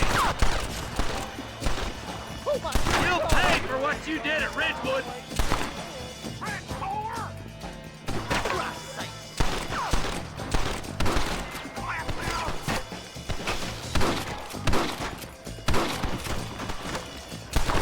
None of you are leaving here alive!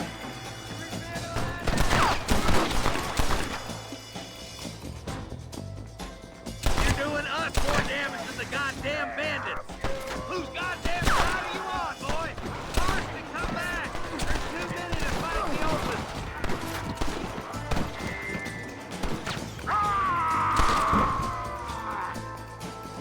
This is the end of the line for me, boy. What are you doing? You'll get slaughtered out there. Give yourself up! We can end this peace. Heads up. More of them coming down the hill. Kill me and take my place.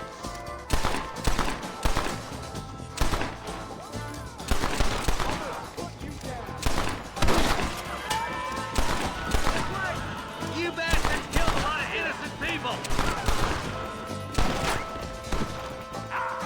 Are you crazy, boy? Stay in the shack.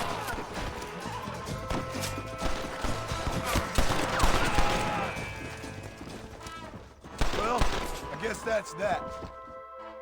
Hey, look what I got here. There's something that you're still breathing. Come here, boy. Come on, Bessie. Give. Oh. Norman Deek. Fuck. Nice to see you again, buddy. Thanks for your help, John. Norman here is gonna help us get to Bill. Ain't you, Norman? Thank you, Mr. Dick. Mighty kind. Fuck you. Hog time. Let's get him to jail.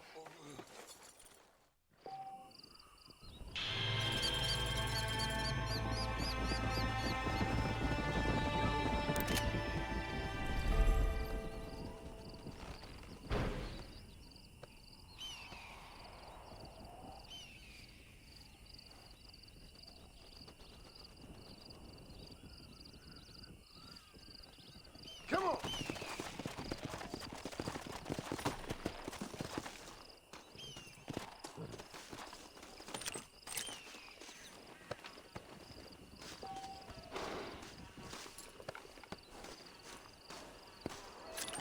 This ain't nice.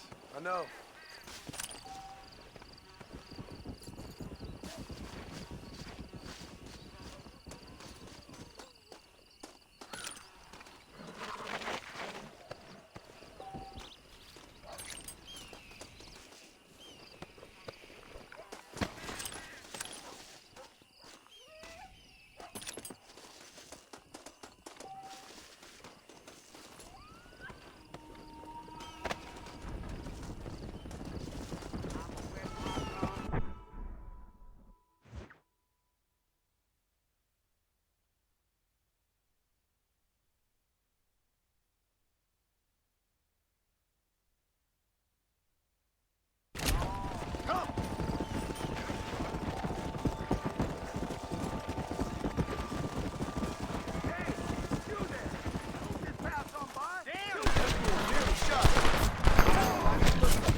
Come on.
We might as well have this.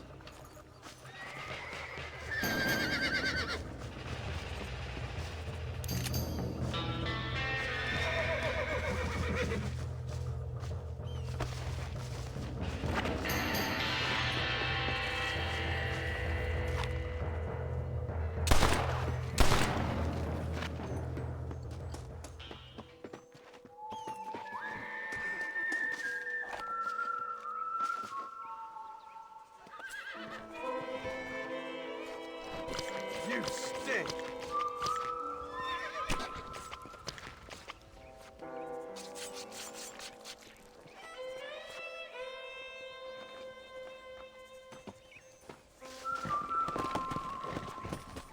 Come on! Whoa!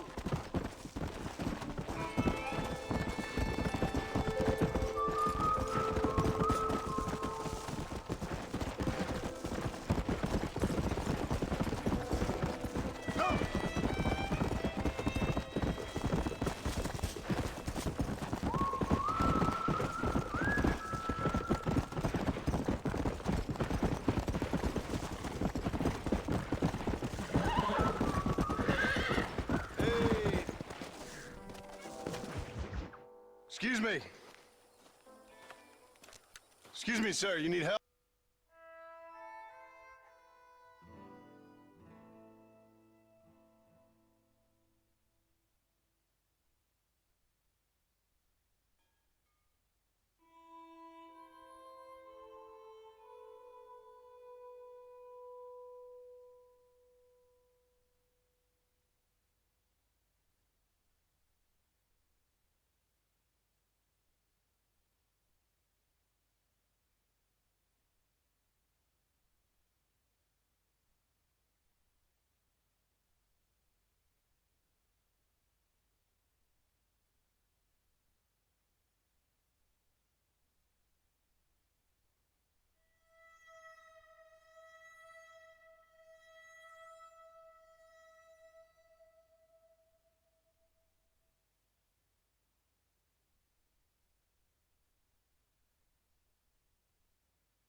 Oh.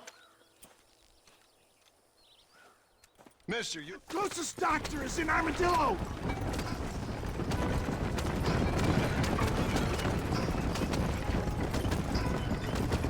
What is your name, friend? John Marston. Oh, good God! Out of the frying pan into the fire! Excuse me. How many outlaws can a man encounter in one day? You must have me mistaken with somebody else, Fred. They're back! I'm done for!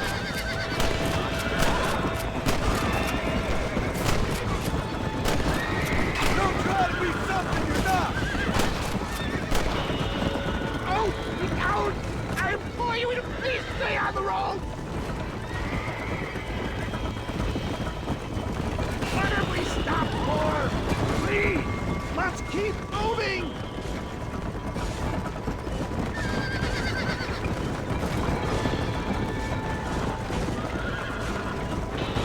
Is that all? Praise be! There's still hope!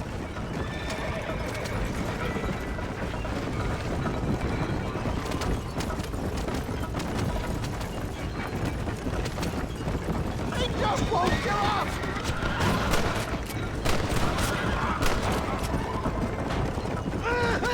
I can't take much more of this! There's him and go! Master John! Master!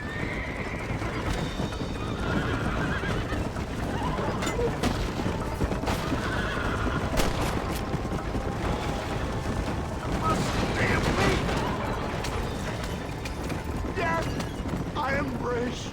For Christ's sakes, man, you're gonna be fine. We're nearly there. This is it. You're gonna make it. Oh, where the devil are we?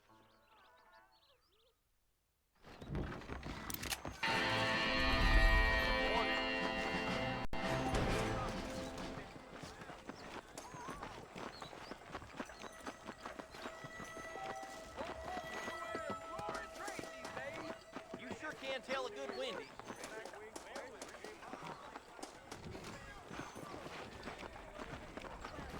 I'm so sorry, sir. What was that for, mister? Well, to say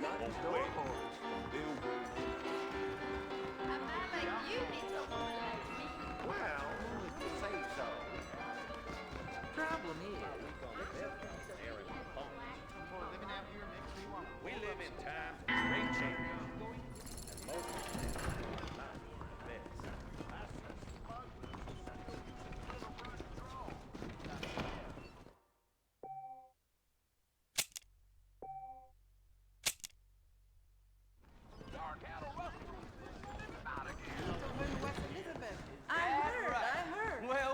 Excuse me. you want to... I tell you, it's about time for me to be moving on to bigger things. Uh-huh. I'm gonna court Miss Mitzi. Believe you me. Well, hello there, little lady.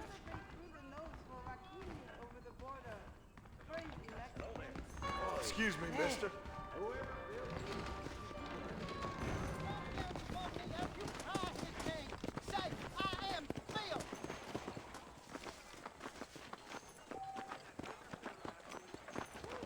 Hello.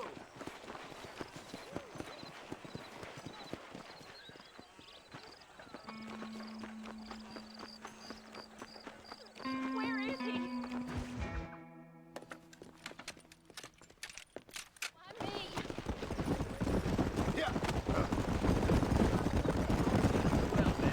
All right, boys, let's move it out. Marston, I hear you caught up with Mr. West Dickens. I did. For a man who claims to have found a remedy to all ailments, he was in pretty bad shape. His tonic has helped a great many people. It's a medical breakthrough from the East, the result of years of research. If only it could cure him of his diarrhea of the mouth. I wouldn't be so dismissive of science if I was you. Times is changing fast. He's no more a scientist than I am a priest, but people can spend their hard-earned money however they please. He's certainly a character, that West Dickens. I can't understand a goddamn word he said. A more flannel-mouthed bunko artist I've never met. We should check it out. Marston, Eli, go see what it is. Yeah.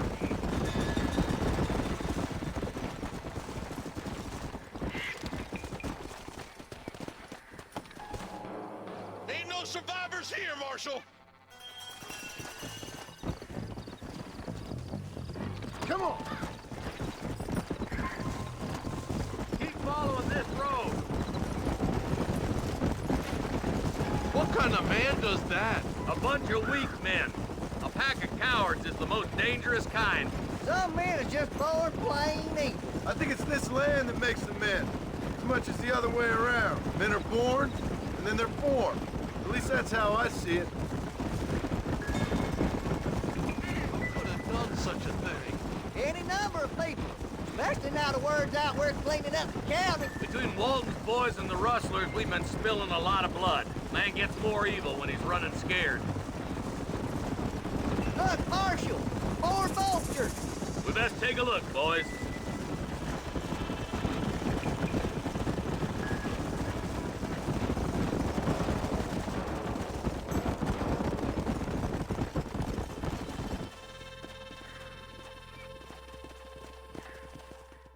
Come on, let's ride. They kinda got too far. Sons of bitches! Didn't you once run a gang of outlaws, Marston? Yeah, but not like that. It wasn't our way. At least it wasn't my way. Killing and thieving's never right, boy. No matter how you dress it up. Unless it's ordered by a court of law, you mean? You know as well as I do, Marshal. One way or another, some men gotta die. This is too quiet. I got a bad feeling about this. All right, boys, let's have a look around. The shed's clear, Marshal. Go.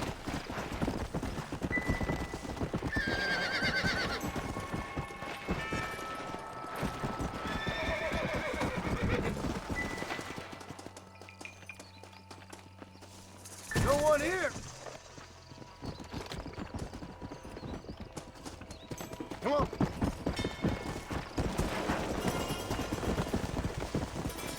That ain't right. No one would board up a barn like this. Break that door down. The rest of you get your guns ready.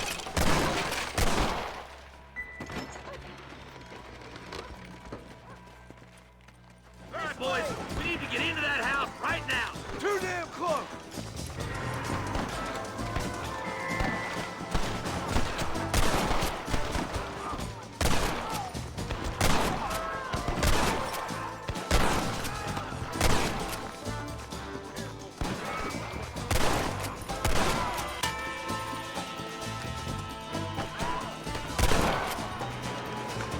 Why you want to die?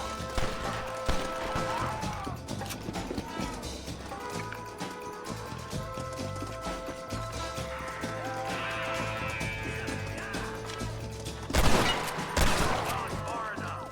Get into that house and smoke those sons of bitches. Sweet mother of God!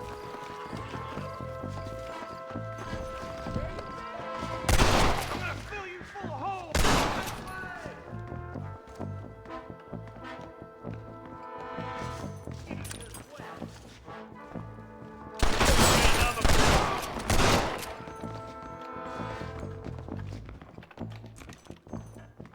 You and me gonna have ourselves some fun. You curious to see hell? There's a deputy waiting for you in the shed out back. Make a run for it when it's clear. Oh, shit. I ain't never lost no fight.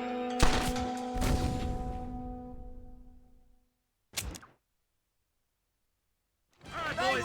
We need to get into that house right now.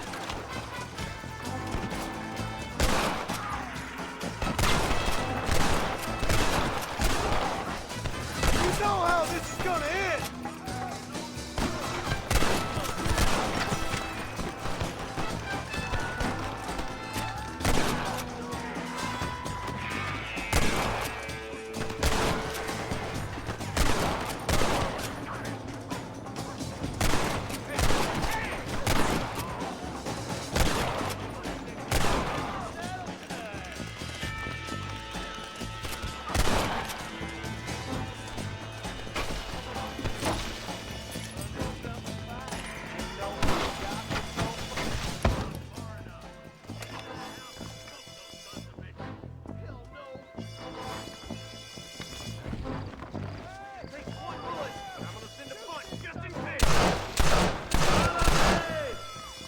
There's one of them. Looky here, friend. You take first alive.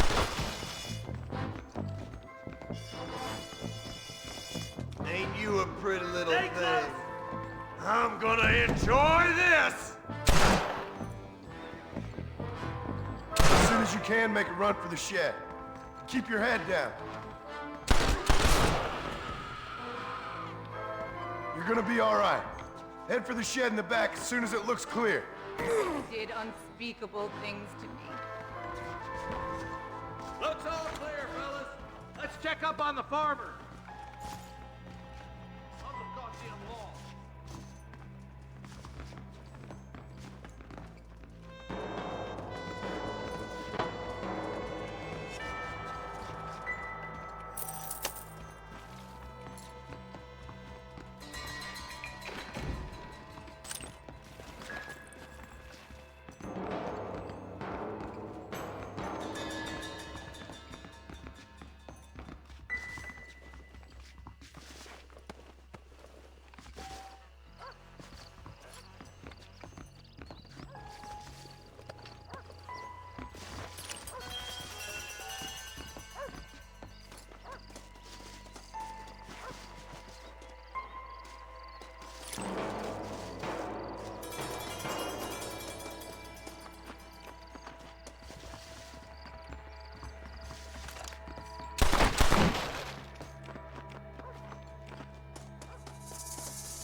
Sorry about this, partner.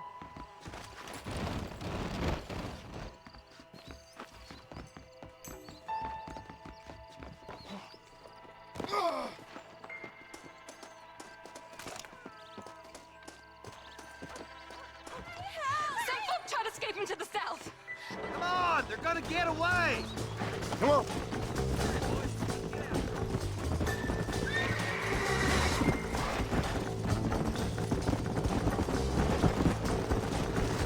Do you think they might be headed for Fort Mercer, Marshal? What?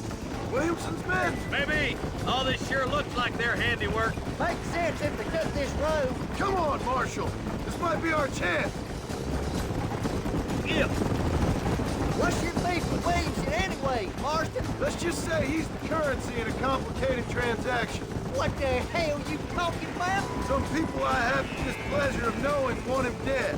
Why does that involve you? We used to run in a gang together. He was once like family. If this is how you treat your family, I'd hate to see what you do to your enemies. That was a lifetime ago. And bear in mind, he's left me for dead the last 2 times I've seen him. I'm about figuring we've moved past the family part. Wait, who's that up there? You just walk. Stay with me. We'll make our stand here. Stay in cover and watch your head. So much cover! Don't move! It's not for them. They ain't gonna retreat. Are you crazy, boy? Stay in the shack! Why?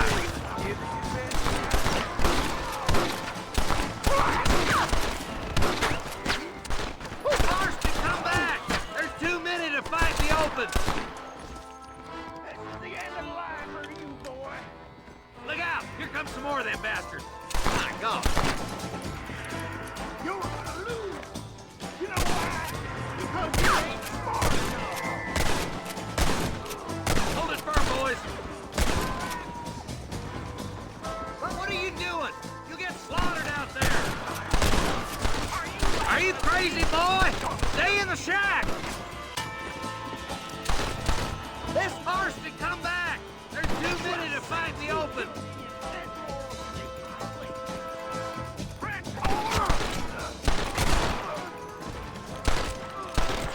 You should have had the chance. Hey, look what I got here. There's something that you're still breathing. Come here, boy. Come on, Bessie, give. Oh. Norman Deek. Fuck. Nice to see you again, buddy. Thanks for your help, John. Norman here is gonna help us get to Bill. Ain't you, Norman? Thank you, Mr. Dick. Mighty kind. Fuck you.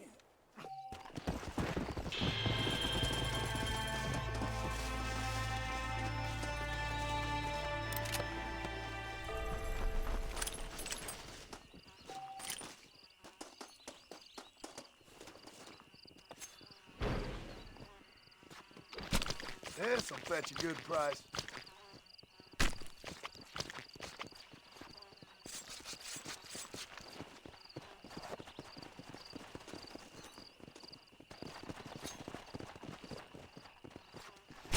Let's make this quick.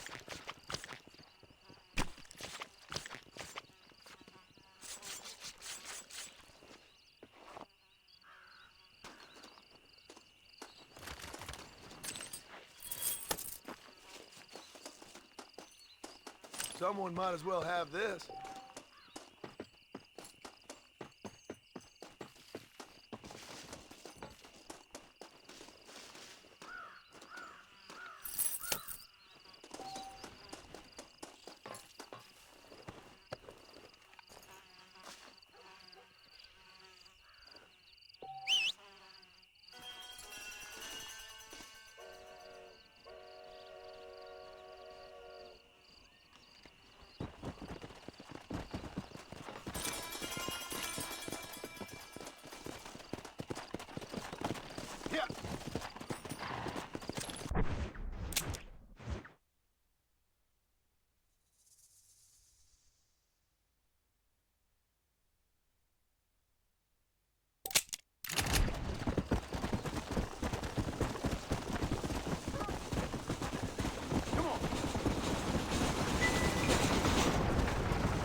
Excuse me, mister.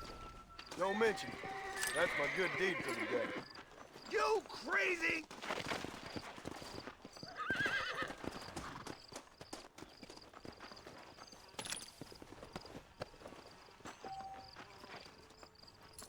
Oh, my!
Really now. Bad batch of stock. There'd be outlaws down there in them days. Forgive me, sir.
joke?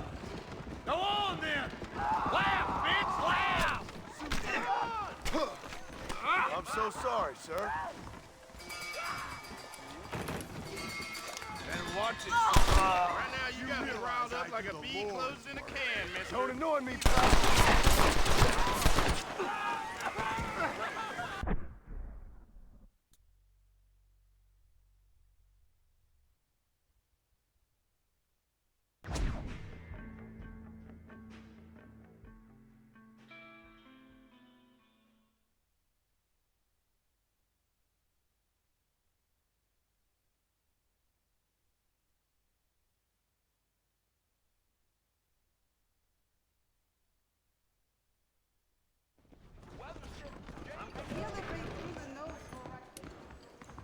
Move, woman! Stay away. Don't say.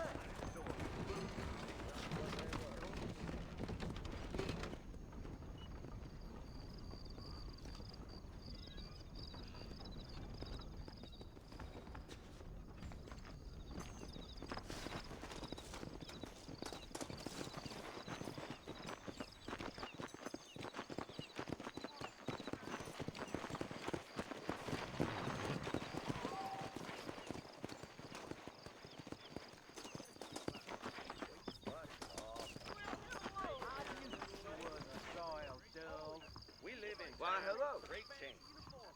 And most of them are not best.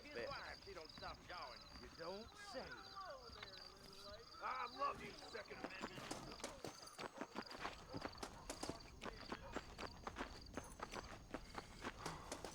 Getting on that. Faster? I'll try. Destination?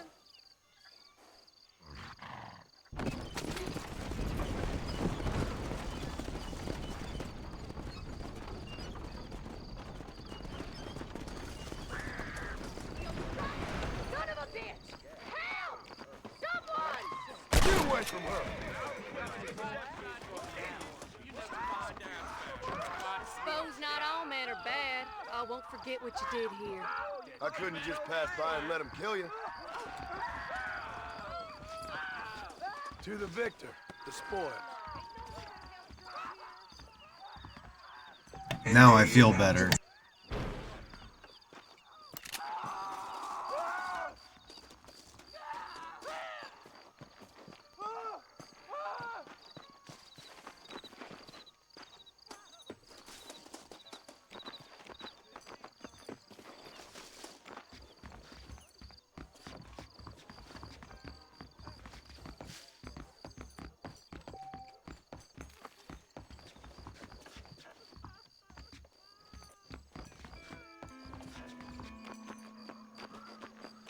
Where is he? Oh, they took my boy. My boy. Who did? He's missing. He's only a youngster. My boy is missing. Where? Who took him? Them people in the hills. Them hills near Hanging Rock. They took it. Can't the police force help you? Oh, they can't even help themselves. Please, sir. My son is missing. I need your help. If I find him, I'll bring him back to you.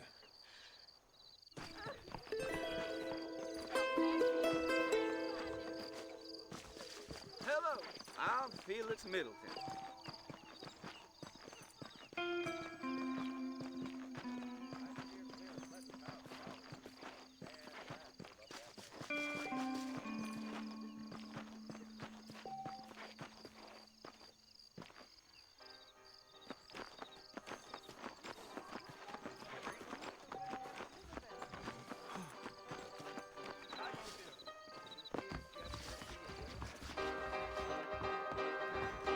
You want to spend some time with me town?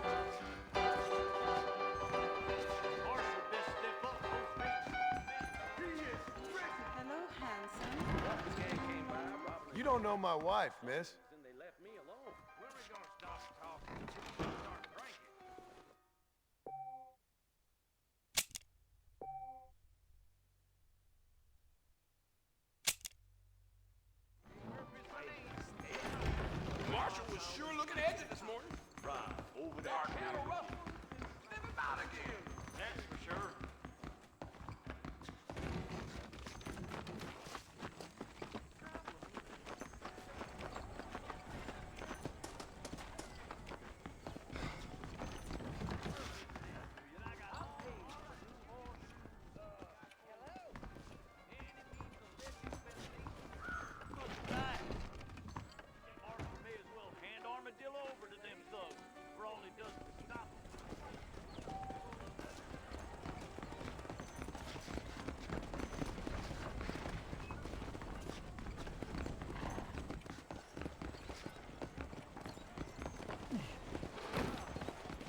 And I can tell you with no uncertainty that miracle cures are no laughing matter. I bid you good day, sir.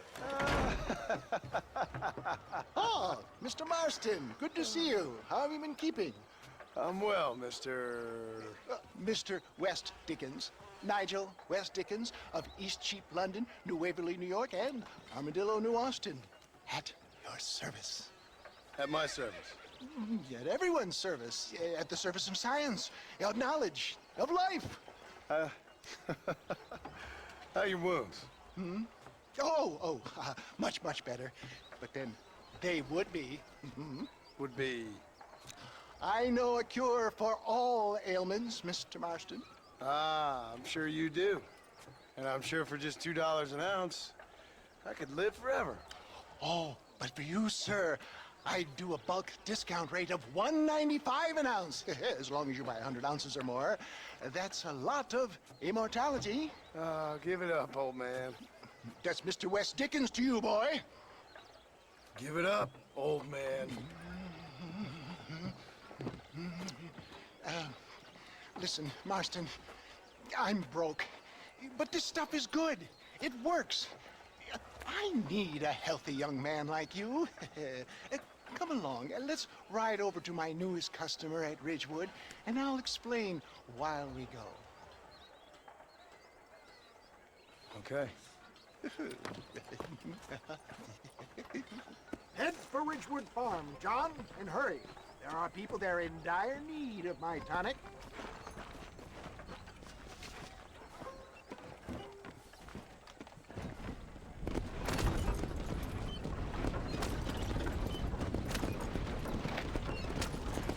I heard about you, Mr. West Dickens. And I about you, John Marston. Hoodwinking the weak, gullible out of their hard-earned money. My dear boy, it is you who is gullible, if I may be so bold, for heeding such ill-informed scuttlebutt. You're as full of wind as a horse with the collar. I have been blessed with the gift of language, and for that I will not apologize. But the West Dickens elixirs speak for themselves. My thousands of happy customers attest to that.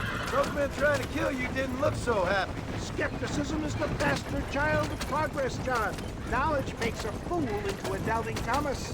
If my tonic is such a sham, how do you explain the fine battle in which you find me? Last time you saw me, I was knocking at death's door. You should thank the doctor for that. I reckon you were acting it up worse than it was. Act I can, John. A more convincing Othello there has never been. And so shall you. A fair Iago or Cassio make. I don't like the sound of this. Showmanship, John. The flourish. The power. We are operating in a competitive marketplace. Our product must stand out. And how does this involve me? We're going to use your God-given talents to our advantage. I'm really starting to regret I'll drop this. you off at the outskirts of Ridgewood. That way, it won't look like we came together. Once I'm set up, saunter nonchalantly into the crowd that is sure to be forming. Eventually, we'll call you up to try my time. After extolling the virtues, for the love of God, try to stay on the road. I will have you perform a few feats of wonder to amaze and impress the fleeing public. Such as? Oh, nothing out of the ordinary for a man in your line of work, I assure you. Best you alight here, dear boy, so no one sees us arriving together. I'll see you there. Be ready to enchant the crowd.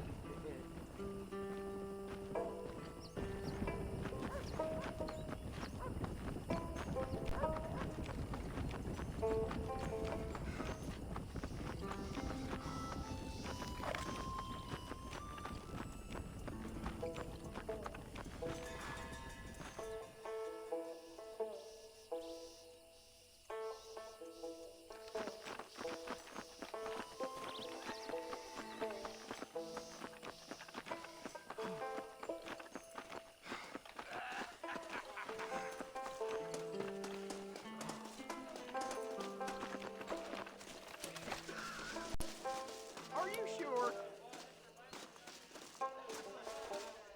A safe and infallible remedy to all types of wound, tumor, bunion, or whitlow. Hey there! That's That's it. Gather round. I'm not starting till everybody's here. Hello. Come on up. Nobody loiter back there.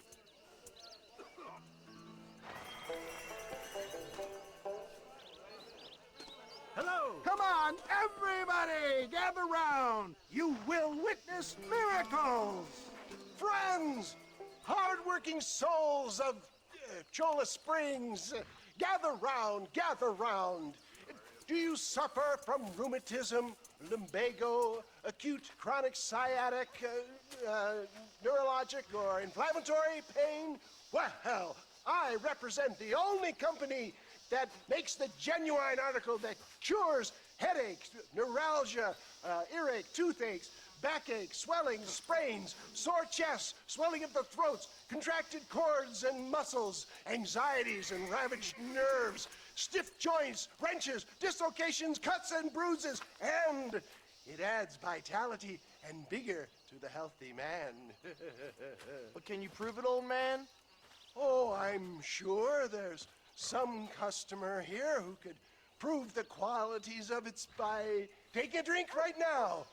You, sir, come up here. Step right up.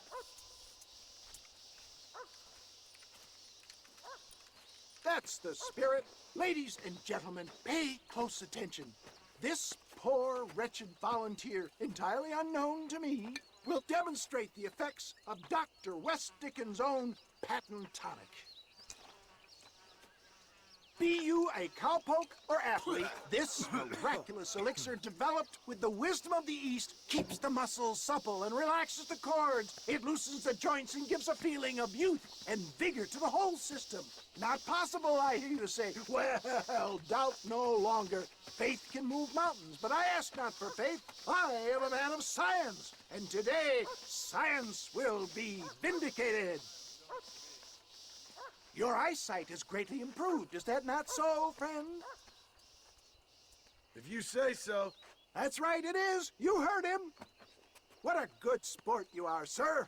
Now, gaze over yonder at that porch. If you squint, you may just be able to make out the skull that's hanging there. Go ahead, friend. Shoot that skull and demonstrate the miraculous eyesight you now possess.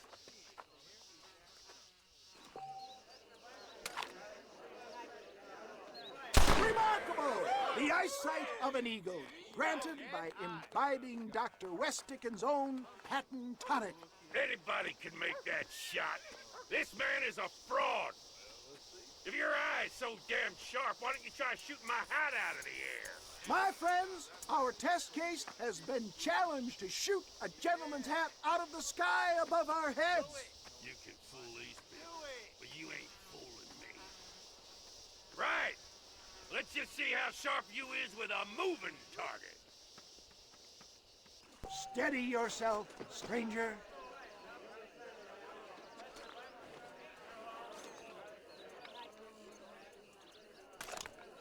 I thought we was here to see miracles. Ha! What'd I tell you? Do not write him off yet. He is still adjusting to the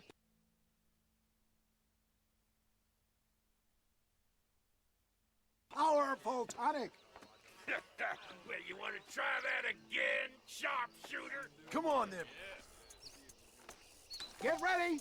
He's about to throw it. You're more crooked than a snake in a cactus. Ha! What'd I tell you? Do not write him off yet. He is still adjusting to the powerful tonic. Well, you want to try that again, sharpshooter? Come on, then. Get ready to shoot that hat. You ready to get embarrassed again? Dead.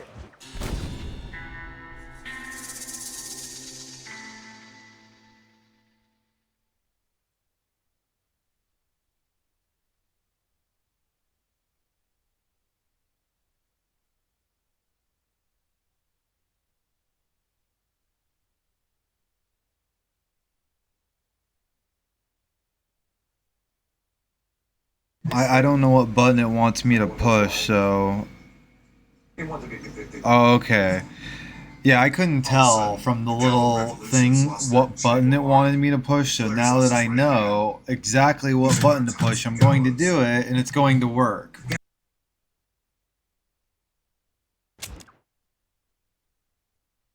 Right, friend. Here comes the throw.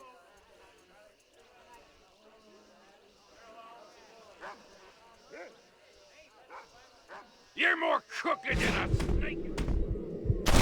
Have you ever seen such an eye? Behold the... See what I mean, folks? I'm not an idiot. I just couldn't tell what button I needed to push. What? You think you can put a hole in a man's hat and just walk away, do you? They don't work like that around here, mister. Come on! Are you a man or not? A challenge of battle has been offered to our volunteers. Let the battle commence! You want to scrap, friend? Hit me then, god damn it! The power of an ox!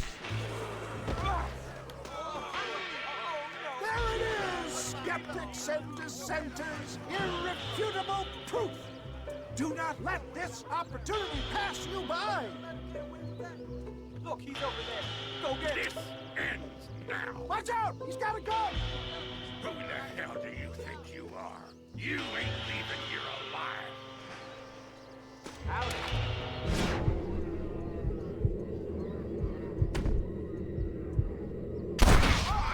Marvelous shot, dear boy! The kind of deadly accuracy that can only be afforded by the West Dickens elixir. Come, I have plenty for all. You'll be fine. Get out of my way. Hey, where are you going? I want a bottle. Get me a bottle, please. One of them right here. No harm in trying one bottle, I suppose. Well, I think that went kind of well, don't you? I'm just glad that my normal job involves either chasing after cattle or murderers. Not the likes of you, mister. Don't be like that. Now, if you'll excuse me, I'd like to say my goodbyes, head on back to the real world. Wait, sir. I've been thinking about your predicament, and I think I may have an idea. I've been thinking I could be your cunning Odysseus. Beware of the Greeks bearing gifts, sir. Williamson had better beware. We will make them into Trojans. I don't rightly get you. I want you to go and see my old friend Seth. He can come across as a little curious, but I'm sure you two will get on. He's most often found at Coots Chapel. He's very devout. Why see him? Because between him and me, we can get those gates to open for you, and you can walk right in, just like in Homer's great Trojan yarn! Hello there.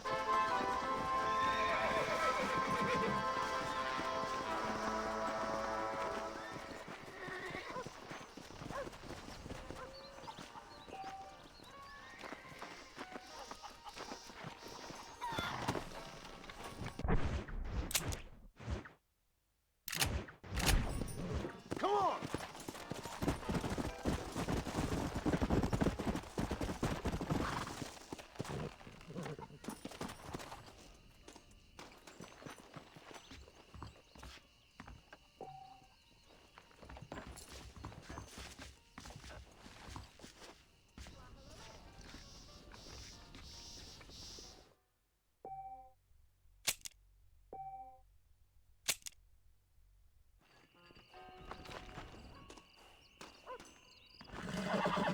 Come on! Come on!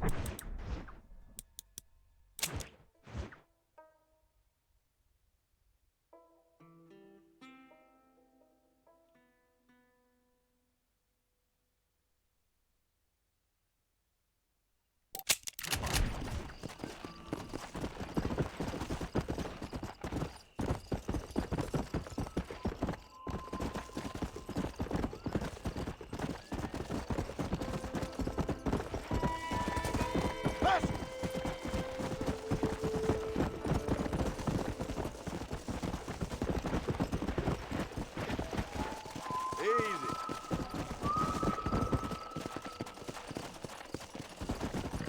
Whoa there. There we go. That's one.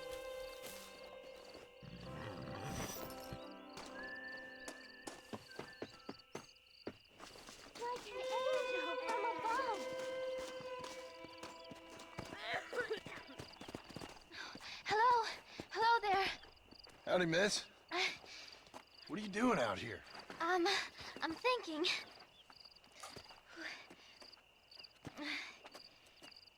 Have I seen you before?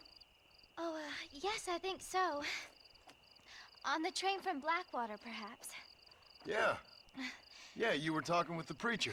Yes, sir, I was. I don't know if it's so safe out here, miss. Oh, Jenny. You can call me Jenny. All right. I'm safe because I have faith. Put on the table. So, That the mafia She's on that laundry stuff or something. You're trying to move a mountain? Oh, no, I can't do anything. But with faith, I can achieve great things. I know that. I know it. You want me to take you back into town, ma'am? You seem kind of unwell. Oh, I get such clarity out here. I see things purely. The world is so beautiful. And full of things that'll kill you, including illness. Nothing's gonna kill me, sir. Well, take care then.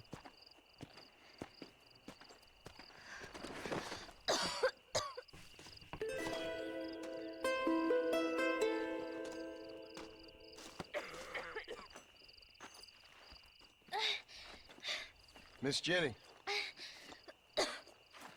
Miss Jenny. Don't look like the Almighty's much inclined to help you out here. I was kind of worried about you, so I brought you some medicine. Oh, heavens. Oh, praise you, Lord. I knew you'd save me. Excuse me? You see, it was only through his will that you were ordered to save me. Tell me, were there angels in your vision? Jenny, can I take you back into town? Praise you, Savior. I knew you'd save me. Will you come with me? Oh, I'm fine here, mister. I'm in heaven. Heaven.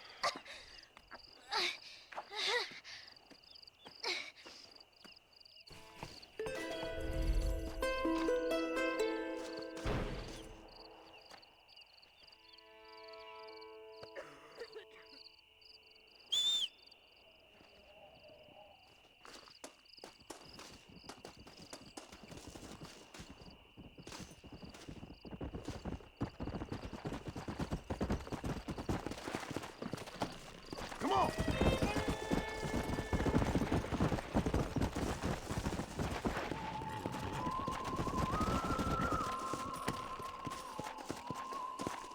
That's what I've been after.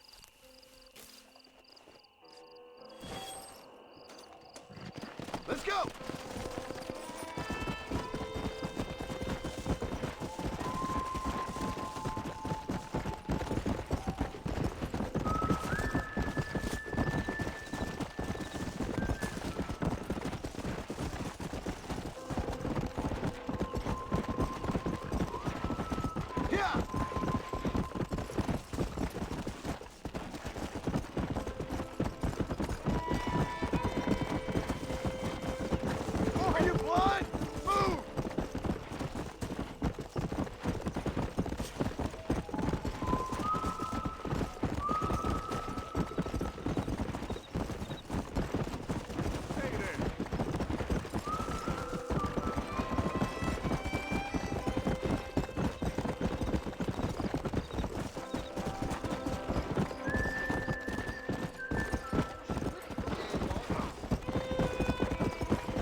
my life, mister.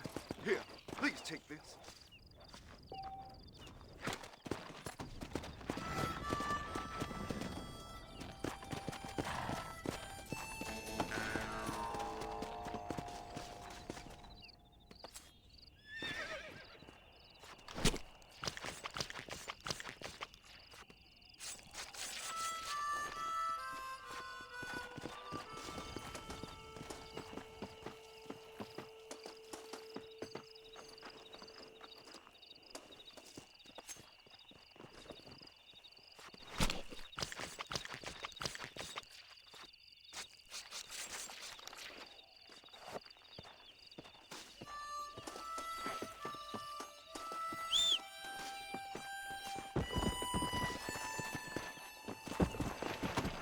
Come on, come on!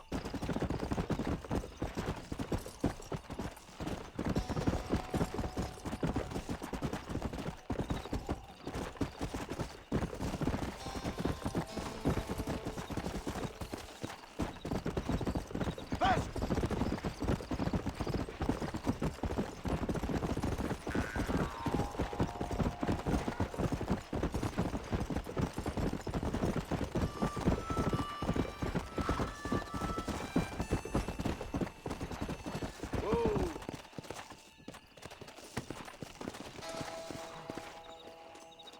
Howdy, partner! Well, howdy. Excuse me, friend. Mind if I rest up at your camp a spell? Well, it'd be my pleasure. Man needs a break from this desiccated land. Thank you, mister. Say, what's that stick you got there? Oh, y'all ain't never seen a dowsing rod before, mister? Never seen a man summon the water up from the bare earth? Mr. Marston. Ah. No, can't say I have. It's water you're looking for. What's wrong with that lake over there? Oh, there ain't nothing wrong with Lake Don Julio. Nothing wrong with it, but we lack the fancy irrigation equipment you folks have back east, so... Man needs a wellspring on his property to ranch here. Makes sense. Yeah. Why, you know, just last week, I was over at Old Pleasant's house. Now, I think I may have found something, but... Old coot that owns the place threatened to call the law down on me, so... People act funny around strange men with sticks. They sure do. Damn fools. Bet you he don't even know how much water's running underneath his property. You want me to tell him? You know what? You ain't that stupid, mister. And I can tell. I'll tell you what. Why don't you go get the old man to sell us his property for a small pittance? Then I can find the source of the water, build us a proper wellspring. Maybe I will. Well, all right then.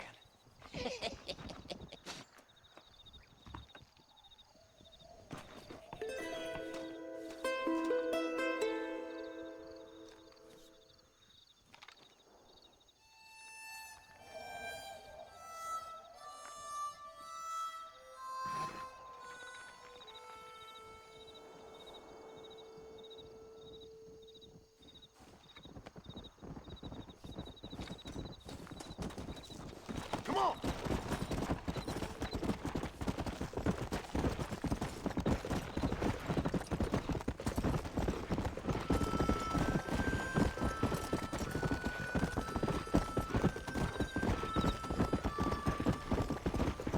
Let's go!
Follow Charlie. He's a good one to sniff out trouble. Stick next to the dog, mister.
What was that, boy?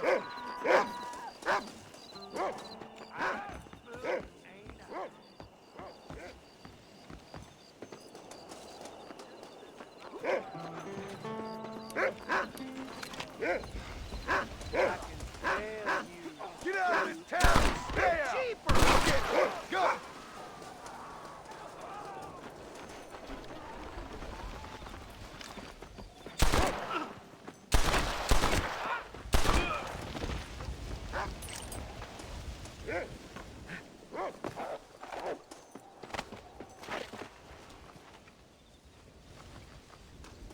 I need it more than you now.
Come on!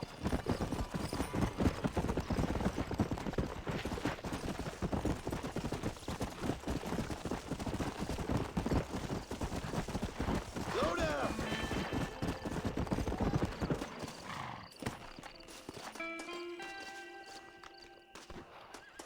That's what I've been after.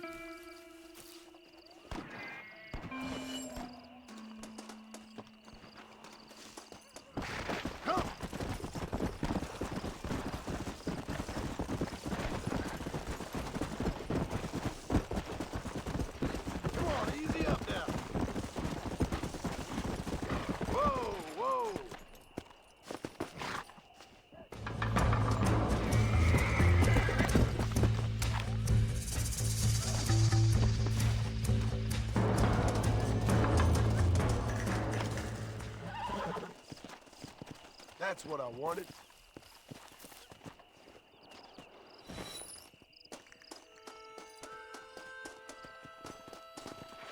Who is that? Are you... Hello? Hello there.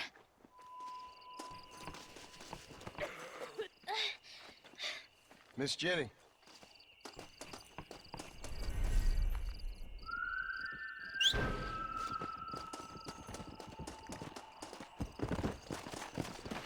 Go!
Whoa there. I'm sorry. I'm gonna have to cut and run. Bye. Bye now. Old Bravo doing a roaring trade these days. You don't say. You don't say. You look like you got Are you alone? It'll be outlaws down there in them caves. Damn, armadillo! A big man like you could do whatever I'm you sorry. want to a little girl They like left me alone. Sorry, ma'am. I'm a married man.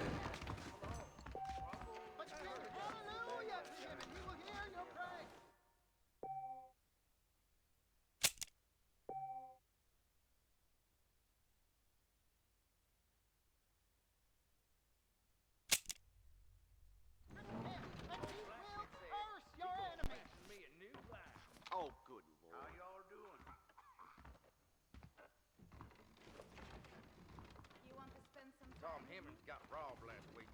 Is that Hello, sir. right? You hear Jeb Murphy is ill? I reckon you ain't much of a fighter. I'ma get booze blind on the job.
beg your pardon. Trying to make gibberish. Speak up. Hey, what you trying to pull? Say something. Think I'm...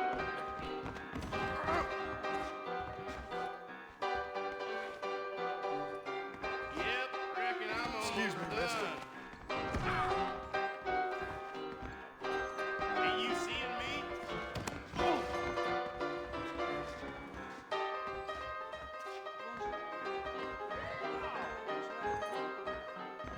What's your problem, Biggest partner? thing to happen at Coots was my week on the bed.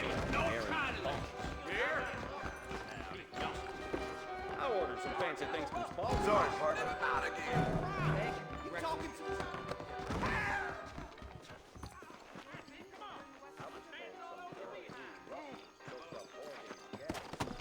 Come!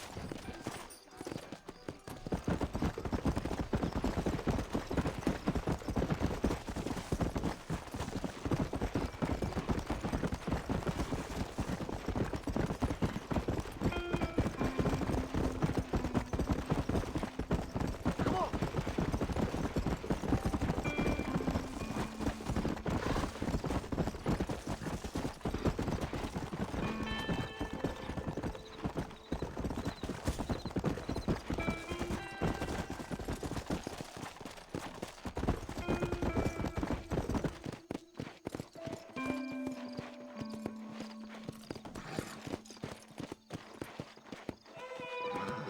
Here!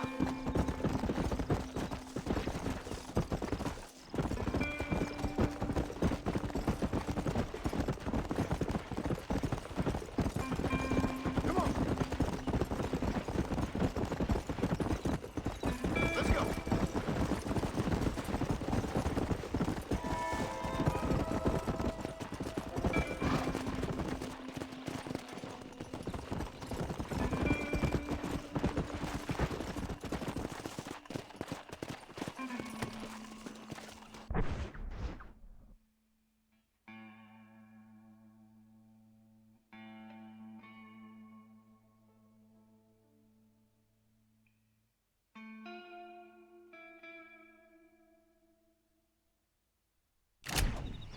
What brings you out this way? Well, howdy. Excuse me, friend. Mind if I rest up at your camp a spell? Well, it'd be my pleasure. Man needs a break from this desiccated land. Thank you, mister. Say, what's that stick you got there? Come on!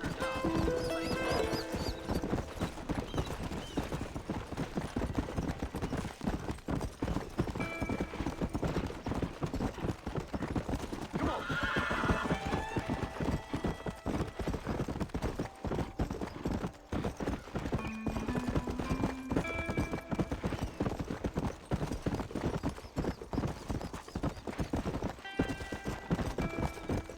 Go!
got most of the horses secure and the chicken. Well, thank you, Amos, but it's the herd I'm worried about. I know, they're scattered all over the valley and beyond. The weather is coming in real fast. So what do you suggest, Amos? We leave the herd out there to be scattered by the storm and ourselves left here to die without a livelihood? Can I help? No, miss. If the men get caught out in that storm, they're gonna die. And if we lose our herd, we'll all die, you stupid man. Doesn't sound like we're left with much of a choice then. Come on, Amos. Round up your men. Let's get the herd. Dang.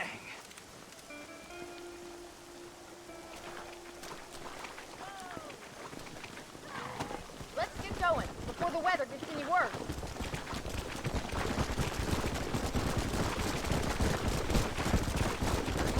How do you do, sir? That sky don't look good. I'm starting to think somebody up there's conspiring against me. Are you a religious man? Not in any real sense. Sometimes I tell myself things happen for a reason. Like what brought me here was fate come a-calling. But nobody made my path for me. We all need to look for answers somewhere. Some in big old books, others in big old bottles of whiskey. Believing in some kind of divine purpose ain't gonna give me my wife and kid back. Past is who we are, Miss McFarland. There ain't no changing that. Faith is a luxury I can't afford. We have 2 herds out grazing in different pastures. We'll need to merge them and bring them all back. I think we can handle that. The cows get real ornery in bad weather. It's more work, but I'll show you how to deal with them. I'm gonna save my voice for the herd. It's gonna be hard shouting over this storm. Whoa there! Whoa.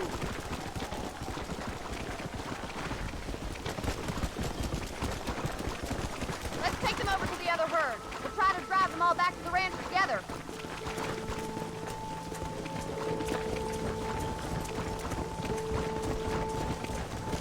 I haven't seen a storm like this for a while. We need to be quick. Yeah.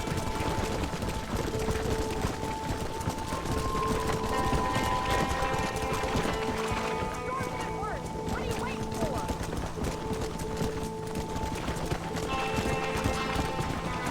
Come on, I can't do this all by myself in this weather.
went out this morning to ride the land and was supposed to be back hours ago.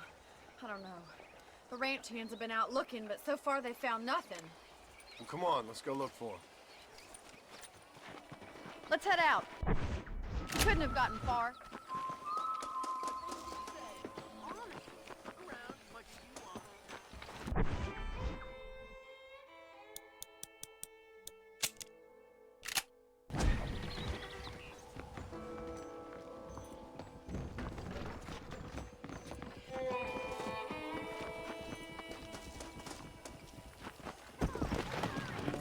Come on!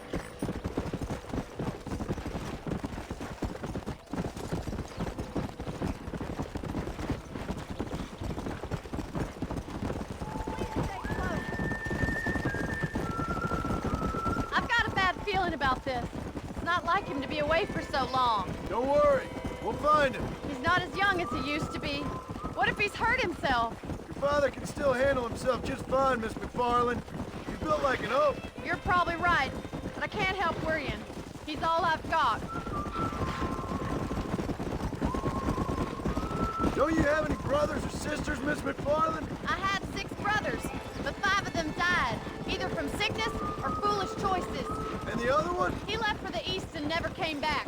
Must be getting on for 10 years ago now. He's a high and mighty banker in New York, according to his last letter. Who's that over there? Yeah. Quick as you can! Daddy! What happened? Nothing nice. Rustlers, I guess. Maybe the Baller twins, that bunch. And you head back to the ranch right now and fetch a wagon. Yes, sir. Martian, you watch after her. I'll do that, sir. Stay with me. Let's go. I've got a bad feeling about this. Watch out! What could have happened to those poor men? And their horses were dead, too. I think we should get back there as soon as we can. Who could have done something like that? Your boss seemed to have an idea who it was. Let's just do what he says and get the wagon. Those damn rustlers! I've got a good mind to head over to Pike's Basin myself. I don't think that's a good idea. And you're no better. How many men have you killed? Do you really want to know? It's disgusting. You never met the men I killed. I heard the way you talk about that gang you were in. Like there was some twisted morality to what you did. We all have a code. Only some of us don't realize. The outlaw with the code? How wonderfully romantic. The reluctant murderer, the noble criminal. There's nothing more depressing than a man who's found a way to think the bad into good. You're upset. Oh my God! The barn's on fire!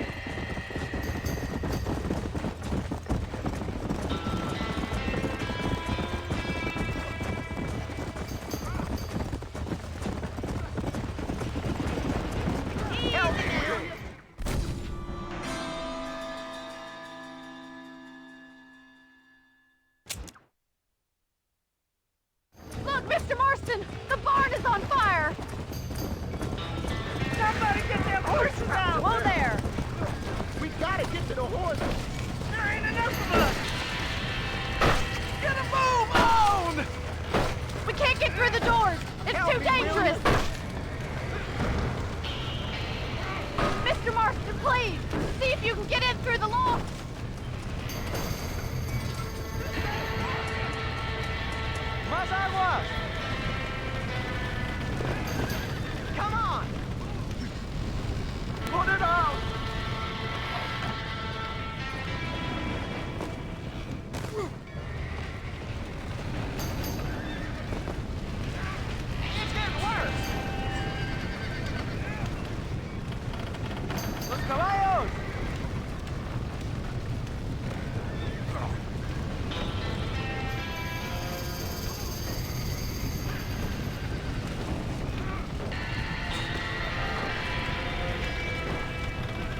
sure know how to handle yourself. Thanks, Marston. Yes, John, thanks.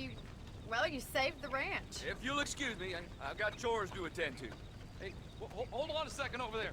Sincerely, John. Thank you. Well, did all I could, Miss McFarland. Sorry about all the damage. That gang seems to really want you out of here. Yeah, well, my father fought Indians. I scarcely think we're gonna be frightened by some white trash. White trash can be pretty frightening. Well, they don't frighten me. Good. John, my family owes you a great debt. I think you got enough debt. You saved my life. All I ask of you is this. If I get back home and get my farm started back up, you'll sell me some cattle. I prefer doing business with people I know. Of course, Mr. Marston. It'd be my pleasure. Well, you get some rest. I've got to go see how my father's bearing up.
Come on.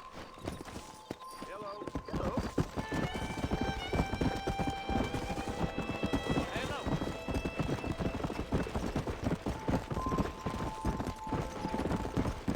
Come on.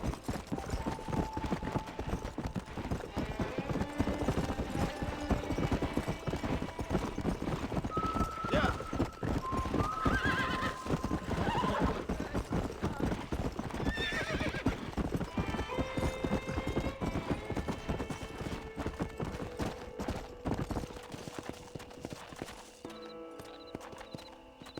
Let's go.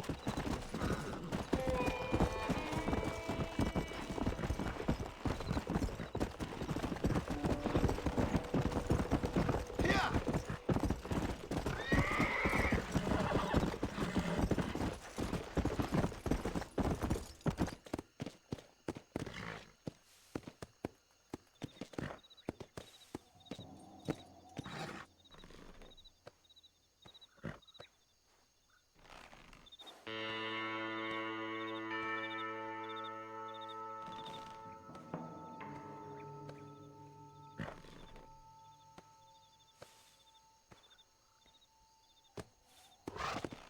Let's go.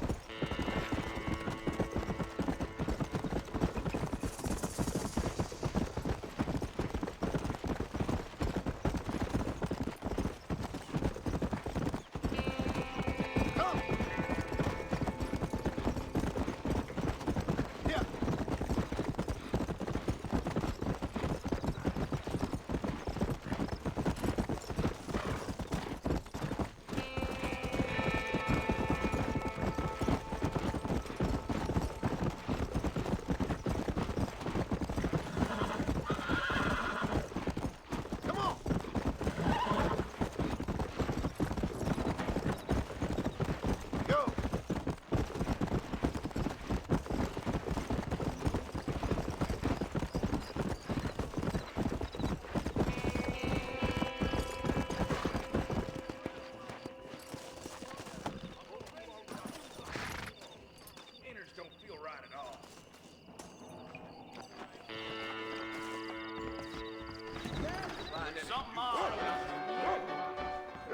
On where you're going, lady? Awfully convenient that they installed telephones next door to the brothel. Well, I've heard different. Robbing and killing. For some reason, they left me alone.